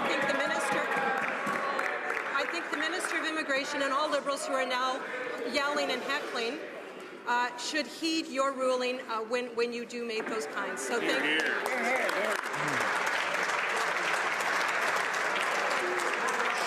Order. I thank the Honourable Opposition House Leader for her suggestion that all members should heed rulings of the Speaker. In this case, the language, there is often derogatory language directed in both directions. And in fact, I must admit that this was not a direct personal attack in this case, and that's generally what's unparliamentary. Right? I talked about what is helpful to order. So there's a difference, and it's not nearly as serious. However, I would prefer members are cautious in their language, and there is, as I said, if derogatory language towards a party were not allowed, if derogatory language toward a party were not allowed, there's an awful lot of questions and answers that wouldn't be permitted. So in fact, that there is a distinction that's important to make between those things. So I would ask members to heed what is said. I wouldn't call that a ruling in this case as opposed to a request of members. As I said, I ask members that they try to be careful in their language. So that's what I would ask members to do in the future. L'honorable député de Charlebourg-Haute-Saint-Charles. The Honourable Member for Charlebourg-Haute-Saint-Charles. Thank you, Mr. Speaker, for that clarification. I would like to point out, however, that after you made this, the Minister of Immigration specifically got up and repeated the same thing that you asked him not to. And I realize that there are frequent times on this side when you are giving us feedback, but it seems here that the Minister has an opportunity to apologize to the House. We've already risen on a point of order with regard to his decorum last week, and I would ask him that he do it here today. Government for Calgary knows. So my difficulty here is that it's not actually unparliamentary language. If it were unparliamentary language, I would have had a very different response to what the Minister then said. This is a different matter than what I think she's talking about. L'honorable député de Charlebourg-Haute-Saint-Charles. The Honourable Member. Thank you, Mr. Speaker. For some weeks now, various ministers have answered saying that the Conservative government had we actually spent more money than they did on border services. They cut funds to border services. I asked for information from the Library of Parliament, and this is the information I got. Sorry, no unanimous consent. Tabling of documents. Introduction of government bills. Statements by ministers. Reports from interparliamentary delegations. Presenting reports from committees. Dépôt de projet de loi. Introduction of private members' bills. Mr. Rodriguez, ask for leave to table a bill to change the name of certain electoral districts. This motion is deemed adopted. The Honourable Member. Thank you, Mr. Speaker. I'm pleased to stand today to defend a bill entitled An Act to Change the Name of Certain Electoral Districts. This bill would change the name of 16 ridings from C to C, and this would be done to better represent the geography and of the region. And I'm doing this not only for my colleagues on this side, but for the opposition. And I'd like to thank everyone on both sides of the House for their contribution. It is a fine example of cooperation among parties in this House. Thank you. Mr. Rodriguez, seconded by Ms. Tassi, asks that this bill be read a second time and a first time and printed. When will this bill be read a second time? At the next sitting of the House. Première lecture du projet de loi d'intérêt public émanant du Sénat. First reading of Senate public bills. Government House Leader. So thank you, Mr. Speaker. I suspect that if you were to canvass the House, that there have been discussions amongst the parties, and you will seek it. I think you will find unanimous consent for the following motion. That notwithstanding the standing order or usual practice of the House, Bill C-402, an act to change the name of certain electoral districts, be deemed read a second time and referred to a committee of the whole, deemed considered in the committee of the whole, deemed reported without amendment, deemed concurred in at the report stage, and deemed read a third time and passed. Does the Honourable Parliamentary Secretary have the unanimous consent of the House to propose the motion? Agreed. The House has heard the terms of the motion. It's the pleasure of the House to adopt the motion. Carried. Troisième lecture de ce projet de loi, third reading of this bill. Presenting petitions, présentation de pétition. The member for Kamloops, Thompson, Caribou. Thank you, Mr. Speaker. I have 3 petitions signed by hundreds of residents of Kamloops, Thompson, Caribou who were terribly disturbed by the Canada Summer Jobs Attestation Program and feel that certainly their charter rights were violated. Thank you, Mr. Speaker. Honourable Member for Hochelaga. Thank you, Mr. Speaker. Even if the Liberal government went back on its promise to reform or to make electoral reform, some residents of my riding of Hochelaga have decided to continue to fight for everyone on this file. I'm rising today to present a petition that asks the House to recognize that in a democracy, everyone should count. Our electoral method should allow a party that obtains less than 40% of votes to obtain 100%. No electoral means should allow someone who gets less than 40% of votes to obtain 100% of power. The Honourable Member. Thank you, Mr. Speaker. I have the pleasure to table a petition concerning automatic registration for the GIS. An automatic system would help people, but not all people are eligible. So it's important that the government help all our seniors, including those in the riding of Jonquière, help people be able to have access to their GIS so that they can benefit from the care they need. And it is for this reason that I table this petition on the GIS. For London Fanshawe.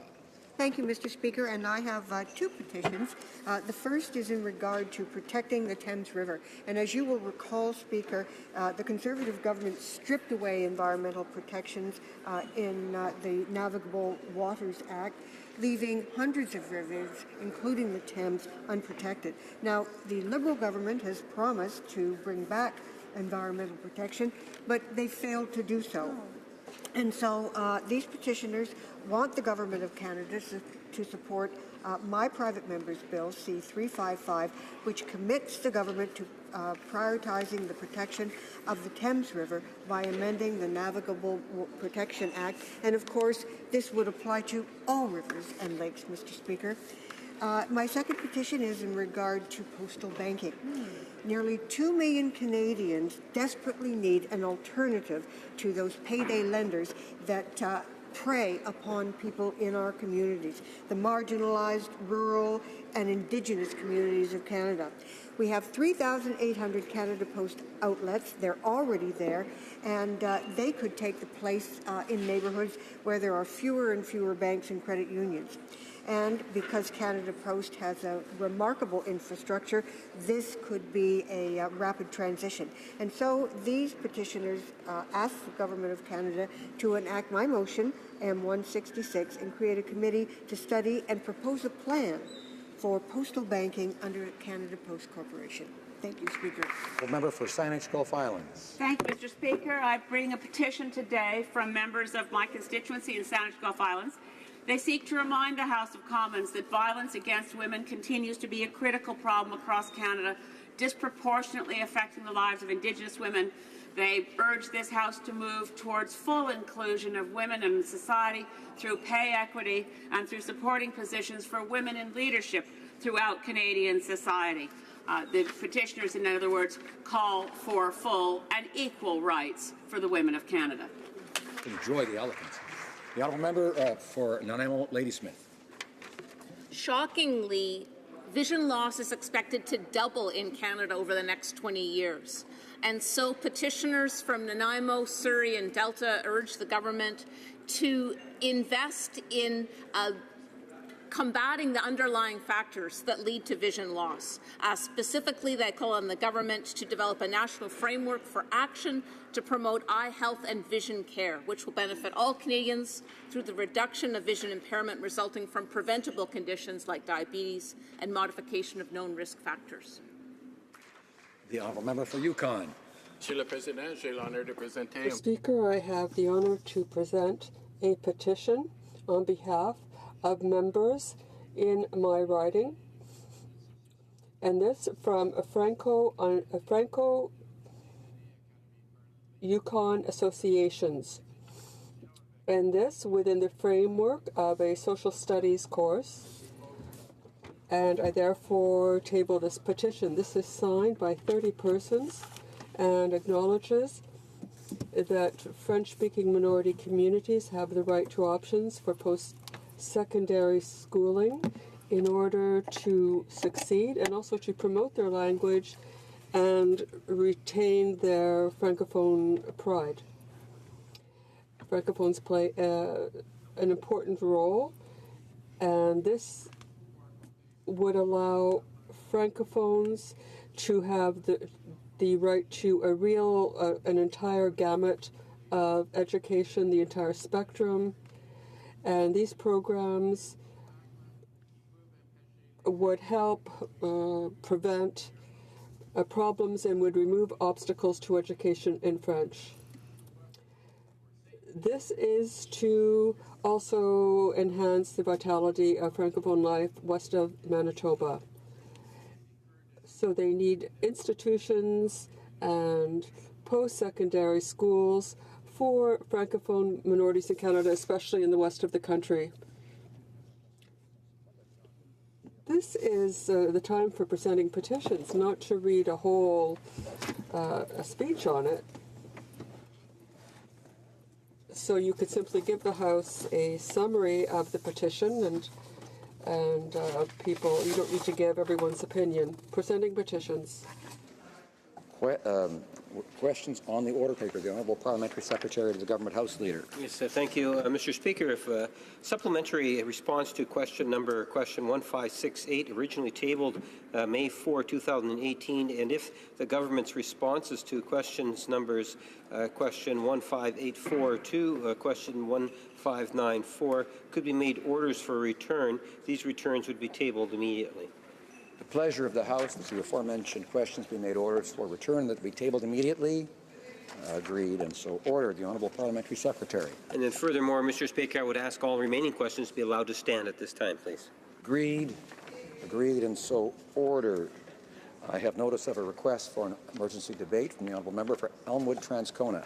Thank you very much, Mr. Speaker. I'm rising today in accordance with Standing Order 52 Sub 2, to propose an emergency debate on the use of a central vote, in this case Treasury Vote 40 in the main estimates 2018-19, to fund all new budget initiatives. And if I could, I'd just like to take a brief moment to explain the timing of this request and the importance of the debate, not just to parliamentarians, Mr. Speaker, but also, I believe, to you. On the timing, the new central vote, Vote 40, was proposed in the main estimates, but we just learned a little bit more about it on Thursday with the minister at committee, and specifically what we learned was that he's already contemplating making changes to the form of the Appropriations Act foreseen in main estimates 2018-2019. So we're not actually exactly sure what form that's going to take. We also learned that he's not committed to consulting opposition parties prior to making that change. And we learned that he does not intend to move for a take-note debate in this House so that Parliament has the opportunity to discuss this fully prior to the tabling of the appropriations bill. The importance of that for parliamentarians is that there is no mechanism prior to dispensing with the main estimates in Committee of the Whole to be able to have a full parliamentary debate. The minister, of course, mentioned opposition days and some other mechanisms, but there's no routine way for that legislation to come before the House, and it is a very significant change. So I think it's important that parliamentarians have the opportunity to weigh in before decisions are taken and before they're asked to grant that authority. I think it's important for you, Mr. Speaker, because if the wording of that bill is not sufficient, it may create a situation where you're being asked to rule in under very short time constraints, and I think you would benefit from hearing the various point of views, both from government and from the opposition parties, about the relative merits of this new mechanism, so that you have time to contemplate how it would work. There are also other matters having to do with the central vote that may come to your attention in the next little while, having to do with how funding all of these new budget initiatives out of one central vote affect the existing procedure for studying main estimates. Normally, proposals are brought to subject expert committees through departmental estimates, but under the new process, all of these things seem to perhaps have to be studied at the Government Operations Committee under Treasury Board, and as committees start to figure out that they may not be able to study new budget initiatives in the normal way, those procedural issues may well be brought to your attention. So I think it's urgent that you have the opportunity to be able to hear what's on the mind of parliamentarians with respect to this new mechanism, so that you can prepare to make rulings on this on the consequences of this new mechanism for parliamentary procedure. Thank you very much. I thank the member for Elmwood Transcona for raising his request and explaining his request for an emergency debate. However, I do not find that it meets the strict requirements of the standing order. I am now prepared to rule on the question of privilege raised on April 17, 2018 by the Honourable Member for Niagara Falls concerning the alleged premature disclosure of the contents of Bill C-75, an act to amend the Criminal Code, the Youth Criminal Justice Act and other acts, and to make consequential amendments to other acts. Je remercie le député de I would like to thank the Honourable Member for Niagara Falls for having raised this matter, as well as the Parliamentary Secretary to the Leader of the Government in the House and the Member for Berthier-Masquinongé for their submissions. Niagara Falls explained that an article by the CBC was published online 8 minutes after Bill C-75 was introduced, suggesting that the only way that this timeline was feasible was if the news organization was given advanced access to the contents of the bill. Underscoring the importance of the House's right of first access to bills, the member contended that it is unacceptable that members have to play catch-up on a public debate that is occurring on government legislation between a well-briefed media and the Minister of Justice. The Secrétaire parlementaire de la Leader. The Parliamentary Secretary to the Government House Leader told the House that no advance disclosure of the bill had occurred and that the government had complied with all the rules. As a result, he believed that members were not impeded in their functions nor was there any offense against the authority of the House. Let me begin by noting that in this case, the right of members to be informed first as to the content of bills which are on notice is not in question. Rather, what is at issue is whether this customary privilege has been properly observed. 2017, I explained that the right of first access has to be balanced with other considerations, such as the complex policy development process that accompanies the drafting of a piece of legislation. I stated at page 12,334 of the debates, quote, "The right of the House to first access to legislation is one of our oldest conventions. It does and must, however, coexist with the needs of governments to consult widely with the public and stakeholders alike on issues and policies in the preparation of legislation." Unquote. This, then, must be measured against other evidence that is provided to the Chair. In other words, is there irrefutable evidence that specific legislative details about Bill C-75, beyond what could be considered as consultative information, were purposely and prematurely divulged to the media? Weighing the evidence provided in this case, as troubling as it is difficult for the Chair to draw that conclusion, particularly since some details of the article in question could have come from the summary of the bill or from background information from discussions during the consultation process.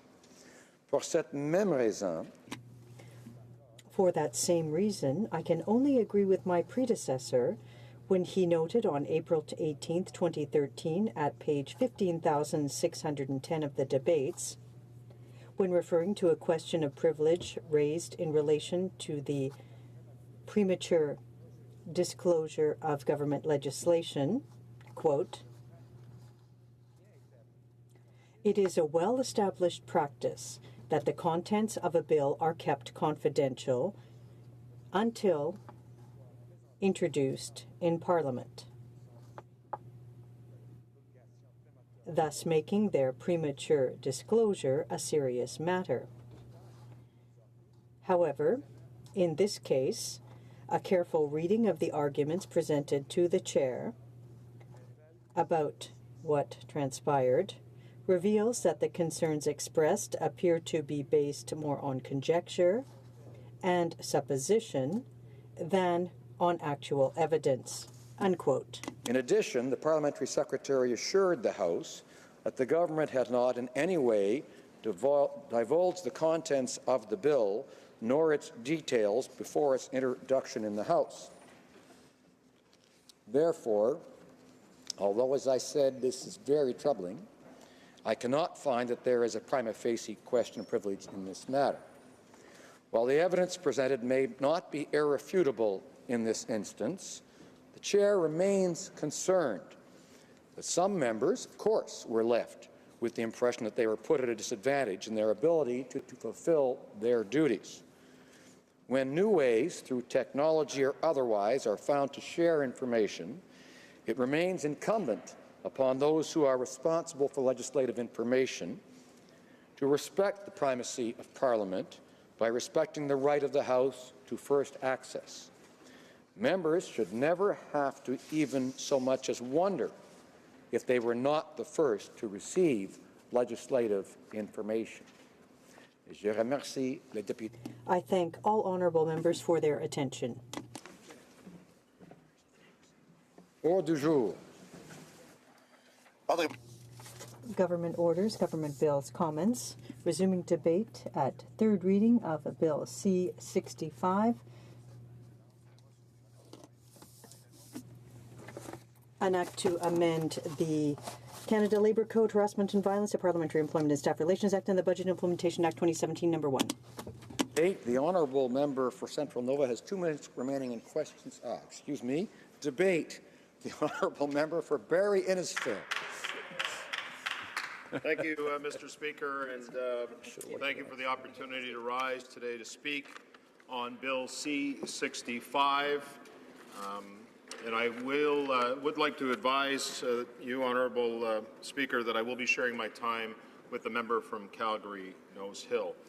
And so what this bill proposes, Mr. Speaker, and at the offset, I'd like to say that the opposition party is in agreement with the bill, and there were several amendments that were made at committee, and I'll be speaking to those amendments specifically, Mr. Speaker. But the federally regulated workplaces Harassment Act, including this parliamentary precinct and indeed on Parliament Hill. And Mr. Speaker, as you are aware, there are critical current movements of campaigns to empower victims of harassment, and those campaigns very sincerely reminded the world that harassment is intolerable in any circumstance. And Canada's Conservatives, as I said, Madam Speaker, are proud to support Bill C-65 as it comes to this House at report stage, with our proposed amendments to ensure complaints of harassment are dealt with in a non-partisan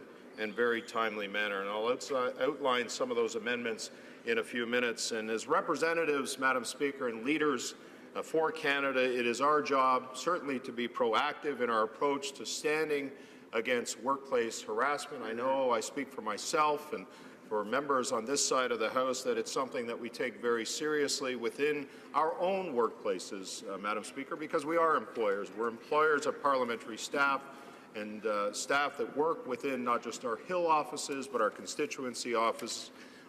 So it's very important for us to set the example, and I believe what Bill C-65 does is certainly set that example and sets a standard by which all employees should follow with respect to federally regulated workplaces. And the bill really focuses on three areas, Madam Speaker. Number one is preventing workplace harassment. Number two is responding to it. And number three is certainly supporting those who feel like they have been harassed, Madam Speaker. And there has been a tremendous amount of support shown to those who have been harassed, the victims of harassment and bullying as well, Madam Speaker.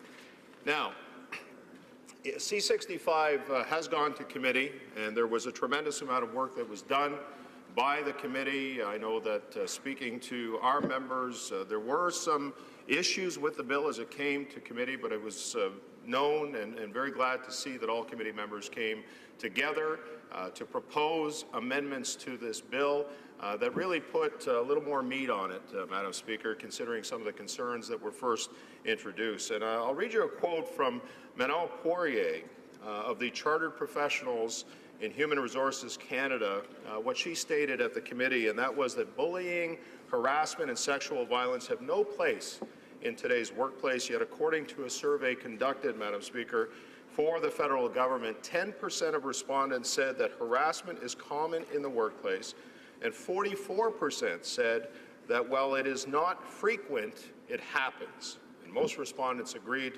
that incidents are underreported and often dealt with ineffectively. And according to a report of the Human Resources Professional Association, 1/3 of women and over 10% of men have been sexually harassed at work. And that statistic, Madam Speaker, and I think all members of this House would agree, is certainly unacceptable and cannot stand to reflect the future of Canadian workplaces. And it's our intent to create and set that example. Now, the Conservative Party did introduce an amendment to avoid political interference in political offices during harassment investigations. And I think that was a very important amendment that was put forward, again, to provide the harassment allegations, the investigation into it, free of political interference and political influence, Madam Speaker. So that was one thing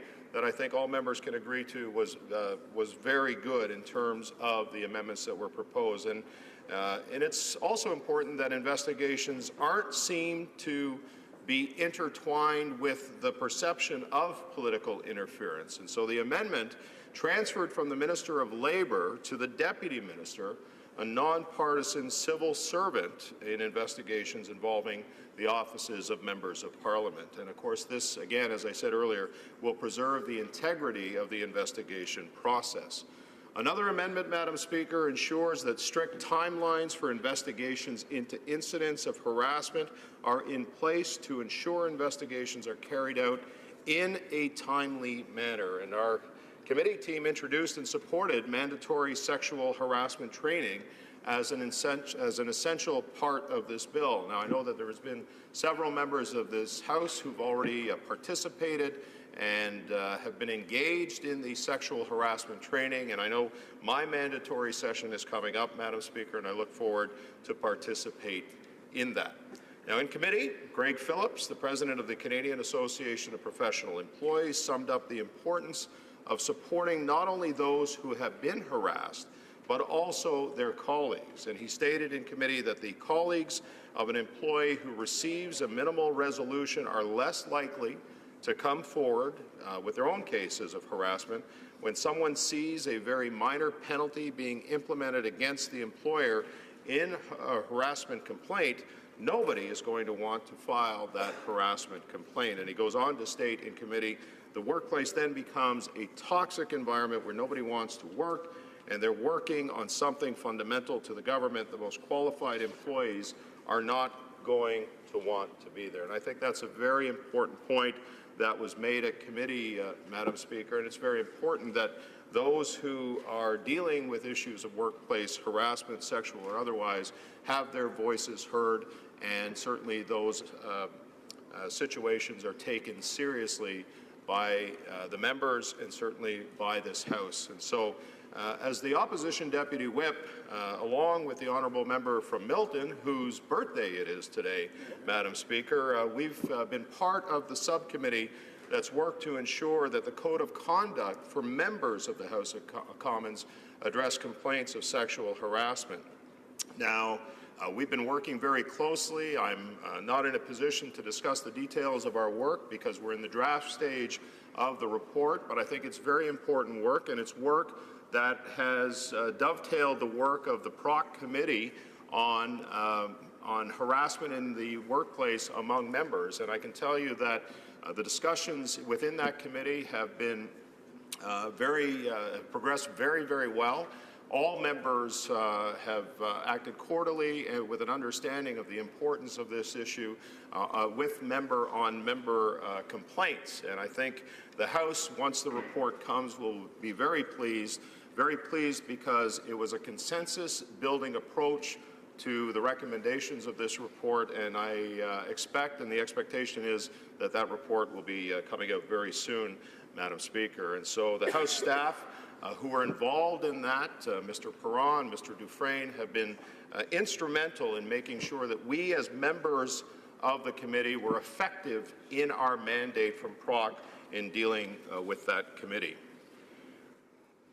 Madam Speaker, sexual misconduct and sexual harassment have no place in Canadian society, especially within our political system, if we are to provide an example.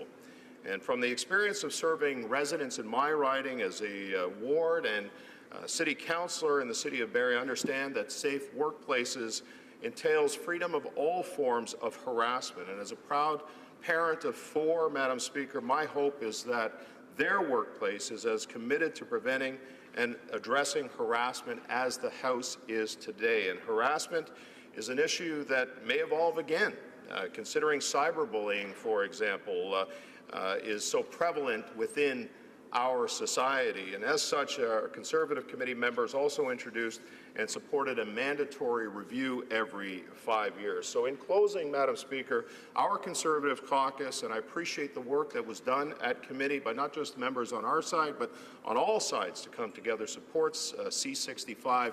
Combating harassment is a pressing need in Parliament. Parliament and political leaders need to set the example, need to be the high bar for safe workplaces across Canada, and let Parliament Hill be the standard that we will measure success in stopping all forms of harassment and creating a climate of respect for all. And we want to ensure that governments today and in the future focus on supporting victims, as is pledged to do. And Madam Speaker, as a father, an elected official, and an employer, it's my responsibility to lead by example and to instill the qualities of a harassment-free workplace. Thank you, Madam Speaker. Questions and comments? Questions et commentaires? The Honourable Parliamentary Secretary of the Government House Leader. Thank you. Madam Speaker, I'd like to share a story with the member from a conversation I had with a constituent of mine at McDonald's over just last Saturday. And she talked about how nice it was to see Parliament moving so quickly on this particular issue, and there has been a high sense of cooperation. In that discussion, we talked about education, how important education is in dealing with issues like harassment. And one of the topics focused really on how important it is maybe for Ottawa to be working with different stakeholders, but in particular school divisions, as a possible way to ensure that it's our young people that are benefiting through education so that we can prevent harassment going forward. And I'd be interested in my colleagues' comments in regards to just how important education is in being able to combat harassment. The Honourable Member for Barrie Innisfil. Thank you, Madam Speaker. I want to thank the honourable member for his question. I know he does spend a lot of time at McDonald's on Saturdays and talking to his constituents and having McCafe coffee. I'm sure lots of it on that Saturday morning. But I think, we've really seen a heightened awareness of the issue of sexual harassment over the last 6 to 9 months, Madam Speaker. Certainly what we've seen in Hollywood and elsewhere around the world, dealing with various celebrities and others as well. I can tell you that in Ontario, the school system in the city of Barrie, there is quite a bit of education that goes on. In fact, there are safe spaces for students who are part of the LGBTQ community. And so I think we're getting to the point right now where we're educating young people on the area of harassment, sexual or otherwise, bullying, and we're seeing a general sense of intolerance towards it. We're seeing groups, the Pink Shirt Campaign, for example, based on those circumstances, unfortunate circumstances that happened in Nova Scotia, has really become prevalent. And I think Canadians are coming to their sense and certainly their understanding that harassment in all forms is unacceptable, Madam Speaker. And I'm glad to see, at least in my city, the Simcoe County Board of Education, that there is a significant emphasis on teaching young people that this form of harassment, all forms of harassment, is unacceptable. Thank you, Madam Speaker. Questions and comments? Questions et commentaires. The Honourable Member for Nanaimo, Ladysmith. Thank you, Madam Speaker. Thank my colleague for the speech and thank the government for moving this legislation forward. I understand that on committee that there was common cause between New Democrat and Conservative representatives urging the government to be sure that psychological harassment was specifically included in the Act, that mental health considerations were urged by the Teamsters when they came to testify at committee. The Labour movement's got a very large capacity and big body of experience in this. So I'd like to hear from my colleague the extent to which he's satisfied that the amendments proposed at committee to include mental health protection and psychological harassment are actually in this final bill that we're debating. The Honourable Member for Barrie Innisfil. Well, thank you, Madam Speaker. And certainly the issue of mental health and the psychological effects of harassment are again a significant issue. And as a former president of the Firefighters Union in my local municipality, this is something that we certainly pushed the municipality to better understand and the impact of mental health and the psychological effects. But more importantly, it was to provide that harassment-free workplace. And that's not to say that there weren't issues of harassment. There certainly were. And at the time, the victims of the harassment could come forward and feel like they were being dealt with in a proper manner. But I think it speaks generally to the issue of mental health across this country and the fact that I believe, and I'm of the personal belief, that physical health or mental health rather, needs to be treated as equally as physical health in terms of the effects that it's having in all aspects. And certainly in Ontario, we know that 10% of the healthcare cases are mental health cases, yet it only receives 7% of the funding, for example. So there is much, much more that we can do in terms of mental and psychological health. Thank you, Madam Speaker. Resuming debate, reprise de débat. The Honourable Member for Sherwood. Okay, the Honourable Member for Calgary Nose Hill. When this bill was last read in the House of Commons, I did speak very strongly in favor of it, with some suggestions for committee to look at, because I do believe that it's very important for us to have a framework by which we combat harassment. It's certainly a pressing need in Parliament. I would continue to take that position. Just for members in this place, I would like to offer some thoughts on how the bill could continue to be improved, and perhaps also for colleagues in the other place, should this bill be passed there, that perhaps their committee could look at. First of all, this is a difficult topic to talk about, but the whole concept of what happens with a vexatious complaint is not adequately dealt with in this bill. Many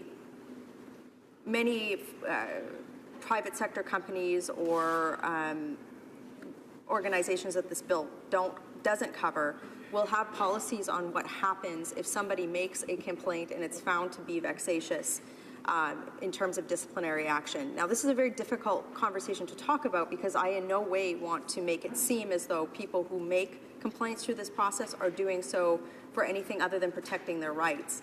However, given the atmosphere that we work in, Madam Speaker, and there is a political element to this, I also think that in order to protect people and encourage people to stand up for their rights, that there also has to be a framework in which people understand the gravity of making such a complaint, especially if they are doing it with vexatious purposes. There is nothing in this bill right now that talks about what happens should a complaint be found to be vexatious, and that's concerning to me. And I also think that it's difficult to train people on what that means if we haven't discussed that at the committee stage. So I'm trying to present this concept in such a way that acknowledges that oftentimes when victims report sexual harassment, they will be accused of making it as a vexatious complaint. And so it's this double-edged sword that I just don't think we've quite gotten right. And indeed, I think we've seen incidences recently of colleagues who have had cases litigated in the media, and that concerns me. It concerns me for people who might say, you know what, I just don't want to get involved in this because I don't want to have to go through this process. It seems way too stressful. And I also am concerned about colleagues who perhaps are being targeted unjustly of all political stripes. So I don't think that that's yet in the bill, and it's something that I would hope that either this place or the other place considers as we go forward. The other thing that I'm not clear on, even with the amendments, is what defines consent in this situation. So the bill talks about the definition of harassment and violence, but it doesn't really address what consensual activity is, especially when it comes to sexual activity in the context of our workplace. And I think that that lack of a definition too, Madam Speaker, it's going to make it difficult for trainers to say, okay, here are situations that your code suggests are improper, and here are situations by which you can make the situation proper. And I'm, again, by no means, I want to qualify my comments by saying I am no way in any shape or form saying that harassment should be tolerated in any situation. But what I found, Madam Speaker, in my training was that the situations that were given based on this definition were very vague and subjective, and they could be interpreted differently based on different cultural backgrounds, or if you had worked in different workplaces, as this is the beauty of the Commons. We do have different backgrounds and situations here. That diversity should reflect better legislation, but I think especially given that Parliament, if I'm speaking specifically to Parliament, our workplace turns over at a minimum every 4 years. So if we don't have some body of, or if we don't have a framework that talks about consent, I think it's going to be very difficult both for investigators and trainers to have a quantitative, definable way to discern what is appropriate and non-appropriate behavior in here. So I just wonder if that notion could have been expanded a little bit more in the bill. And I know it's difficult, Madam Speaker, but I think it's something that's worth talking about. The other thing that I wanted to mention was that we talk about harassment and we talk about sort of the bill talks about punishments for that, but it doesn't really talk about the fact that what somebody might consider harassment, another person might consider typical work-based behavior, depending on where they come from. And again, I don't want to make excuses for somebody who is a harasser. That is the last thing that I want to do. But what I would like to say is perhaps all of us, our political parties, Parliament itself needs to think about management and leadership training or providing that to people who have not been in that situation before. Somebody who's worked in a very small, highly stressful group situation might think that communicating one way to team members is appropriate, and then if they're ported here or to another organization, that is not going to translate. And Madam Speaker, as you well know, when we come here as new members, you're kind of given Boston O'Brien and said, be on your way. I often wonder if there's something that we could do to put in place to give people who have never managed staff before a bit of a leg up on understanding what is common practice.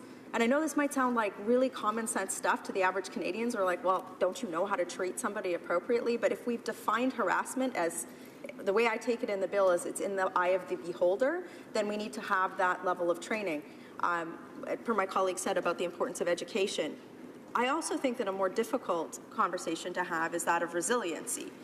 This is a highly stressful workplace where you're making decisions on the fly, emotions get tense, and I realize it is incumbent upon each of us to treat each other like human beings.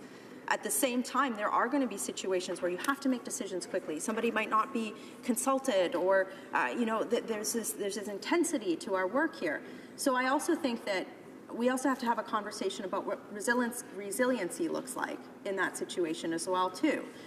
So that, again, we can have that common understanding that can be turned over to people who are coming new into this place time after time on what the culture of this place looks like. And I only think that true cultural change is going to happen if we talk about these very difficult sort of intangible things. Right now, we've got a good framework, a start of a framework in this place, but there's a lot of subjectivity to how it's being applied, and I just worry that we're going to have a lack of consistency. I worry about the ability of people to actually use it functionally, and I certainly hope that my colleagues would consider this as we go forward.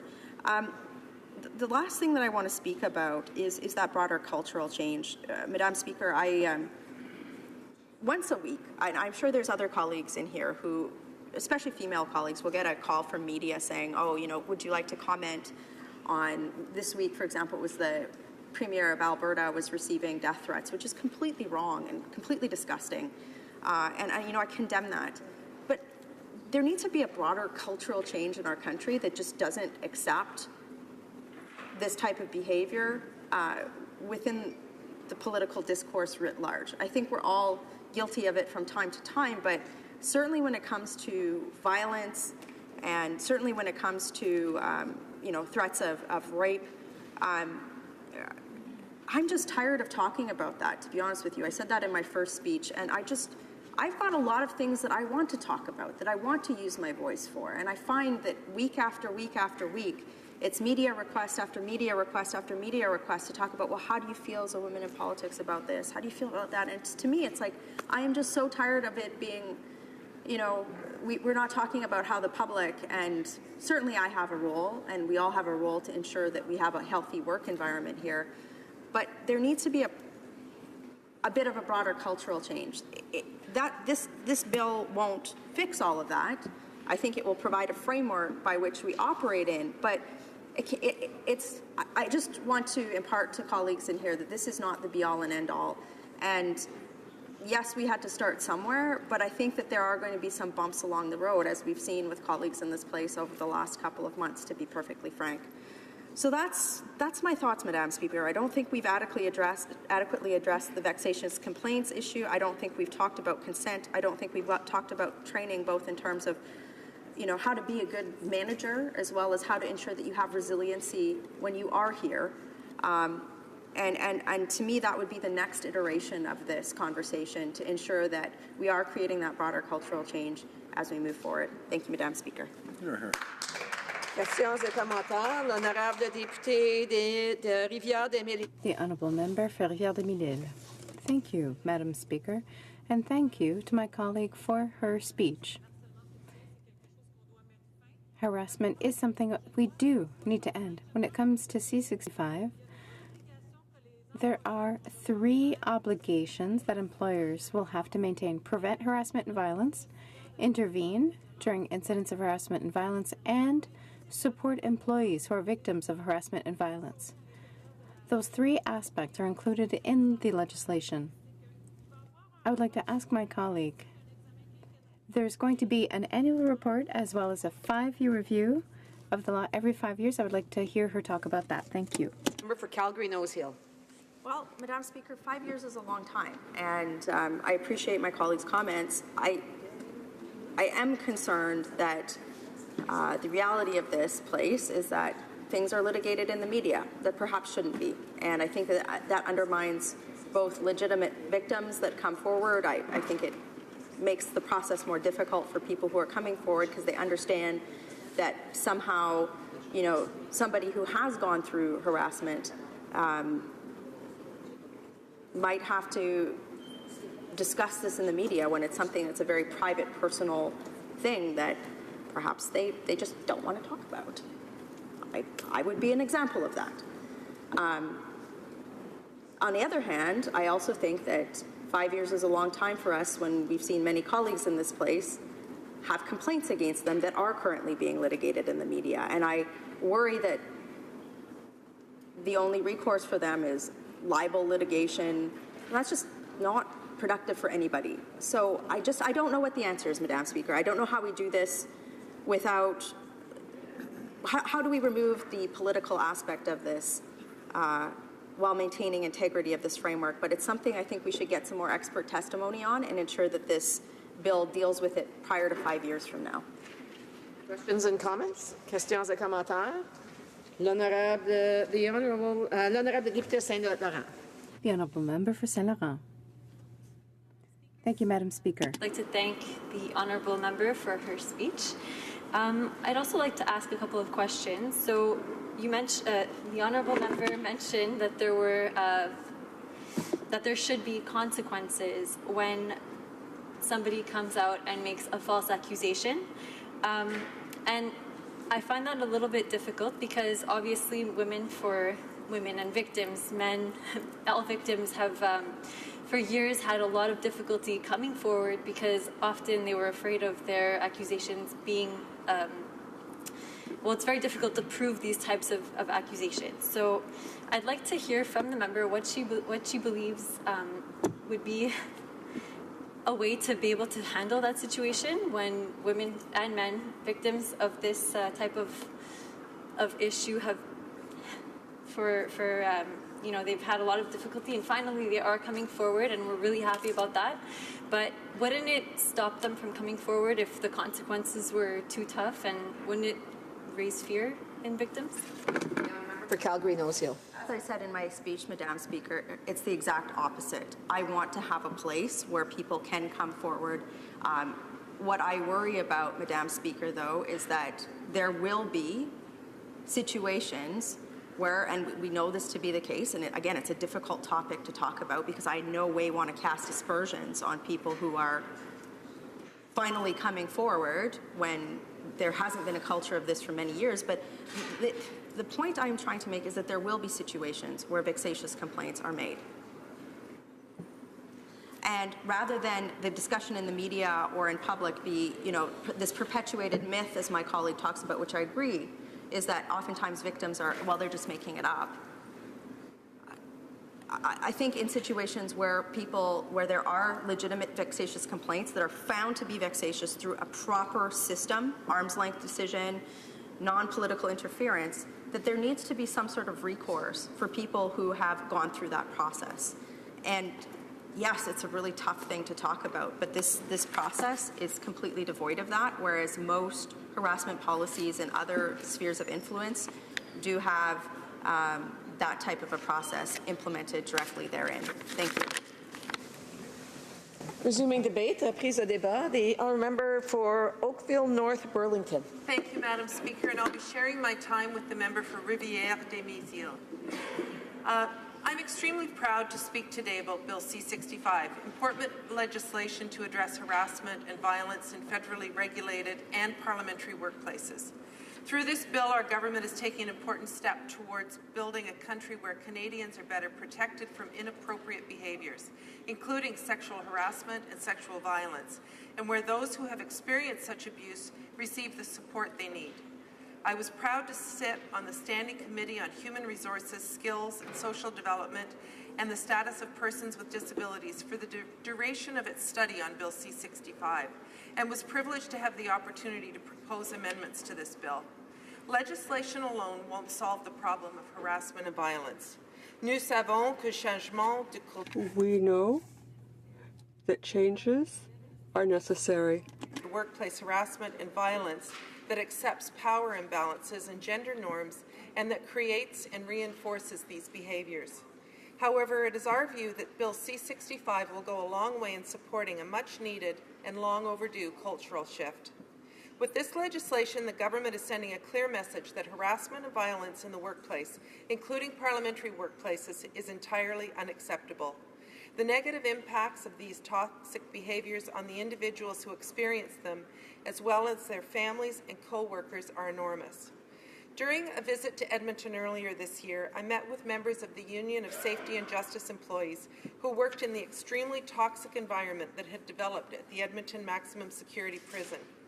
I hope they are watching today as the bill moves through the House, knowing the information that they shared with me helped to frame my work on committee as we studied this bill. Over the course of the committee hearings, we heard from many witnesses who described situations and incidents that no one should have to endure. We heard from Besan Zubi, a former Parliament Hill staffer who described some of the sexual harassment she witnessed and in some cases was subject to herself during her time on the Hill. These experiences included touching, groping, comments and come-ons, and older men telling stories to a table of young staffers about their sexual encounters with young staffers. Ms. Zubi recounted how at one point her body was being discussed by others right in front of her. As a young Parliament Hill staffer many years ago, I too experienced and witnessed this type of behaviour, which was tolerated and accepted then and continues to be tolerated in some circles today. The unfortunate reality is that many people who are harassed have felt as though they had no choice but to leave. They felt fundamentally unsafe and unsupported. Or they stayed because they had no other option for financial reasons or out of fear for their colleagues who they'd leave behind. I was told by one staff member at Edmonton Max that she couldn't leave the good ones behind to suffer the abuse on their own. One of the issues that's come up over and over again, especially on Parliament Hill, has to do with defining harassment and violence. Since the Me Too movement and the important discussion that followed, I've noticed that there's a lot of confusion about what is and is not appropriate behaviour. That's why the committee introduced a definition of harassment into Bill C-65, which will help employees and supervisors understand how to conduct themselves in a respectful and appropriate manner in the workplace, and learn what behaviours might be unwelcome or inadvertently harmful. Many have stayed silent because they knew their complaints would not be treated seriously, and that bringing a complaint forward might even result in negative repercussions from their employers. We also know that in many cases, supervisors themselves are the perpetrators. That's why we made an amendment to the bill at committee stage to allow employees to come forward to someone other than their direct supervisor, which would give them more options to report. Many Canadians continue to work every day knowing they will be subjected to inappropriate behaviour from their co-workers or supervisor. This mentality is still deeply ingrained in our culture. These experiences are all too common and take place in all types of workplaces. Many women nod in recognition when I ask how many of them have taken a different route to get to their desk in the morning to avoid that one person. There needs to be an understanding that this behaviour cannot and will not be tolerated, and that this is a country where no one should have to endure harassment or violence of any kind. To this end, we are putting into place a comprehensive approach that takes the full spectrum of harassment and violence in the workplace into consideration, and expanding coverage to parliamentary workplaces for the first time. This approach focuses on preventing these behaviors before they happen, responding effectively when they do occur, and supporting victims, survivors, and employees throughout the process. Once the new process is put in place, we expect to see a better understanding of what workplace harassment and violence is and what behaviors are unacceptable, as well as more willingness among employees to speak up about this behavior, understanding that they have a right to be safe. And ultimately, we expect to see a culture change in the workplace where there is zero tolerance for harassment and violence. We know that legislation can never be the only fix for the pervasiveness of harassment and violence in the workplace in Canada. Culture change requires work, and it will take all of us, not just within government, to see that change through. But legislation is one tool our society has in its toolbox, and I am proud to have been part of the process to strengthen our laws around violence and harassment so that survivors have more support. In order to drive a culture change in workplaces, we know that we need to play a more active role in raising awareness and educating workplace parties around the issue of harassment and violence in the workplace. We will work closely with employers and employees and other key stakeholders through the regulatory process to provide an opportunity for them to influence the design of the specific requirements of employers and employees. We will also undertake extensive education and outreach to ensure that employees understand their rights and employers understand their roles and responsibilities. The good news is that a culture change is underway. The global movements against workplace harassment and violence on social media have brought a great deal of attention to the issue and shed much needed light on it. I'm immensely impressed by the bravery of those who have shared their stories. More and more people are having these conversations, not just in the media and in politics, but in workplaces around the world. And they are more than just conversations, but transformational change in our understanding of healthy workplaces. Madam Speaker, all members of this House agree on the importance of this bill and are committed to working together to get this important piece of legislation right. Throughout our committee hearings and during debate on the bill, there has been an unprecedented level of all-party cooperation, something that speaks to the importance of this legislation. I'm proud to speak to this bill today as I strongly believe it is a very important step forward in our efforts to improve our workplaces. One that would help create healthy, respectful environments where employees feel safe and aren't afraid of reprisal, and where businesses increase their productivity and prevent losing talent and experience. I'd like to thank the departmental officials who for their hard work in helping to put this bill together, and also assisting us during the committee as we navigated the complex aspects of the bill. It was an honor to sit in with members of the committee as we studied this legislation. A special thanks to the witnesses who shared their stories and their advice and wisdom with the committee to inform our discussions. And finally, my sincere appreciation to all members of the House for their support in getting this bill to the next step in the parliamentary process. Thank you, Madam Speaker. Questions and comments? Questions et commentaires. The honourable member for Saanich Gulf Islands. Thank you, Madam Speaker, and I want to thank my honourable colleague for a very thoughtful speech. We are in this place quite united in our desire to ensure that workplace harassment, sexual harassment, these kinds of activities are no longer tolerated or accepted in any part of our society, although this bill only goes, of course, to the issues surrounding work within government, and particularly here in Parliament. I also worked here many years ago when I was in the office of the Minister of Environment in the 1980s, and can attest to knowing exactly how much young women had to put up with, and no person, no young woman or young man should ever have to put up with the kind of cavalier, oh well, boys will be boys, we let these things go by, we don't stand our ground. And I just want to ask her, I agree with her, I think this is a sea change. Madam Speaker, I think we're seeing a transformational change that's global in re-examining those things that were considered to be patriarchy's right to speak to women in different ways than you would speak to a male employee without even giving it a second thought. So I'd just like to ask her if there are other places where she thinks this Parliament can do more, because I think this bill is certainly a good step, but it's not going to be enough to make a society-wide transformation. The member for Oakville North Burlington. Thank you, Madam Speaker, and I thank the honourable member for her work on this issue and for her question, and she's absolutely right. Legislation can only go so far. We had a lot of conversations at committee about the regulations that will accompany this bill. And of course, when it comes to political parties, we need a process within each party for staffers to come forward. And that's not something that will be legislated within this bill, but we certainly need the opportunity for junior staff, for all staffers to feel safe to come forward. In my opinion, it needs to be someone completely independent. It can't be done within the parties. I feel that staff need to be able to come forward to someone who is independent to share their concerns. And then once that has been done, then the legislation can kick in terms of what the framework is. But I do think it's important for those processes to continue as we move forward. Questions and comments? Questions et commentaires? L'honorable député de The Honourable Member for Rivière-des-Mille-Îles. Thank you, Madam Speaker. I listened to my colleague, and in this piece of legislation, this legislation will have to be reviewed every 5 years, and this is important because it could be to improve it. Will this be part of the Act? And I'd like my colleague to talk about the advantages of every 5-year review. Thank you. Bill North Burlington. Merci beaucoup, Madam. Thank you very much. The member is absolutely correct. It was, in fact, it was something that I brought up during committee study and asked witnesses whether the legislation should be reviewed.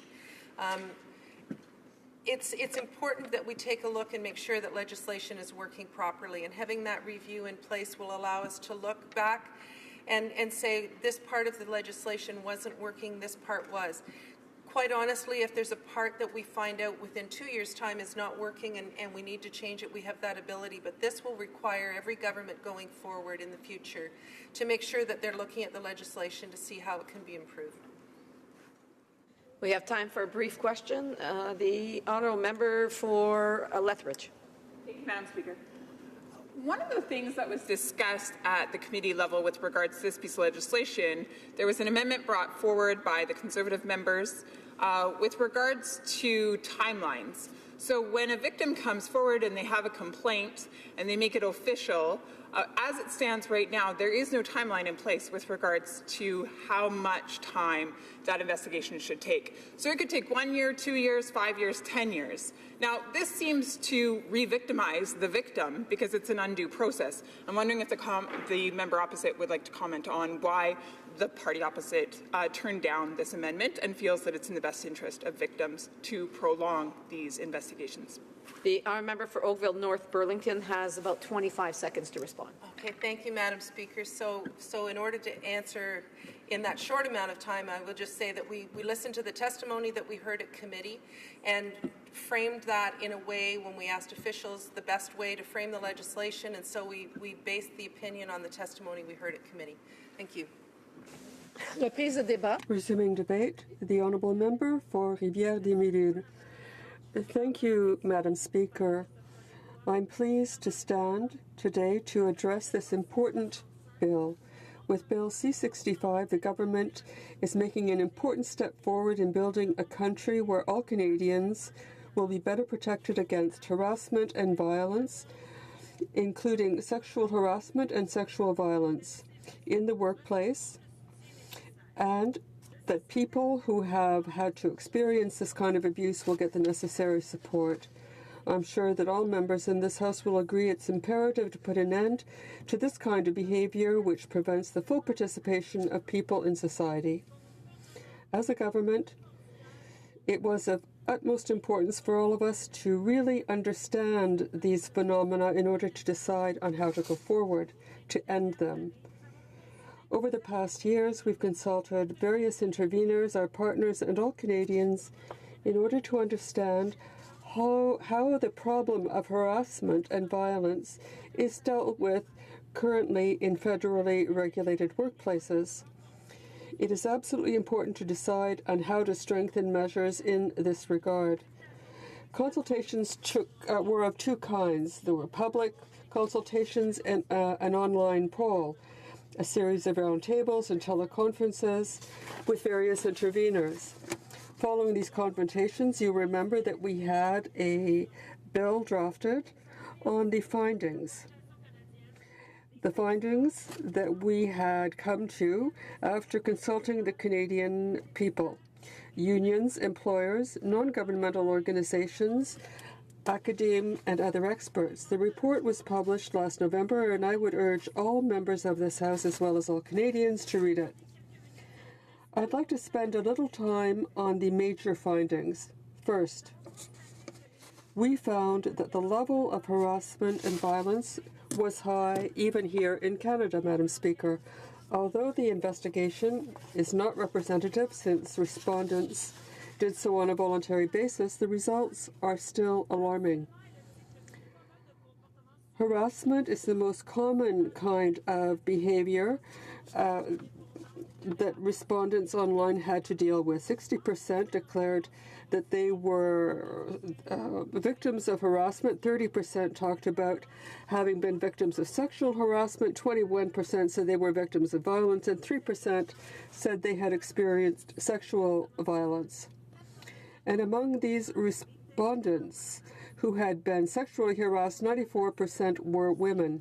The second finding of these consultations has to do with preventive measures. Although there are harassment prevention policies in the workplace, there needs to be greater awareness among employers and employees, and prevention is based on awareness. In order to make people more aware of the problem and to make employers more aware, they need to be, in order to know what's going on in their workplace and to intervene if necessary. We have to realize that too often incidents are not called out, and if they are, the means of intervening are inefficient. Although 75% of respondents to the online poll were victims of harassment or violence, 41% of these respondents stated that nothing was done in order to deal with the issue. And among those respondents who did not report such an incident, they feared retaliation if they did lodge a complaint. And yet employers have to make sure that workplaces are harassment and violence free. Nevertheless, it's still not mandatory for employers to provide mechanisms of support for victims. The little support that they actually get comes from our consultations. Most respondents were of the view that employers and the government and unions should be responsible for providing support for victims in the workplace. In addition, stakeholders said that it was necessary to draft clear policies so that organizations know how to respond in the event of allegations of harassment and violence in the workplace. So it's important to make employers aware so that they can effectively help people who are denouncing acts of violence and harassment. The last aspect that came from the consultations deals with the absence of reporting and the lack of adequate data. As I mentioned earlier, people who experience these situations are reluctant to lodge a complaint out of fear of retaliation. Stakeholders agreed to the need for gathering appropriate data and follow-up. Madam Speaker, at the end of the day, we noted that the measures currently in place are simply not sufficient. There is no complete system in place to prevent and process cases of harassment and violence. Instead, we have a series of policies and laws under federal jurisdiction that address these issues. For example, violence is dealt with under Part 2 of the Labor Code and applies to all workplaces which are federally regulated, including the public service. Harassment is dealt with under Part 3 of the Code, but doesn't apply to public servants, just the private sector under federal jurisdiction. During our consultations, experts stated that we should treat incidents of harassment and violence as a continuum of inappropriate behavior, and that this continuum should go from teasing, which is not always funny, to physical violence. And what we need is a comprehensive approach, Madam Speaker. We need to know what the sources of this behavior are and what the repercussions are. We need a change in culture. Gray areas are not enough. In terms of harassment and violence in the workplace, we need to say we have zero tolerance in Canada for that, regardless of the type. Madam Speaker, I'm happy that this bill will respond to many of these needs, in addition to following up on the outcome of the consultations. I'm proud of the work that we did together and that we accomplished on Bill C-65. This new act will enable to stimulate a change in culture in federal workplaces, thanks to a new regime that will better protect employees from harassment and violence. It will also contribute to weakening violence and harassment by preventing it and reducing these problems. As I said, Madam Speaker, the results of the consultations are clear. Current measures are not enough. We need to set an objective. We need to seek to achieve a cultural change, a change towards civility, respect, a change that places the rights of people above all other differences. Bear in mind that the basis of violence resides in inequality. It's very important, therefore, that at all levels acts of harassment and violence are penalized so that we can ensure that these injustices don't go unpunished. Thank you, Madam Speaker. Questions et commentaires, questions and comments. L'honorable député de Salaberry. The honourable member for Salaberry-sur-Roi. Thank you, Madam Speaker, and thank you to the member opposite. This bill, put forth by the Liberals and the government, talks about a profound change in culture. And there needs to be an internal policy as requested by employers and supported by various women's groups, unions that appeared before the committee, so that we can have clear directives incorporated into the labor code so that employers know what the code of ethics and behavior is. One was proposed, but it was opposed by the Liberals, and we don't know why, because they didn't explain why they were opposed to it. But that code of conduct and ethics could have served as a guideline to assist employers in defining these problems, could have provided guidelines for immediate assistance when it comes to confidentiality, the processing of these requests, protection of information. So how is it that this isn't being made available to employers? How can we do prevention and have a uniform approach as a response when it was asked for by all parties and many witnesses? The honourable member. Well, thank you, Madam Speaker, and I'd like to thank my honourable colleague for her question. When it comes to obligations for employers, the regulations or the regulatory framework will include three very important components for employers. First of all, preventing harassment and violence. Secondly, intervene in the event of harassment and violence. And third, support employees who are victims of violence and harassment.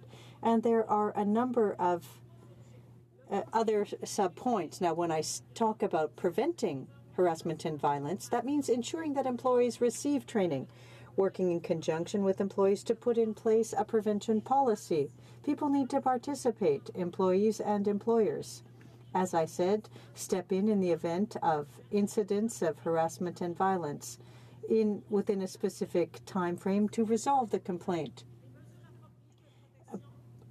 Measures for protection are also covered. So there are a number of aspects that are included to ensure that the obligations of employers are taken into account. The honourable member for Vimy. Well, thank you, Madam Speaker, and I'd like to thank my colleague, the member for Rivière-des-Mille-Îles, for her remarks. As a member of the Status of Women Committee, I too heard from many groups and women, Indigenous people, LGBTQ representatives. We heard a great deal from victims as well, who didn't have the courage to denounce their attackers. So I'd like to ask my colleague how Bill C-65, and I would put forth that I too am a woman, a parliamentarian who faced bullying, and I addressed the issue. But as a woman, how can she explain to us how, once this bill has been adopted, we will be able to establish an environment here where more women will be able to go into politics with a bill like this in place? How will it help women? I must allocate time for the reply, for the answer to the question. The Honourable Member for Rivière-des-Mille-Îles. Well, thank you, Madam Speaker.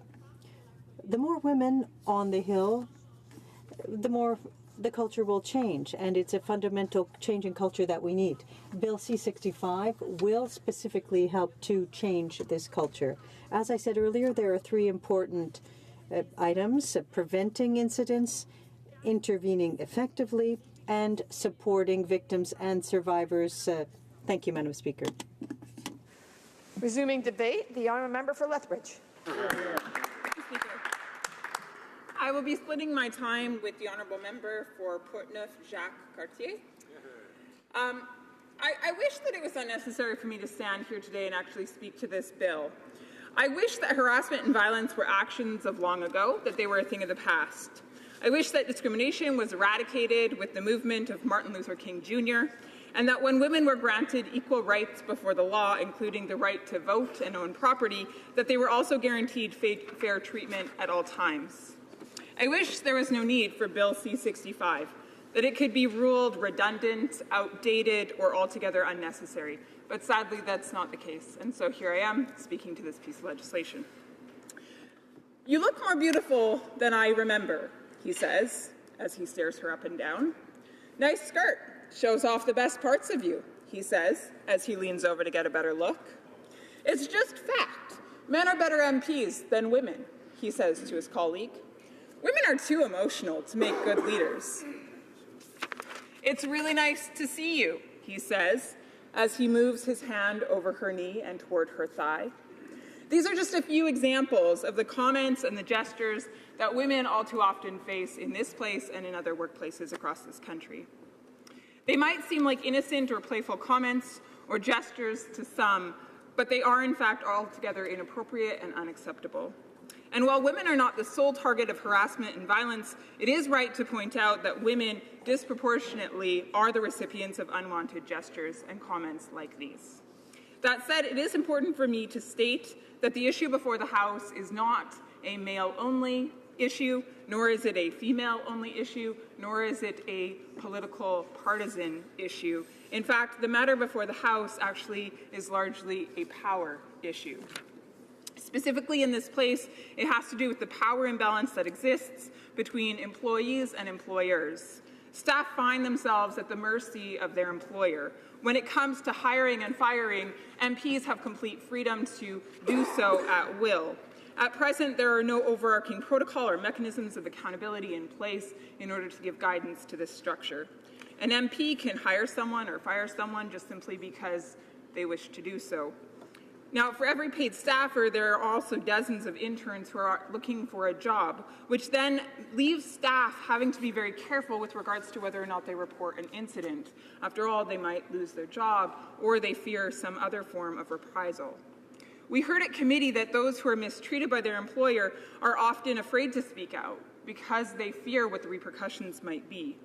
This imbalance of power without proper preventative measures and reporting mechanisms can create an environment that is incredibly unsafe for people to work in, and it can leave staff feeling as if they have no other option than to keep silence. For these reasons, my colleagues and I welcome the initiative that this government has put forward through legislation C-65. We have to work together as parliamentarians in order to create an environment that is free of harassment and violence, and to this end, those of us on this side of the House are committed. As members of Canada's Parliament, we are meant to serve as role models. That's a part of our job. We should strive for excellence in everything we do. We are called to function with the utmost level of integrity, to treat others with dignity, respect, and honor, to be humble, to work hard, to serve the betterment of others. This is true public service. It's what we signed up for. It's why we're in this place. Bill C-65 is only a first step. On its own, the document before the House is not enough to put a complete stop to harassment and violence within this workplace or any other publicly funded workplace. Instead, I would contend that a culture change is needed. It is incumbent upon each and every one of us as members, as senators, as employers, as role models to act rightly and to be above reproach at all times. We must take personal responsibility for our actions, and we must choose to treat others well. I will comment further on this in just a moment. But first, permit me to summarize what C-65 will achieve. Right now, federally regulated workplaces, including Parliament Hill, are without a streamlined approach when it comes to policies and rules with regards to harassment and violence. So C-65 will actually amend the Canada Labour Code to require employers to do all that they can to prevent harassment and violence from taking place in the workplace.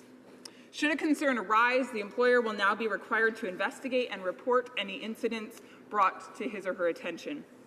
As part of this initiative, federally regulated employers will be required to have a sexual harassment policy in place and to report to Parliament on how many complaints have been put forward over the course of time and how they have been handled. We have always supported the intent of this bill from the very beginning, but before it went to committee, we did have a few concerns or a few amendments that we did want to see made.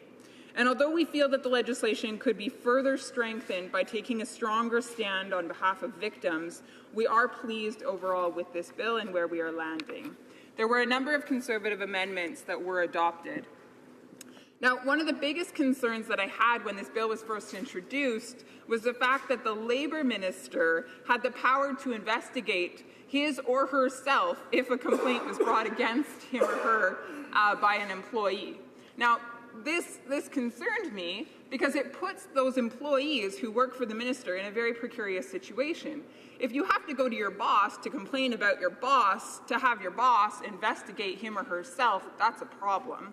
And so we were able to put forward an amendment in order to fix this, to take that power out of the hands of the minister and instead put it into the deputy minister, thereby allowing for the protection of the victim who might come forward with a complaint. Furthermore, my Conservative colleagues and I successfully introduced an amendment to protect against political interference, regardless of the party that might be in power at the time.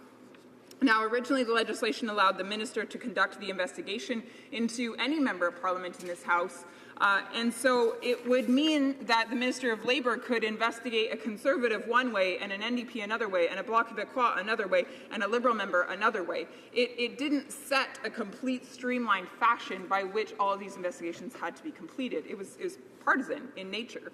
And so this also concerned me, that there could be potential for political interference given the party of the day, whichever party that might be. And so this problem was, again, it was resolved at committee by amending the legislation, again, by putting the investigative authority or power into the hands of the deputy minister, out of the hands of the partisan minister who serves as Minister for Labour. Now, ultimately, this preserves the integrity of the investigative process, and I'm extremely proud of the work that was accomplished in committee and the fact that it had all-party support going forward. Nevertheless, there is one amendment that I felt very strongly should have made its way into this legislation, and unfortunately it did not. As Conservatives, we always take a stand for the victim, always. So to this end, we introduced an amendment to implement strict timelines for investigations into incidents of harassment in order to make sure that a victim's concern was dealt with in a timely manner. Now, this amendment, unfortunately, was voted down by the Liberals, and as a result, an employee could effectively now make an official complaint And the investigation could take 1, 2, 3, 5, 10 years without there being any sort of recourse for that complainant. Now, this concerns me because that means that the victim is tied up in this process of a long investigation. Perhaps they're being re-victimized in that process, and there's nothing that he or she can do about it. So, Madam Speaker, you can see that there absolutely needs to be a timeline placed on this in order to protect those who are coming forward with their vulnerable stories. Now, while this legislation will help to create a more wholesome work environment, I do believe that more is required than just policy. As stated earlier, I believe that it is incumbent upon each and every one of us in parliamentary roles to ensure that we are doing all that we can to prevent harassment and violence, including sexual harassment and violence, from becoming an issue in the very first place.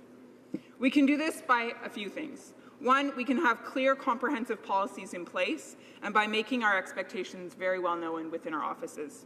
Furthermore, we can participate in sensitivity training, and we can ask our staff to do the same.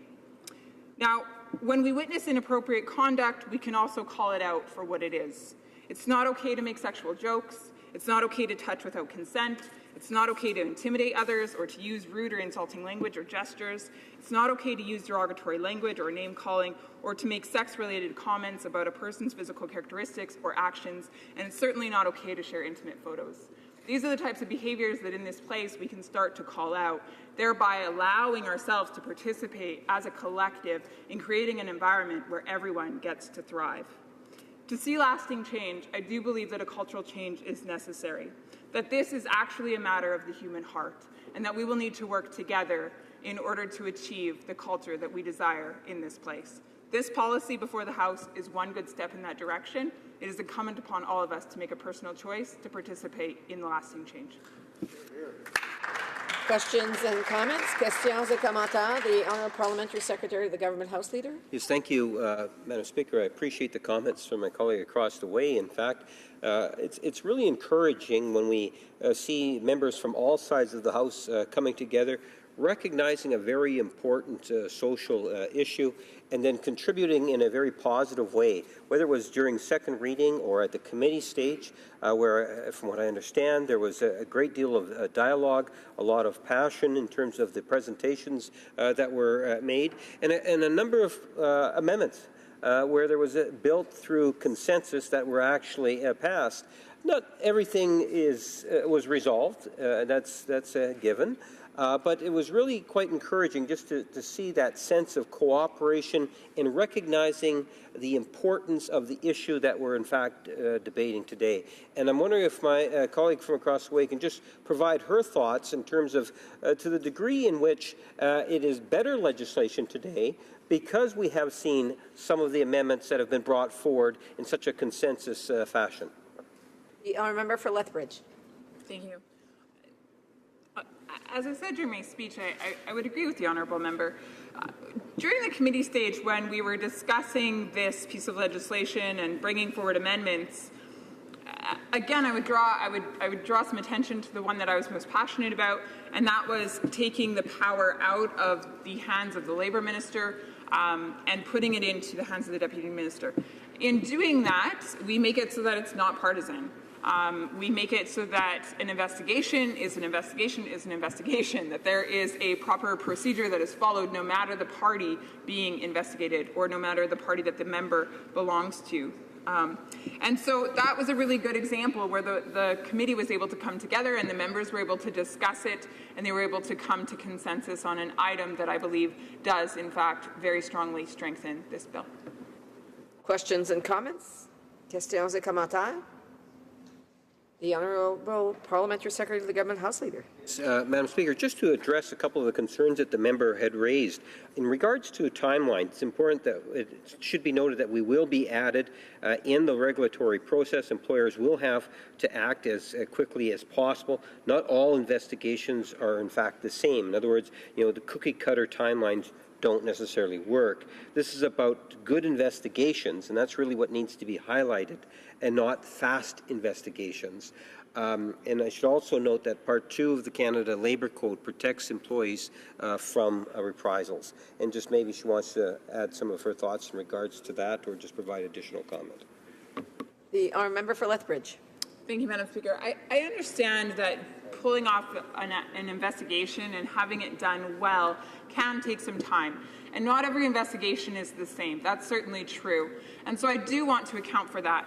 At the same time, one of the things that we heard from witnesses who came before the committee was the incredible fear that they had of coming forward with their story and asking for action to be taken on their behalf. And these individuals certainly did not want the process to last years on end without any sort of wrap-up process or declaration or decision being reached. And so it is incumbent upon this House to put regulations in place with regards to that timeline in order to make sure that a victim's needs are met, that investigation is carried out in a timely fashion, that she or he is not re-victimized by the process itself, and the fact that perhaps there could be some exploitation that actually takes place in an extended time frame. For a brief question, the honourable member for Saskatoon West. Thank you, Madam Speaker, and I want to thank my honourable colleague from Lethbridge for her comments, and I'd like to reiterate the fact that many of the speakers this afternoon have talked about legislation and regulation as an important step, but that cultural change on Parliament Hill and within our workplaces is the work that we all still need to be doing. And I wondered if my honourable colleague would like to comment on what some of those things she'd like to see us do immediately. We know that prevention and intervention isn't enough, that we actually have to change culture. Thank you, Madam Speaker. A brief answer from the member from Lethbridge. Sure. Again, I would draw back to some points that I made in my speech. I think one certainly is policy. It's putting policies in place just even within our office. It's as an employer, it's my responsibility to talk to my staff with regards to what my expectations are, what's appropriate, what's not appropriate. It's my responsibility as an employer to talk to my employees if I notice anything that's out of line. It's my responsibility to hold myself accountable and to make sure that I'm treating my employees with utmost respect and honor, and that I'm functioning with the greatest amount of integrity possible. Those are the sorts of decisions that we as MPs within this place have to make on a daily basis. À l'ordre, conformément à l'article 38. Order. Pursuant to Standing Order 38, it is my duty to inform the House that the questions to be raised tonight at the time of adjournment are as follows. The Honourable Member for Nanaimo, Ladysmith, Fisheries and Oceans. The Honourable Member for Saint-Hyacinthe-Bagotte, Employment Insurance. Elgin, Middlesex, London, Employment. Resuming debate, reprise débat, l'honorable député de... Resuming debate, the Honourable Member for Portneuf-Jacques-Cartier. Thank you, Madam Speaker. Thank you, dear colleagues. Madam Speaker, I'd like to thank my colleague for Lethbridge, who does excellent work at the Standing Committee of Status of Women. I'm pleased to participate in today's debate in the House in order to add my voice and my support to Bill C-65. I would like to congratulate the Minister of Employment and Labour for having proposed this bill to amend the Canada Labour Code, the Parliamentary Employment Staff Relations Act, and Budget Implementation Act 2017, No. 1. I'm also proud to see the engagement of members of this House to look for solutions to this sad reality. Non-partisan discussions were held after the tabling and first reading of this bill in November, and during second reading at the end of January, and those discussions were constructive. Many amendments were proposed. I'm pleased to note that members of the committee from different parties respected each other and were able to work together. Many amendments were presented to improve the bill. Part 1 of Bill C-65 amends the Canada Labour Code in order to reinforce the system to prevent harassment and violence in the workplace, particularly sexual harassment and sexual violence. Part 2 amends Part 3 of the Parliamentary Employment and Staff Relations Act when it comes to the application of Part 2 of the Canada Labour Code to employers and employees of Parliament. Sexual misconduct and sexual harassment have no place in Canadian society. Most of us need to work to live. We spend many hours at work. People should be able to live and work in safety. It's clear that the reality is something else entirely. Unfortunately, these problems also exist in the public service and on Parliament Hill. Therefore, the government must ensure the protection of victims' rights. The government must also concentrate on helping victims and guaranteeing a fair and impartial process. Consequences must be applied to sexual harassers because a symbolic law with no consequences won't accomplish much to solve the problem. Because victims are often women, and it's not always easy for a man to put himself in the shoes of victims, I will take up part of a speech made by my colleague for Calgary-Nose Hill on January 29th to talk about the dynamic here in Ottawa and on the Hill.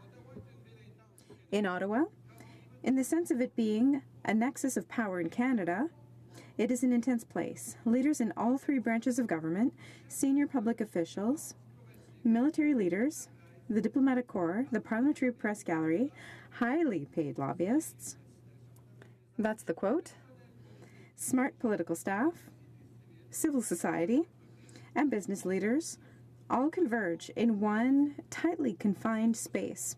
They are all trying to accomplish big things. Many are assertive and ambitious. Many are highly skilled at their craft. Many hold privileged positions of influence. And many think very highly of themselves. Ottawa is a highly tribal environment where information is a commodity and blind partisanship, conformity, loyalty, and acquiescence are often traits significantly valued above judgment, compassion, or acting with dignity. It is my colleague for Calgary-Nose Hill who said that on January 29th. As soon as we have a hierarchy and subordinates, there's a risk that some people may become more vulnerable. And it is up to the government to protect the public and create mechanisms. Imagine what would happen when the aggressor is an employer, a supervisor, or a colleague. Even if the behavior is not as extreme as what makes headlines, a victim must still spend 5 days a week, 8 hours a day or more, working in proximity to their aggressor. They must be so terribly uncomfortable and afraid every day. All of us should be able to work entirely safely and in a comfortable environment. A victim who is subject to this type of behavior can become fragile, and no one in Canada should be made fragile when they are just trying to do their job. Therefore, it is quite important that this law outline and explain the solutions available very clearly. As Conservatives, we want to make sure that the government focuses on helping victims, as it promised to do. And I would say that in order to do so, the processes created to help them must be concrete, well-established, and safe for victims. They need to be accessible and known. Information needs to be broadcast in a way that it reaches everyone. And I have an idea, perhaps a hotline created by the government where victims could easily call it and avoid facing consequences, instead of having to deal with their immediate supervisor who might be in on it, or even having to deal directly with their own aggressor.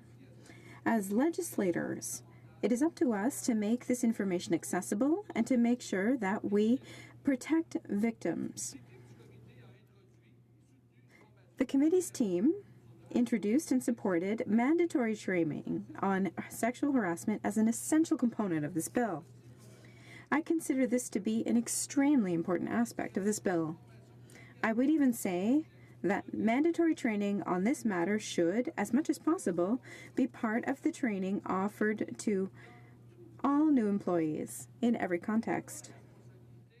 We have the responsibility of raising awareness upstream in order to make sure that this becomes part of our mores. I sincerely believe in this. I sincerely believe that part of the problem lies in ignorance. There are some people who simply don't realize that some behaviors are unacceptable. especially in the workplace. I think that there's a certain amount of naivete that might be operating here. Also, our modern society is a complex one. Let's think of typical messages. To be a man, a real man, you've got to be strong, never cry, control situations, you have to fight. It's unfortunate, but today there are still men who think that way. So yes to mandatory training and maintaining, or rather reaching as many people as possible and repeating this message on many platforms. One last point. Harassment is a problem that can evolve, given cyberbullying, for example. Conservative members of our committee presented and supported a mandatory review of the bill after 5 years. I am pleased to see that a 5-year review is part of the amendments brought by the committee. And to come back to what my Calgary Nose Hill said in January, judgment, compassion, or acting with dignity is not always valued. We need to change that on the Hill and everywhere throughout all of Canada. I'm proud to live in the most beautiful country of the world. And even if there are always things to improve, it's important that the government deal with problems affecting all Canadians. It must act in order to improve the lives of our citizens and constantly think of victims who deserve our full attention. Bill C-65 moves our society forward, and we can be proud of having worked together, dear colleagues, and having constantly kept in mind throughout all of our work that the main objective was to protect victims while setting partisanship aside. And I say that very humbly, that it is to our credit. Madam Speaker, the Conservative Party will support Bill C-65. Thank you. Questions et commentaires. L'honorable député. Questions and comments. The Honourable Member for Vimy. Thank you, Madam Speaker. I would like to thank my colleague on the other side of the House for his speech on this bill. I would like to ask a few questions of him. Can he explain how this bill will make a significant change, especially because all parties set their partisanship aside and work together to present amendments? Everyone agrees that this will lead to significant change. Of course, there's a lot of work to be done, but it's a great start.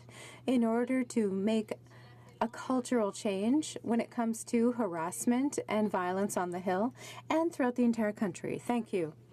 The Honourable Member for Portneuf, Jacques Cartier. Thank you, Madam Speaker. I'd like to thank my colleague for Vimy. Indeed, this bill is an interesting one. It isn't perfect, like most bills that we table here, that we accept and that we implement. However, this is an important step that we're making today, and I think it sends a clear message that elected officials in the House of Commons are aware of this situation. It's not just stars who are victims. Of course, that sells copy, but we're aware of the situation, which means we're discussing this problem now, and we are setting up measures that are going to improve the quality of life of our fellow citizens. Questions and comments. The Honourable Member for Salaberry-sur-Roi. Thank you, Madam Speaker. This committee was indeed nonpartisan as it worked on this bill. It includes a few problems, and I'm wondering what my colleague thinks of them. Particularly in workplaces, certain workplaces where there are young women, younger than I, who have a precarious status and don't necessarily have access to joint health and safety committees. Because with this bill, joint health and safety committees are excluded from receiving complaints and leading investigations, which wasn't the case before C-65 were to be implemented. Unions agree that joint committees should remain part of the process because there are experts, there's training that's offered, there's various experts that can lead an investigation, whether it be on culture, on language, when it comes to gender, when it comes to age, in order to help victims feel safe and be able to confidentially denounce their aggressor. But this amendment was voted against, without any explanation. And this option could help women to denounce situations they're living through. The member for Pont-Neuf-Cartier. Thank you, Madam Speaker. And I would like to thank the member for Salaberry-sur-Loire, who does excellent work and is part of the youth network for APF. I mentioned in my speech that this bill is not perfect. It is a step, and I am also disappointed that some measures were not implemented by the majority of Liberals sitting on the committee. And I just want to add another point. We had moved that the committee accept an amendment which was rejected that would allow employees of businesses of 20 employees or less to have access to confidentiality, to have access to the service, to a method of denouncing their aggressor while protecting their confidentiality. We want to protect victims. Whether they be working in an institution including 150,000 employees or be working in a small shop of 5 employees, they are just as important, and that person is perhaps more vulnerable because there's greater proximity to others in the workplace. Everybody knows everybody else. And I think that they should have access to a confidential process in order to denounce their aggressor. Unfortunately, like my colleague, I share her concerns. However, let's believe in the future. Step by step, we will do what's necessary to improve our society, and let us hope that common sense will have its voice heard, and perhaps we'll be able to rectify this in the future. Thank you, Madam Speaker. Resuming debate. The Honourable Member for Salaberry-sur-Loire. Thank you very much. I'm going to share my time with the member for Nanaimo Ladysmith. I'm very pleased to be able to speak to this bill, which was subject to non-partisan study. Every member worked on it for the benefit of victims and survivors of harassment and or violence in the workplace. I think in that sense, we've made great strides. And we're going to support this bill to make sure that it is implemented. However, we had proposed changes. Courageous voices were raised in all aspects to denounce harassment that people are subjected to. We can think of the Me Too movement to denounce assault and allegations of rape. There was another hashtag that circulated in Quebec to deal with these types of situations. These movements had for objective to change the culture, but also to ask the government and parliamentarians to act. C65 was born of these movements, and that's a first step that I must indicate that I support. I would encourage my colleagues to vote in favor of this bill. Even though it's incomplete in some aspects, I think it is important that federal sector workers, whether they work in transport, banking, or telecommunications, so that they be able to protect themselves against harassment, including sexual harassment. One Canadian out of 2 says that they have experienced unwanted attention, and 1 out of 6 have experienced workplace harassment.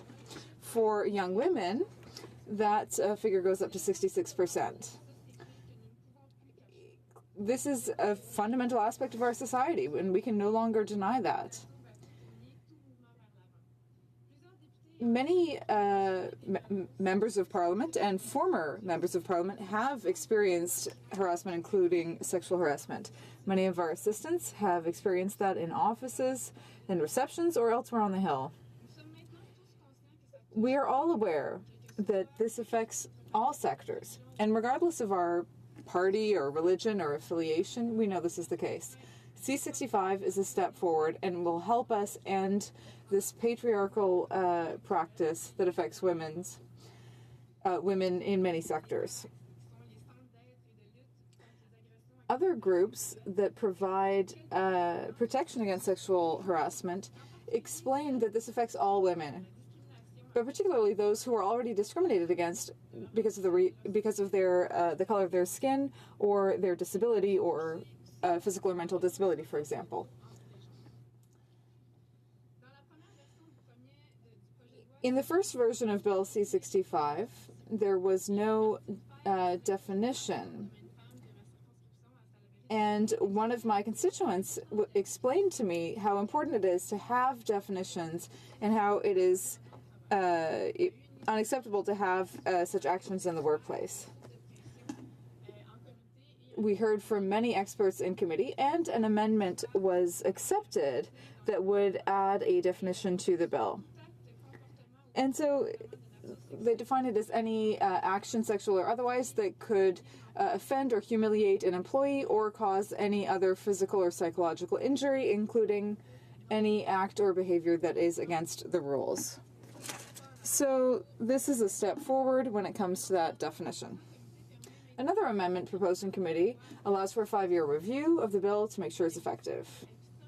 This is a very important exercise. It allows us to ensure that the law is enforced properly, and it allows us to see if there are any new gaps or needs that needs to be filled. There is still a problem when it comes to the 5-year review, and that is that currently the data is insufficient. So if we want to have a big picture view of where we're going, what's working, what isn't working, what the best practices are, and so on, we need to have good data. But we don't have that right now, because even in the bill, employers have no obligation to report what has happened within the workplace. So if employers aren't forced to report, then how can we have good data, ongoing data? That is a real shortcoming of the bill at the moment. And we would like that to be corrected. Unfortunately, my colleagues across the way voted against some of the amendments presented by the member for Jonquière, who worked on this bill in committee, and also who worked on the clause-by-clause consideration. She moved 17 amendments, but only 3 of those were accepted. It's really unfortunate to see that the joint health and safety committees, which are currently operational in workplaces, particularly unionized workplaces, they can actually receive complaints and investigate complaints. And what's so good about those committees is that for decades they've been studying these issues. There are people who are really experts in the field, as well as employees and employers who are represented. And there's a real diversity, as I've said before today, of experts who are there to help victims. So there's a range of people with different backgrounds, different ages, different religions, races, and so on. So they can help people call out this problem. And also they ensure confidentiality in what is said. But the Liberals decided to exclude these committees from taking complaints and from investigating. And that's a real problem, because everybody who came to testify said this needs to be a part of the act, but the Liberals decided not to. And we don't know why, because they didn't give a reason. So this is a good mechanism to fight against harassment, as I said. And these joint committees allow for a wide range of backgrounds and opinions. These committees also provide a lot of training. They work a lot on prevention and changing working cultures, and that's really essential, Madam Speaker. So these investigators have different points of view, which is essential if they are to understand the backgrounds of the victims. But these committees will no longer be able to accept complaints. The government could fix this by setting up regulations that would allow the committees to hear complaints, and I sincerely hope that they will do that. They claim that they want to provide all the tools necessary for victims to trust the system and to feel that they're going to be heard. And so those mechanisms do need to be part of the bill if we want to achieve that. Employees need to have the opportunity to speak to the committee or to have access to other resources so they can find the best path for them. Now, another shortcoming here is the lack of assistance that the employer has to provide. Now, this has to do with the Canadian Labour Code. Many employers testified before the committee, the HoC committee, and asked for clearer guidelines. There are even workers who said that perhaps they should establish a code of ethics because some people don't know what immediate assistance is available, how things are processed, how confidentiality is ensured, how data is protected. So if employers don't know how to approach this, having an internal policy as part of the Canada Labour Code would really help employers and employees feel respected and feel like they know how to proceed. Without such a code of conduct and without the appropriate funding that goes with it, there wouldn't be enough resources to deal with complaints, and many women will have to continue living with these difficult situations. One of my constituents works with women who've been victimized, and she worked with 500 last year. Victims of violence know that if these complaints are managed without clear internal guidelines, then often things don't turn out well.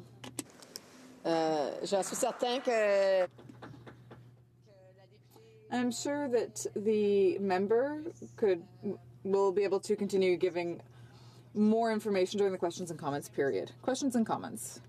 Secretary of the Government House Leader. Yes, thank you, Madam Speaker. And, one of the things that we've heard a great deal about today is the fact that here we have a social issue that all Canadians are very much concerned about and want to see government not only bring in things such as legislation, but to do more by communicating, working with other stakeholders, whether they might be provincial entities or other forms of local governments. One of the discussions I had over the weekend was to talk about the importance of making sure the next generation is educated about the importance of harassment.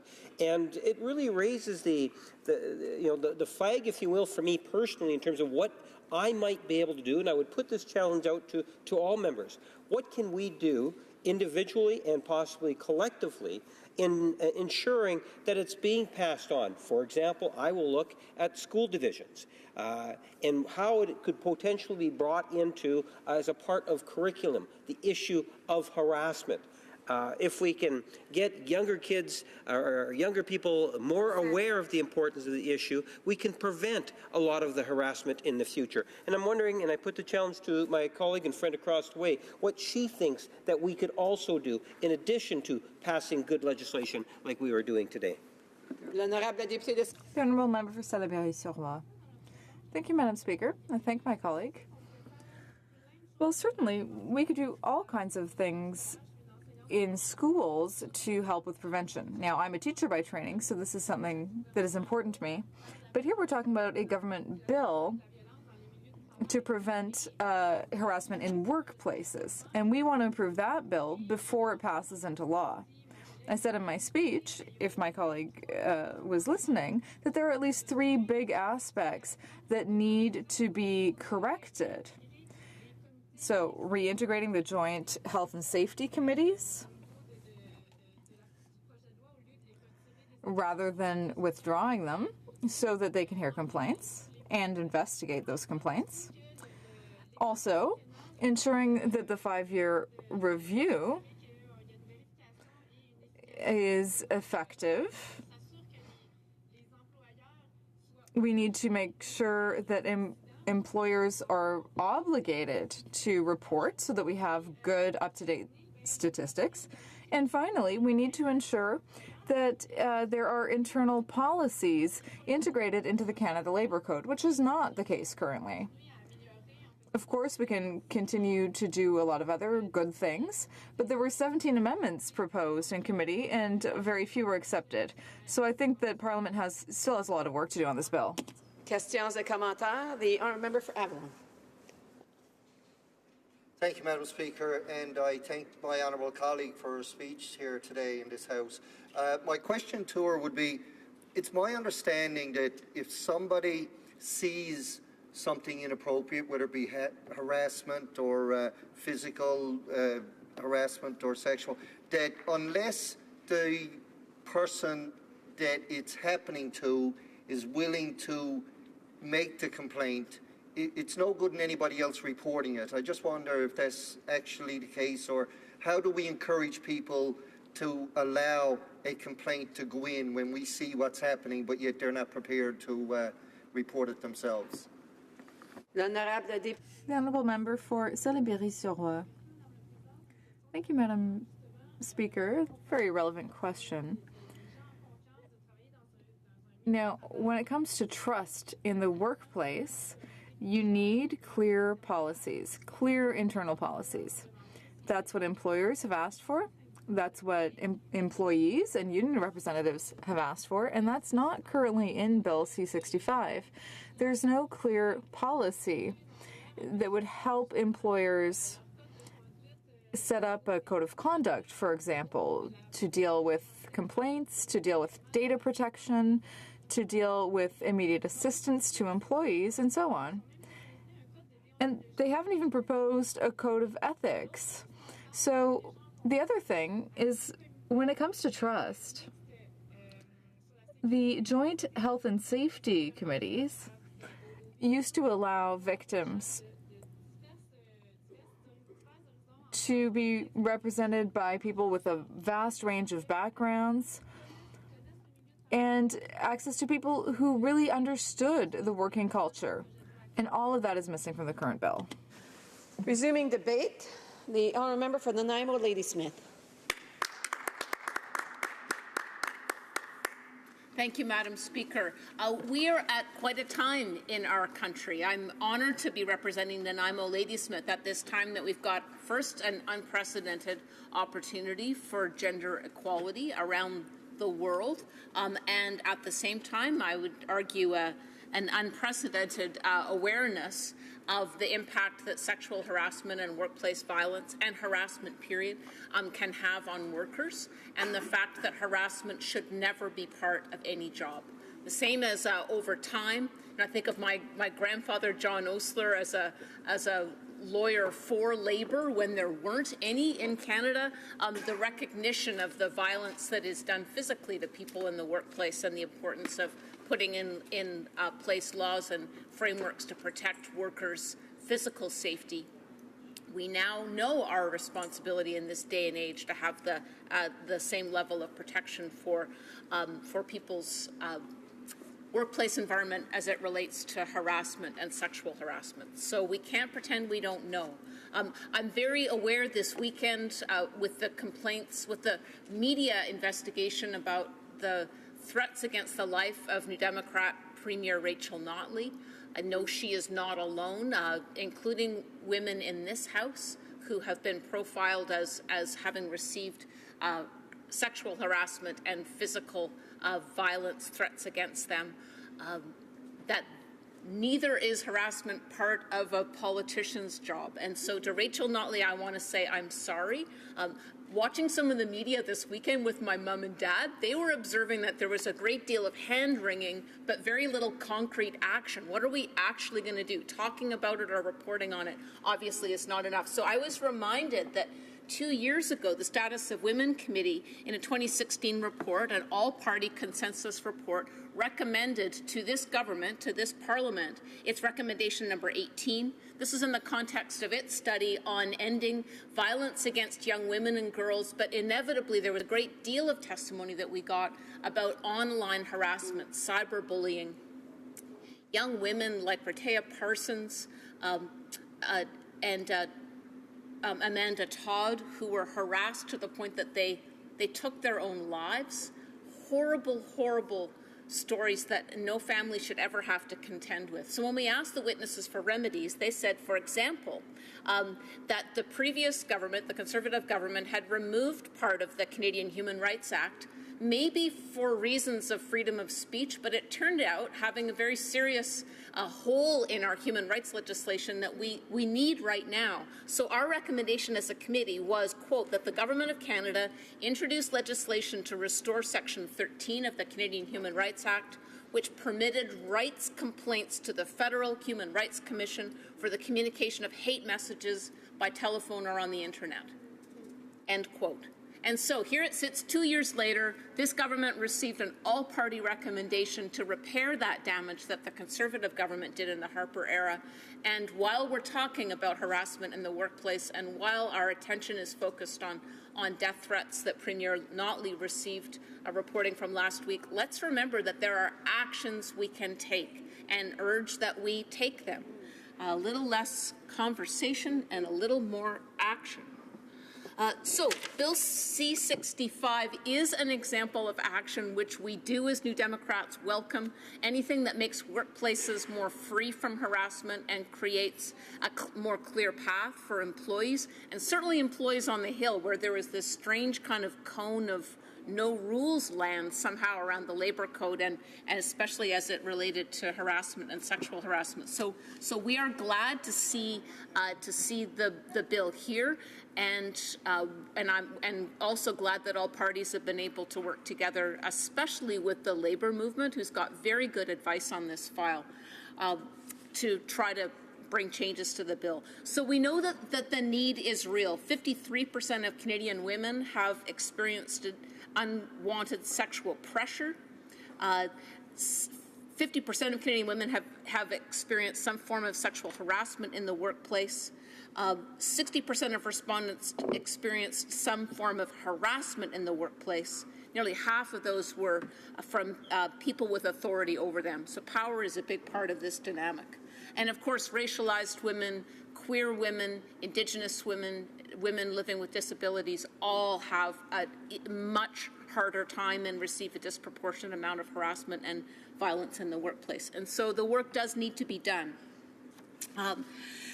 So this bill, mostly procedural, it sets up an investigatory process in which issues of violence or harassment in the workplace could be investigated fully and without prejudice. That's the intention. It follows two similar streams through both Parliament and through government-regulated workplaces, so aimed at federally regulated industries, telecommunications, transport, banks, and that's about 8% of the national workforce. So as well as the people that work here with us supporting our work, which is so vital, and in our constituency offices, also federally regulated workers across the country. And the rules apply to all of us, parliamentarians and everybody. And so we are glad to see the bill here. However, and there's always a however, we worked quite hard to try to fill some of the gaps. And most specifically, and our gap that really strongly remains, and I salute my friend to my left, Saskatoon West Member of Parliament, who's our former Labour critic, and my colleague to my right, Member of Parliament for Jonquière, who led the charge in this committee to try to bring as many amendments forward and perfect the bill as much as we could. Our strong disappointment remains that the Joint Health and Safety Committees basically have been removed from the process. These have worked for years, and that this legislation would remove them from doing their effective work is a great disappointment. And we had testimony from every Labour ally that came to committee asking to have them returned in their role, and we proposed amendments which were not accepted by the Liberal-dominated committee. So that continues to be a great disappointment.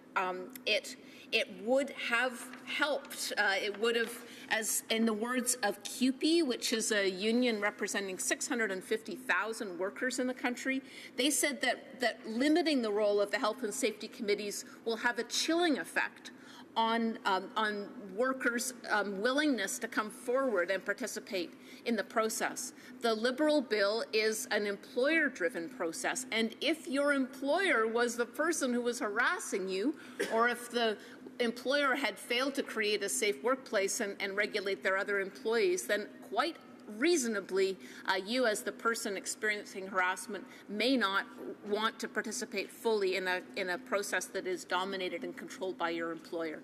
If you used the health and safety committees, which have been doing good work in all kinds of areas of the labor code for all this time, then that you'd be using an existing tool and you would be removing an impediment to complaints. This is a union that has deep experience in federally regulated industries. They have members, 650,000 members across the country, many who work in rail, in ports, in communications and energy, all places that would be protected by this bill. A number of other places that we did try to bring amendments. Fortunately, 3 of them, I think, were taken up, and especially including a definition of harassment in the legislation. That's something that was called for by all of our labor allies, and certainly for those of us as employers want to have that clarity. Glad that our perseverance did bring that in. But we've also had input from the Teamsters. They wanted changes to the labor code, and we're pushing the government to clarify that mental health is part of this legislation. The Canadian Labour Congress very strongly voiced concerns about a lack of capacity for labour investigators. And the PIPS, which is the public, I'm not going to remember the acronym right now, but I know they're well represented at the professionals. Thank you. Well represented at the DFO biological station in my riding, very strong advocates. They wanted C65 to guarantee adequate representation for those involved. So again, just in closing, thank the government for bringing the legislation forward. Thank you to the Conservative and New Democrat members for being able to advance some of the changes that we wanted to see, but continue to urge the government to draw on the deep experience of the labor union, the labor movement that have been doing this hard work for all these years. Let's not leave to regulation what we could transparently include in legislation right now. Questions and comments? Question commentaire. L'honorable Secretary. The Honourable Parliamentary Secretary to the Government House Leader.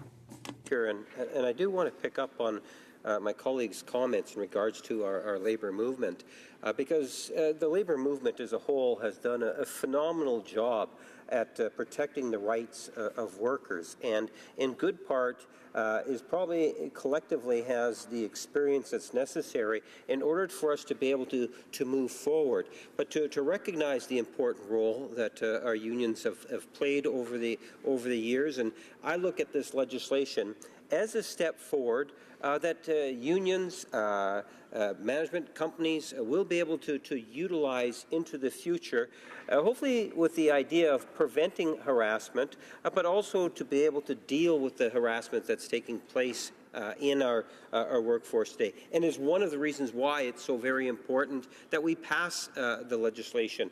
And my question to my colleague across the way would be, in recognizing that there are many different types of tools, and this is but one tool that I believe will be well utilized in the years ahead. And if she might want to provide some comments in regards to whether it's this or other aspects in which unions in particular have been so supportive and effective at in terms of just advancing the issue of social justice on harassment issues. Honourable Member for Nanaimo, Ladysmith. Thank you, Mr. Speaker. Being unable to discern really what that question was, I'll just take the opportunity to run through a list of the amendments that my colleague presented at the committee that were rejected. We've already talked about the role of public health and safety committees, motion that was moved despite many witnesses calling for it, not taken up by the government. We also propose strengthening the prevention of mental illness in the Labour Code. That's something that Teamsters urged us to do, to have a very strong intervention on mental health. That was a motion that was rejected. Proposing that the fundamental corporate policies be listed in the Canadian Labour Code so that this be fully transparent. So that another idea to schedule mandatory training sessions on sexual harassment so employers are fully aware of their responsibilities. And I've got another list twice as long, but I'll leave it there. Questions and comments? The honourable member for Saanich Gulf Islands. Thank you, Mr. Speaker, and I agree entirely with my friend from Nanaimo, Ladysmith, and share her concerns that Premier Rachel Notley experiences death threats, and I know that a lot of it, I have already said in the media recently that I do as well. But I want to hone in on one area where I think the comments are the most vile, and they aren't really touched by C-65. So forgive me for going a little bit outside the scope of this act and ask my friend from Nanaimo, Ladysmith, if she doesn't agree that we really need to find a way to police the commons of social media. Things that are essentially published, and in the old days, by which I mean not that long ago, anything that was published was in a newspaper, and the editors there would make sure they knew the identity of the person posting the comment, and the comment could not be an incitement to hatred or violence. But on Twitter and Facebook, we don't control those spaces, and I wonder if my friend from Nanaimo Ladysmith has any thoughts on that. Member for Nanaimo Ladysmith. Thank you. I welcome the question. It's true, at the time that threats of violence were phoned in or mailed in, that was one thing. The rest of the world didn't see them in the way that they do on social media.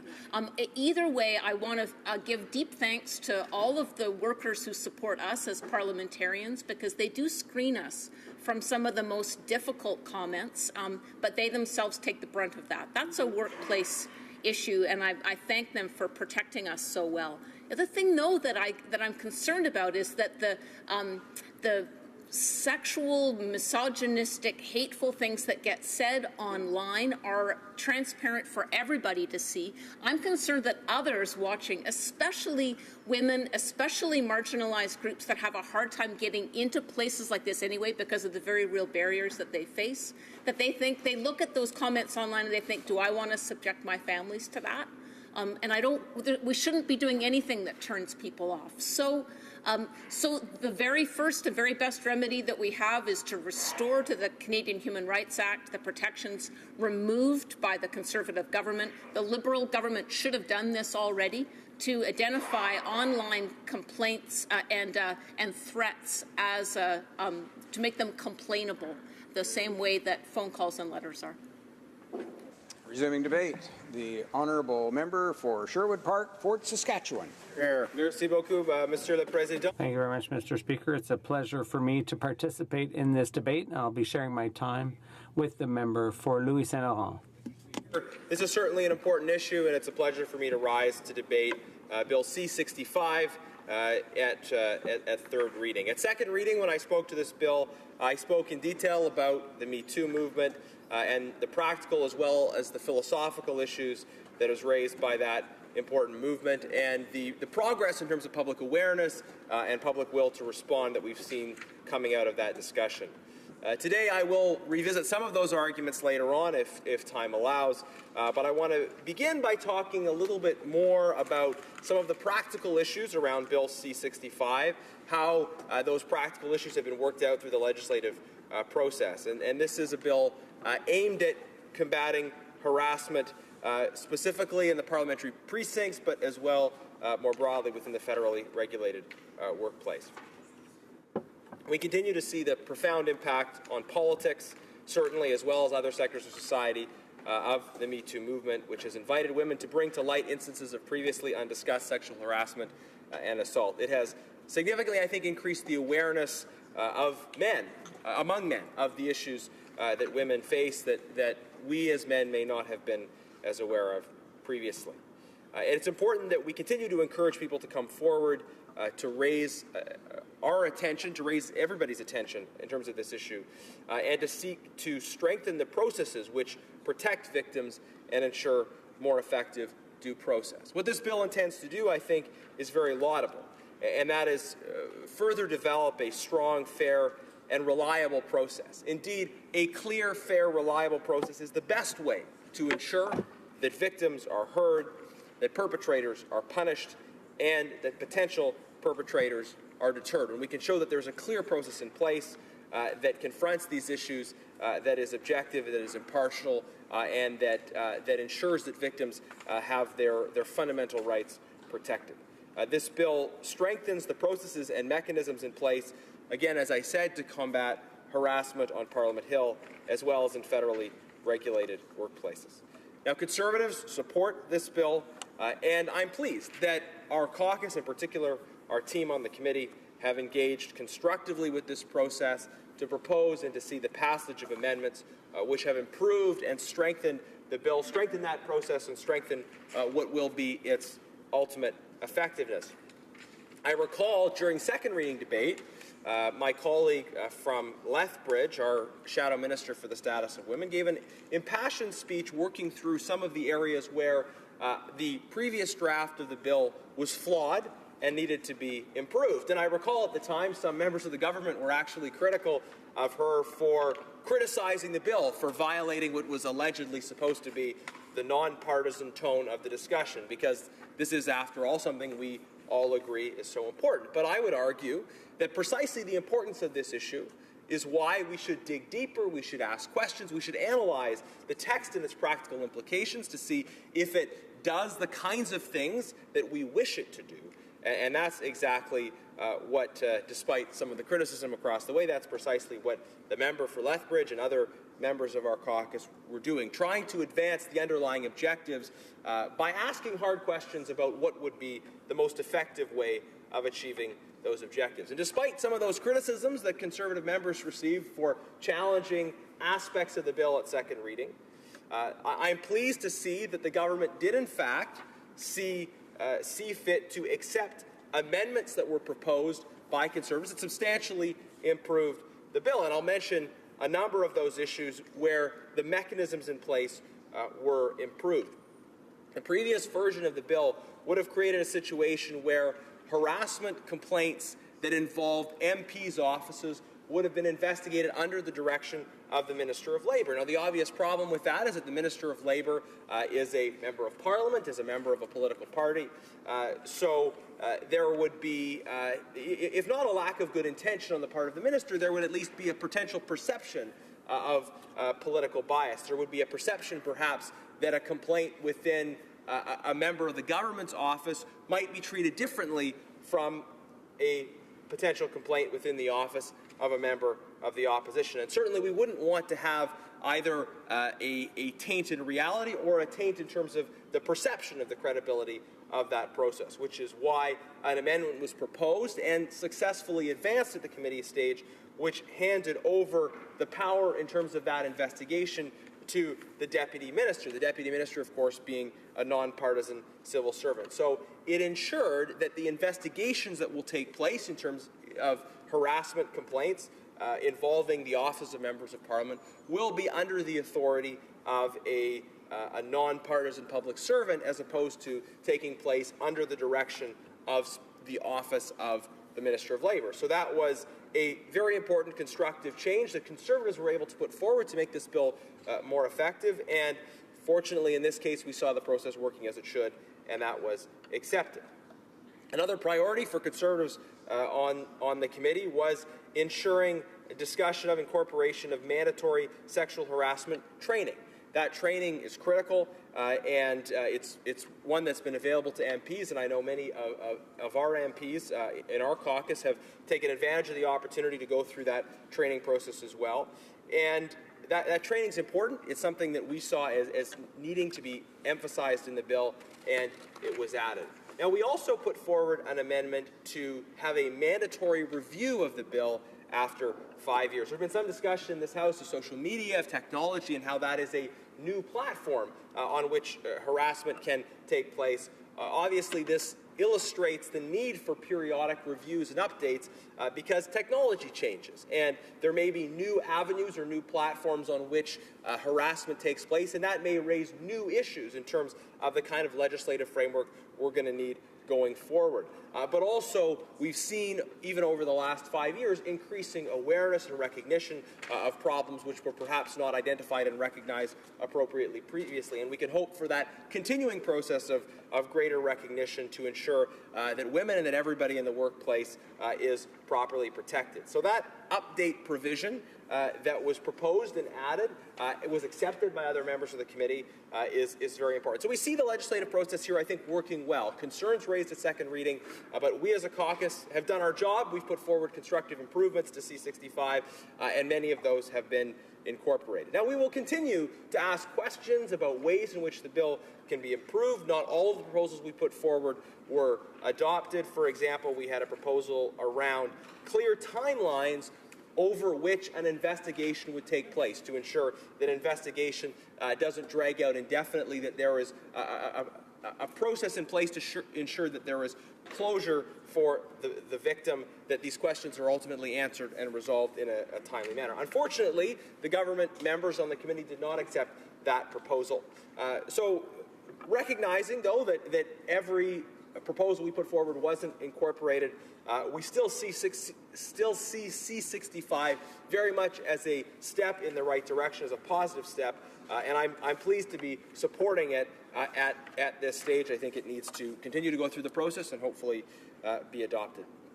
Now, Mr. Speaker, as we work through discussions about processes, I think we should also acknowledge that changes to processes are not going to solve the whole problem. No matter how many processes and training opportunities there are in place, there are always going to be people that are going to refuse to listen and that are going to think they can get away with it. And sometimes a sense of personal impunity can be a hazard associated with some people in positions of power.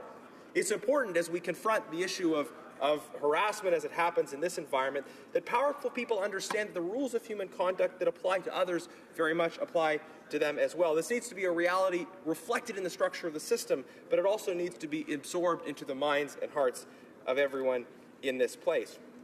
And Mr. Speaker, I know from conversations that I've had with people that some feel that there's maybe a lack of clarity around what the rules are in terms of what constitutes harassment and what doesn't.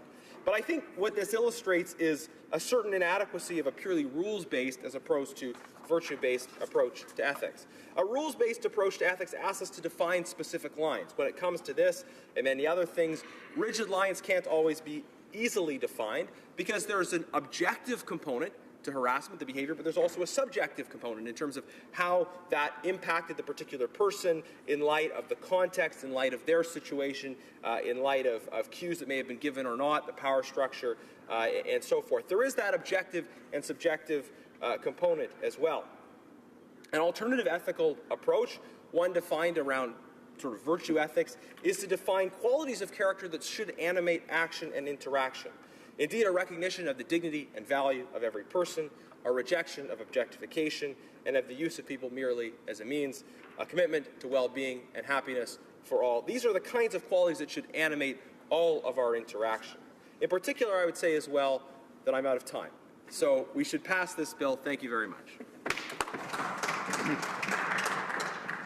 Questions and comments? Question commentaire, the Honourable House Leader. Yes, thank you, Mr. Speaker. And it is encouraging to hear the member across the way will be supporting the legislation. In fact, just listening to the debate throughout the day, what I hear is that it is a positive piece of legislation, that was actually well discussed in committee, where we had a fairly good sense of cooperation, facilitation, looking at members, whether they're New Democrats, Conservatives, working with the Liberal members or government members to try to improve the legislation. Many amendments were actually worked on and passed as a direct result. And today we have the legislation before us, Mr. Speaker, and it is, I believe, a very strong step forward on the issue of harassment. And one of the issues that I would ask maybe the member across the way is to talk about these working committees. So where you have issues that are being addressed in these working committees, that the issue of privacy and confidentiality is so critically important. And if he just wanted to add some of his thoughts on that aspect of the legislation. Member for Sherwood Park, Port Saskatchewan. Thank you very much, Mr. Speaker. I thank my colleague for his questions and comments. Indeed, this was a piece of legislation that was improved through amendment, through a good committee process. That doesn't mean that it was quite as good as it could have been. There were some good amendments that were put forward that were rejected. I don't want to imply that we agree completely with the government, surely, Mr. Speaker, but I think that this is a constructive step, and there are many different aspects of the bill that are constructive. There's been clarification around how investigations would take place, the mechanism, and certainly provision for committees to work together to combat harassment in this environment and other environments as well. So there's a great deal here that's positive, and again, we've inserted that 5-year review. So if necessary, there's opportunities to update the legislation with new legislation, of course, sooner than that. But there is that automatic 5-year review that's in here as well to continually be updating and ensuring that the legislative framework is keeping pace with changes that are happening in society, as well as awareness about other issues involved in harassment. Questions and comments? Conestoga. Well, thank you, Mr. Speaker. I want to thank my colleague and all my colleagues in the House today for their good work on this important bill. The one question I would like my colleague to expand on is he commented about the one amendment that was not adopted by the committee in terms of the timeline under which the investigation could be conducted. I wonder if you could just expand on that a bit, because that is a concern if this drags on and on. It certainly puts the accused in a very difficult position, as well as the victim. Thank you, Mr. Speaker. For Sherwood Park, Fort Saskatchewan. Well, thank you, Mr. Speaker. I mean, we have the principle in general in law of people having issues adjudicated in a timely manner. This benefits the victim so that they can have clarity and closure about the way forward, that they can feel that to whatever extent is possible, that there's some degree of justice and response in light of what's happened. Also for an accused, to be able to go through and see the results of that process. And if there's a restorative process that's possible, a process of education, that can begin to happen as soon as possible. So from all points of the situation, there's an interest in ensuring that these things proceed in a timely manner. And that's why Conservatives saw fit to put forward an amendment to have that timeline provision in place. Unfortunately, that was not accepted by the government. Again, you can't win them all, especially in opposition, but I appreciate the opportunity that our members on the committee and others were able to get the government to see sense in a number of areas, see the opportunity for improvements, and bring about those improvements to make C-65 a stronger bill. Resuming debate, the honourable member for Louis Saint Laurent. Thank you, Mr. Speaker. And thank you to my colleague who has just expressed his views and with whom I am sharing my time. My colleague is well known in the House because he has a good opinion on basically everything that happens in Canadian politics. Support of this bill. This is an important piece of legislature, and I'm very proud to rise up today and talk on behalf of my colleague and on behalf of my party to support this legislature. Because, Mr. Speaker, we're talking about a real serious issue. We're talking about harassment. Even we're talking about violence. Here in our process in the House of Commons, in the Senate, in the Parliament of Canada. If there is a place when we shall respect each and every one, is really the House of Commons and the Parliament of Canada. So we shall be very good on that. We have to be very severe, and we shall lead the question of harassment and violence here in Canada. Monsieur le Président, notre parti soutient... Mr. Speaker, our party supports this bill, of course. We have always done so. We do so, as does the government and the other opposition parties represented here in the House. We are supporting this bill in a spirit of non-partisanship. But because we are non-partisan, it doesn't mean we have to acquiesce to everything. We've presented amendments because this debate has to take place in a non-partisan context. Once in a while, we are partisan. It's part of the job. That's not the issue. But when it comes to issues like this one, partisanship does not have its place. Therefore, Mr. Speaker, our party had a main concern, which was the protection of victims. When it comes to violence and harassment, you have an aggressor, a male or female, and a victim, again, masculine or feminine. Unfortunately, too much attention is often given to the aggressor, and we tend to forget the victim and the courage a victim has when he or she comes forward. And victims have to feel they can come forward if we are to get rid of this problem once and for all. Let's look at the First Amendment, the first paragraph of C-65, which deals with harassment and violence. And words are important in bills, especially when a bill attacks this issue. So what is harassment and violence? And I quote, "This means any action, conduct, or comment, including of a sexual nature, that can reasonably be expected to cause offense, humiliation, or other physical or psychological injury or illness to an employee, including any prescribed action, conduct, or comment." So, Mr. Speaker, with this very clear and specific definition of harassment and violence, well, we can see how this problem can be addressed and how the sad reality can be eradicated, the sad reality which exists in the political world. Now, before entering into the details of this bill and addressing the issues raised by the member for Bellechasse, who is in charge of this file, I would like to say something. Of comment for the Parliament of Canada to lead this question of harassment and violence. Because we can lead, it's not because we're talking about that here, that 500 yards from the Parliament of Canada, there is no harassment and no violence. Unfortunately, Mr. Speaker, this tragedy occurs in each and every part of this country. This tragedy has no language, has no race, has no religion, has no age. From each and every provinces, in each and every part of this country, we have to address this difficult situation. And we don't have to hide our eyes. We don't have to close our eyes of this reality. Because, Mr. Speaker, unfortunately, the stupidity of people-kind or mankind have no barrier, have no root, have no language. Donc, Monsieur le Président, il est important de mentionner. So, Mr. Speaker, it's important to mention that, unfortunately, there is a lot of emphasis, but rightly so, on the political world. But it's not because we're focusing on the political world that these bad things don't happen elsewhere. So much the better if the Canadian Parliament is leading the way. So let's take a look at the amendments which our group had proposed to strengthen this bill, which is good, which can be improved if our amendments are accepted. So we want to avoid political interference. Understand that politics is a very strange world. Sure, this kind of situation can arise in the political world. Why? Because politicians are the bosses and employees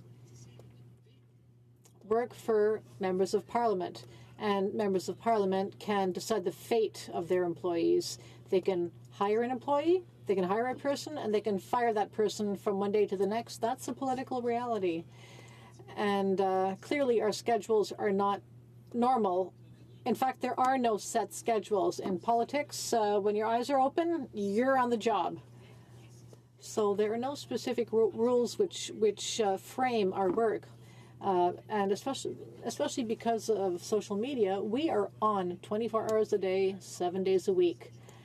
In the last 10 years, I don't have any Mondays. Normally Mondays, when you go back to work, you don't really feel like it. But we work 7 days a week, and this applies to members from all parties. We don't have Mondays, so to speak. But I say that with a smile. Now, many of the employees on the Hill are young, and they don't have job security, and that kind of situation can lead to problems of violence and harassments. And now I'll talk about human nature, which unfortunately isn't always a good thing. And human nature can come out when we exercise our jobs as politicians. Sometimes we're frustrated. Sometimes things don't go the way we'd like them to go. And when you're in a position of authority, and when you're an idiot, sometimes you can take advantage of your position of power over your employees. But this is revolting, unacceptable, it's horrible, but it happens nevertheless. And that's why, since these employees work in an area where there's basically no protection, they're mostly young, there's no job security, there's no real timetable, it creates a situation of vulnerability for these employees. And of course, this is not unique to Canadian politics. So we're also talking about reasonable deadlines and delays.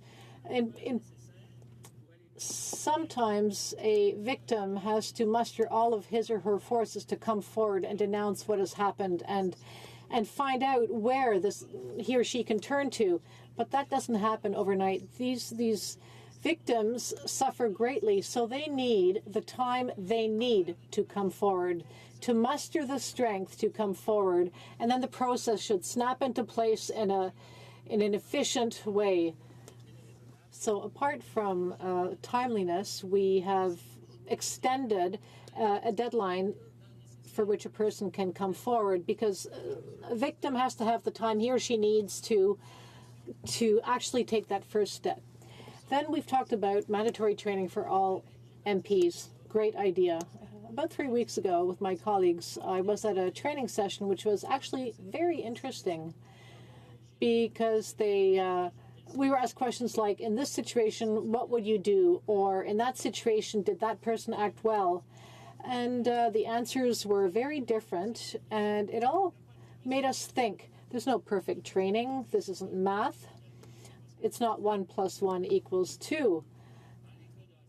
But in cases of harassment and violence, training is, it's more nuanced, but each and every one of us in taking this training will benefit from it, and that's a good thing as well, Mr. Speaker. Cyberbullying is a real thing. It didn't exist 10 years ago, but since it's a real thing today, it's normal that in 5 years we should be able to review the legislation, and so in 5 years we'd have to review the act, and congratulations to the colleague who came up with that idea, because we see it, we observe it, and we also appreciate the fact that people are a lot more aware these days about what can happen with social media, with cell phones. So in 5 years, we don't know where technology will be. All we know is that harassment and violence will probably still be around. So again, it's really important to, in 5 years, revisit the issue. So, Mr. Speaker, I'm extremely proud to support this bill, very happy to take part in this debate.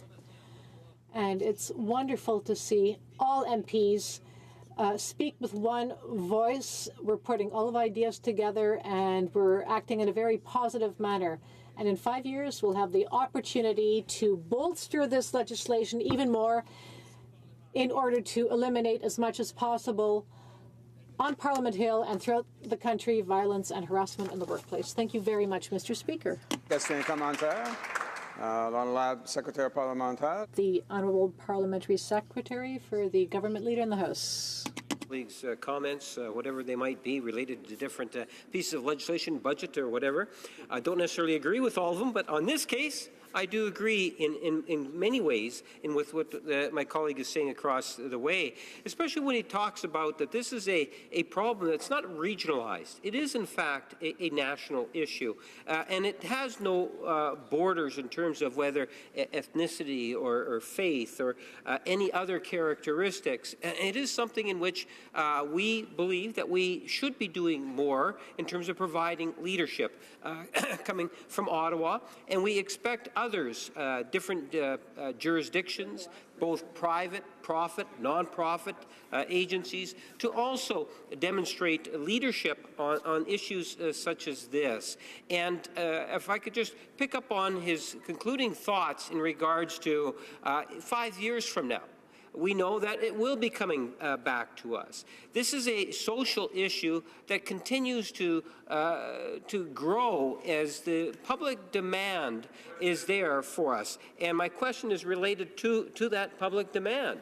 How does the member across the way see the issue continuing to develop as the public as a whole wants us as legislators to do more to address this very important and sensitive issue? The Honourable Member for Louis Saint Laurent. Thank Thank you, Mr. Speaker. Always a pleasure to speak and to answer a question of my colleague from Winnipeg.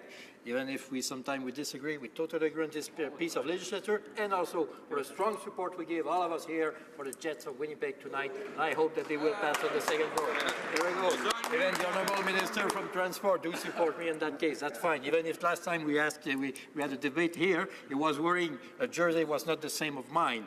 Hockey team, good old fight in the 80s. So, Mr. Speaker, to take this, yes, for sure, each and every party, even in Castleman. So, Mr. Speaker, to answer clearly to the question of my colleague, yes. And I think, because we are public figure, we are public person, everybody recognizes us, so we are have to be very careful, and we have to be exemplary in our process. So there is a lot of intention to us, but because we have a lot of intention, we have to take this opportunity to send a clear message from coast to coast to each and everybody, whatever their age, whatever their language, whatever their races, whatever their religion, be serious about that. And this is a tremendous opportunity that we can take all together and to send a clear message to all Canadians: harassment, violence, no more. Questions and comments? The Honourable Member for Jonquière. Thank you, Madam Speaker, and thank you to my colleague for his very interesting speech and a touch of humor, but with a lot of substance, and I do appreciate that in the House. We studied Bill C-65, and as my colleague said, it was a nonpartisan exercise, and this elevated the debate, and I'm very proud of that. We are in the last moments of debate on Bill C-65 in this House, and at committee, we spoke with the Conservatives about psychological harassment, and I would like to hear my colleague on the fact that this isn't mentioned in the bill, and how, if we had included psychological harassment in C-65, how could that have improved the bill? Thank you. The Honourable Member for Louis Saint Laurent. Thank you very much, Mr. Speaker. It's always nice to hear from my colleague from Jonquière. Now, clearly, a broken arm is a broken arm, but when your mind is broken, when you've been hurt psychologically, that could be much harder than having a broken leg or arm, because a physical injury heals, but a psychological injury can be carried throughout one's entire life. And in fact, we need to pay even more attention to people who suffer psychological harm, who are victims of this kind of harm.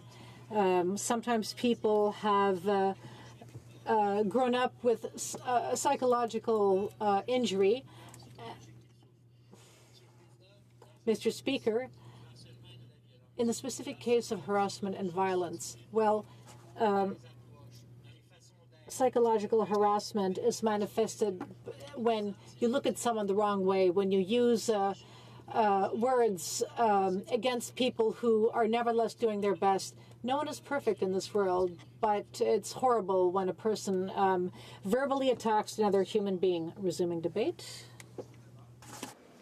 La Chambre interprète à se prononcer. Is the House ready for the question? La question est la suivante. Madame Haidou, appuyez. Ms. Haidou, seconded by Ms. Monsef, moved that Bill C-65, an act to amend the Canada Labour Code, Harassment and Violence, the Parliamentary Employment and Staff Relations Act, and the Budget Implementation Act 2017, number 1, be now read a third time and adopted. To adopt the motion. Yes. Yes? Agreed? Carried. Troisième lecture de ce projet de loi. Third reading of this bill. I see the Honourable Government House Leader on his feet, perhaps with a point of interest to the House. Yes, Mr. Speaker, I suspect if you were to canvass the House, you would find unanimous consent to call it 6:30 at this time. Is it the pleasure of the House to see the clock at 6:30 p.m.? Yes? Agreed and so ordered. In accordance with Standing Order 38, a motion to adjourn the House is deemed to have been made and seconded at this time. Therefore, the question is that this House do now adjourn. The honourable member for Nanaimo, Ladysmith. Thank you, Mr. Speaker. It is coming up to the middle of May, the boating season in British Columbia has already begun. And so I am here to encourage the government to move forward on its legislation to deal with the long-standing problem of abandoned vessels. These problems are well enumerated, and I know that the government has said repeatedly that they share my commitment to finding a long-standing resolution, a comprehensive countrywide solution, as have most other maritime countries, in some cases decades ago. And so my question is not about the level of the government's commitment. I am seeking a very specific update on when the government will return Bill C-64 to this House for further debate. It was 2 months ago that it was returned by committee to this House. And I will also indicate my hope that the reason for delay in returning the bill to the House is that the minister himself is considering the amendments that I proposed at committee that the Liberal members of committee voted down, but maybe the government is still considering the fine details of those amendments.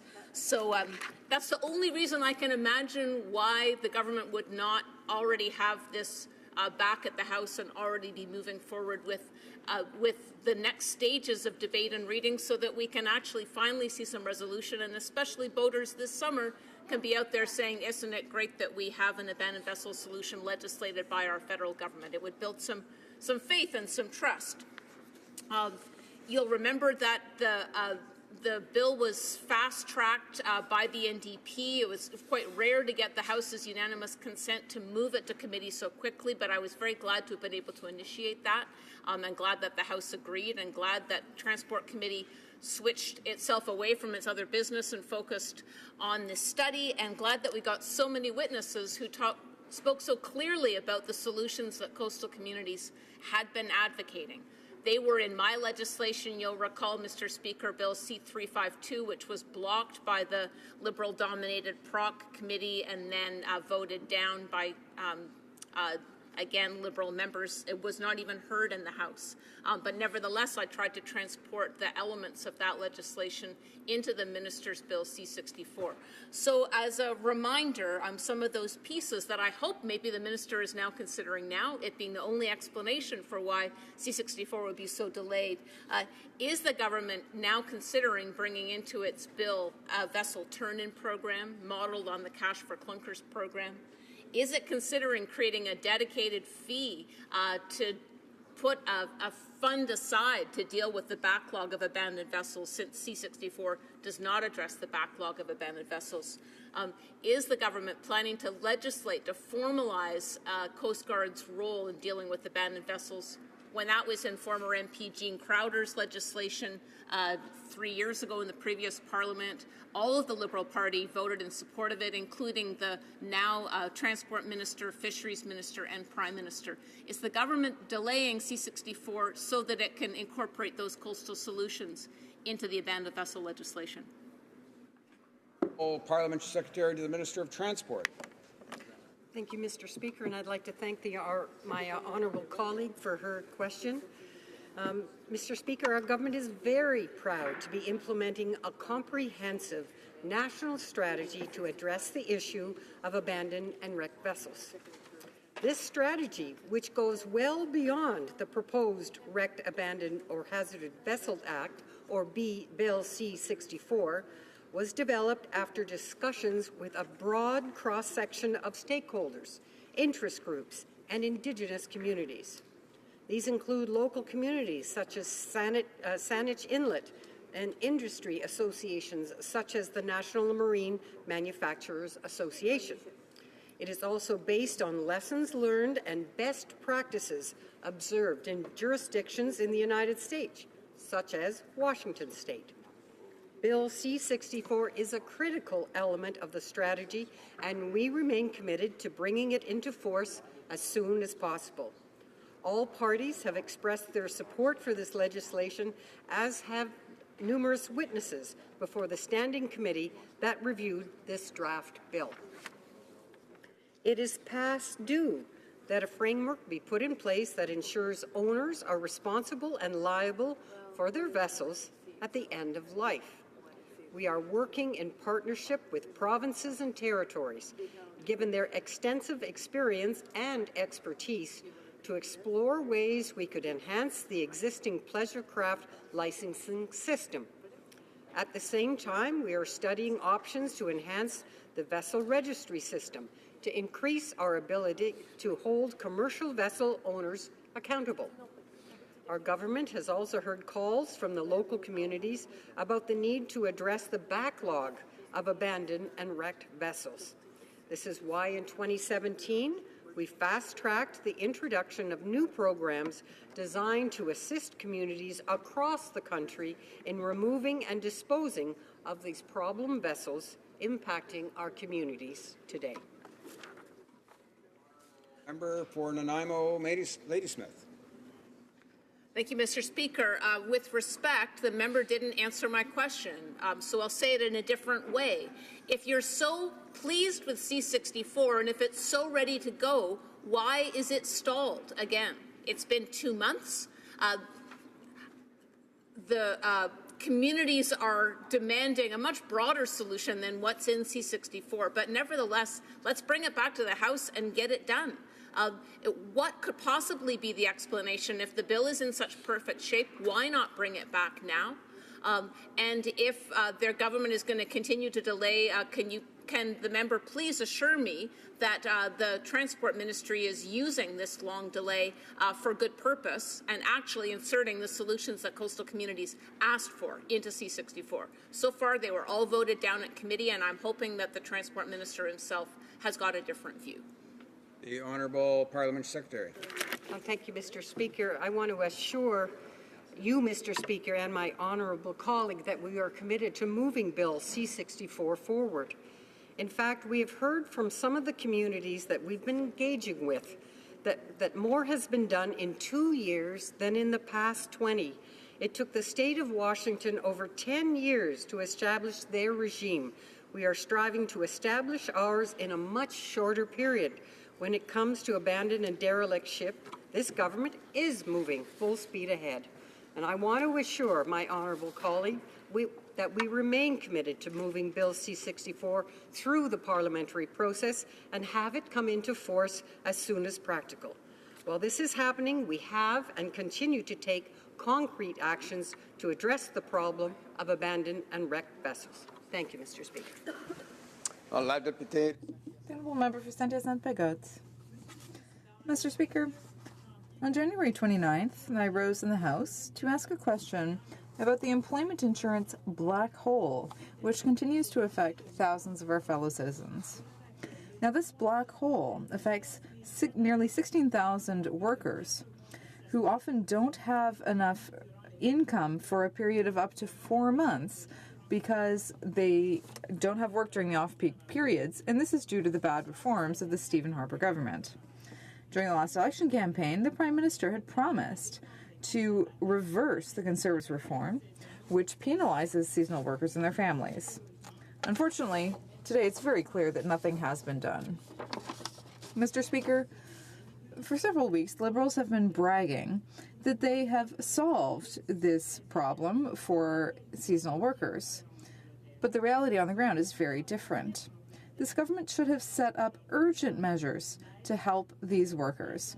Unfortunately, they decided to pass off the problem to the provinces. The result is that unemployed people in eastern Quebec are being told that programs to help them do not exist. They're left penniless and in debt.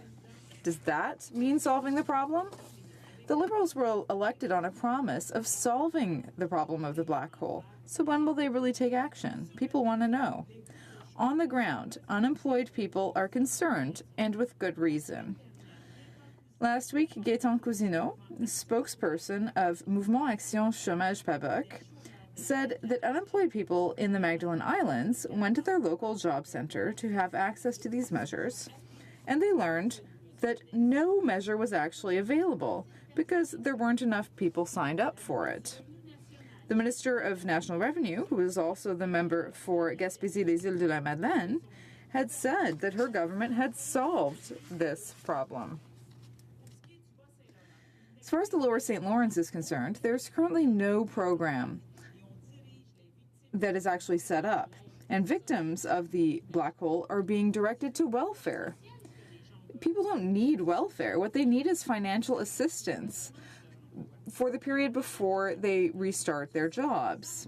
Again, the jobs are seasonal, not the workers.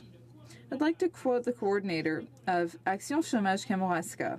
His name is Alain Lagacé, and he said the Prime Minister was elected in Eastern Canada by promising to solve the problem of the black hole. And yet, in 35 years working on behalf of unemployed people, I have never seen a situation so dire. According to workers in the Lower St. Lawrence, the Liberals are letting them languish. The organization known as MASS condemns this situation, and so do we. And yet the solutions are simple. They simply need to provide emergency financial aid to victims of the black hole, lower the eligibility threshold for EI from 350 hours, and provide at least 35 weeks of benefits. Every year, the problem of the black hole affects these seasonal workers and their families, and no government, conservative or liberal, has truly changed things. For far too long now, unions, unemployed persons advocates, and the NDP have been calling on this government to undertake an overhaul of the EI system to better reflect the needs of seasonal workers. But so far, they have not listened to us. At the NDP, we fully support the claims of workers who continue to fight for the Liberal government to finally set up real emergency measures to solve this problem. Rhetoric is not enough, Mr. Speaker. It's time for action, and it's time to find concrete, long-lasting solutions for these 16,000 seasonal workers. Thank you. Secretary of Parliament. Honourable Parliamentary Secretary, to the Minister for Families and Social Development. Tyson Spagat for raising this issue of employment insurance, particularly as it relates to workers in seasonal industries. And I'm proud to stand before this House and remind my honourable colleague about the good work that our government is doing on this front. Je suis fier de prendre la parole devant. I'm proud to stand before this House tonight and to remind my honourable colleague about the good work that our government is doing on this front. Our EI program delivers approximately $18 billion in benefits to nearly 2 million Canadians annually. It's one of the most important programs that make up the core of our social support system. Canadians benefit from an employment insurance program that is dynamic and designed to respond automatically to the changes in EI economic regions' unemployment rate. This helps to ensure that people residing in similar labour markets are treated fairly, with the amount of assistance provided adjusting according to the changing regional economic conditions. In regions and communities right across Canada, our EI program is providing income security for our families and workers during periods of unemployment. And since taking office, Mr. Speaker, we've made it our duty to improve the employment insurance program so that it remains relevant for Canadian workers, including seasonal workers, and better corresponds to the reality of today's labour market. For example, we eliminated some of the restrictive EI eligibility requirements for new entrants and re-entrants to the labour force and simplified job search responsibilities for the claimants. Mr. Speaker, we also reduced the EI waiting period from 2 weeks to 1. Shortening this waiting period eases the financial strain for EI claimants at the beginning of a claim, and we expect this move to put an additional $650 million into the pockets of Canadians annually. We're also saving Canadians money through reduced EI premiums paid by workers and employers. In fact, the 2017 and 2018 rates are the lowest since 1982. In fall 2018, eligible Canadian workers who lose their jobs after several years in the workforce will have more opportunities to upgrade their skills without losing EI benefits. More recently, Mr. Speaker, we implemented new EI measures that support Canadian families through more flexible maternity and parental benefits and more inclusive caregiver benefits as well. These improvements came into effect on December 3, 2017, and provide enhanced supports for Canadian families. Furthermore, as part of Budget 2018, we're proposing to legislate to make the default rules of the current Working While on Claim pilot project permanent and expand it to sickness and maternity claimants who currently have their benefits reduced dollar for dollar if they earn income while on benefit claim. The Working While on Claim rules help claimants stay connected to the labour market by encouraging them to accept available work and earn some additional income while still receiving EI benefits. By working while on claim, seasonal claimants can also accumulate hours towards establishing their next EI claim. These are just some of the ways we've taken action to improve employment insurance so that more Canadians, including seasonal workers and workers in those industries, get the help they need when they need it.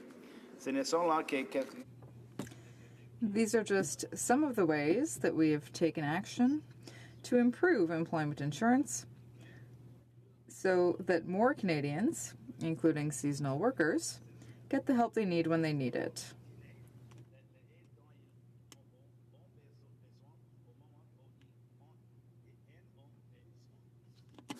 As was announced in Budget 2018, we have reallocated $10 million from existing departmental resources to provide immediate and direct income support and training to affected workers.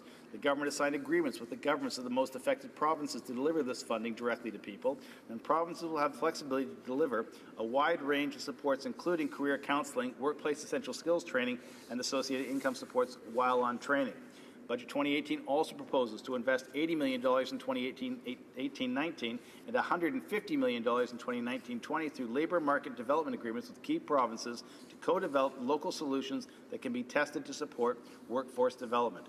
These measures will help ensure that unemployed workers in Canada's industries that are seasonal have access to the supports they need when they need them most. Thank you, Mr. Speaker. Honourable Member for Saint-Hyacinthe-Bagotte. Mr. Speaker, it's high time that this government take responsibility for its actions. This program means that 60% of people are not actually eligible. Many families are still left without income for several weeks. We are facing a problem of substance, and the Liberals' superficial actions are not enough. It's time to really take action. So I will ask one last time, when will the government decide to finally take action to help seasonal workers and their families? And when will they understand that training programs don't work? The workers in Eastern Quebec have been left by the wayside. Parlementaire. Honourable Parliamentary Secretary. Speaker, let me be clear. Our government has been, remains, and is committed to supporting Canadians across the country when they need it and how they need it. We understand how important Canada's employment insurance program is to providing income securities for families and workers during periods of unemployment. We understand how important Canada's employment insurance program is to providing income security for families during periods of unemployment. The program has strengthened Canada's social safety net for all, especially for workers, including workers in seasonal industries right across the country. Important sectors of our economy rely on seasonal labour, and those workers deserve our full support and our continued commitment to ensure their well-being. That's why we will continue to be there for seasonal workers and seasonal industries. It's the right thing to do and the smart thing to do. It creates a stronger economy for all Canadians. Mr. Speaker, I'm proud of our government's work on this front, the investments we've made in this budget and next year's budget and the budget after that. Well over $200 million has been invested to make sure that workers get the support they need in the way that they're asking for it in the regions of this country that are affected when seasonal work is not available to some quarters. Thank you. The honourable member for Elgin, Middlesex, London, Middlesex. Here. Sure, whatever you want. Thank you very much, Mr. Speaker. And I'll be honest, I'm very excited to see the Parliamentary Secretary here today, because this is the kind of person that I would like to have this type of conversation with, because I have a feeling that him and I could probably fall into a balanced approach to what we need to do with the Canada Summer Jobs Program. So I'm just going to start with a question that I asked initially, and this is when we came back in January of this year, following, let's say, a very tumultuous and contentious Christmas when we started talking about Canada Summer Jobs. And Mr. Speaker, the question that I asked and presented to the House that day, I'm going to read that for you so we can remind where we're at with this conversation. Mr. Speaker, despite being forced to settle a constitutional court case regarding Canada Summer Jobs last year, the Liberals are attacking the very people they claim to help. By forcing groups to sign the Prime Minister's values test, the government is denying help to the groups that provide aid to refugees, run day camp programs for kids with disabilities, and help risk youth. On behalf of these organizations from across Canada, will the Liberals finally remove this values test from the Canada Summer Jobs application? Now, that was just the beginning of this conversation, and that's kind of, yes, when we're in question and answer period or question period, there are a lot of things that you're putting out there.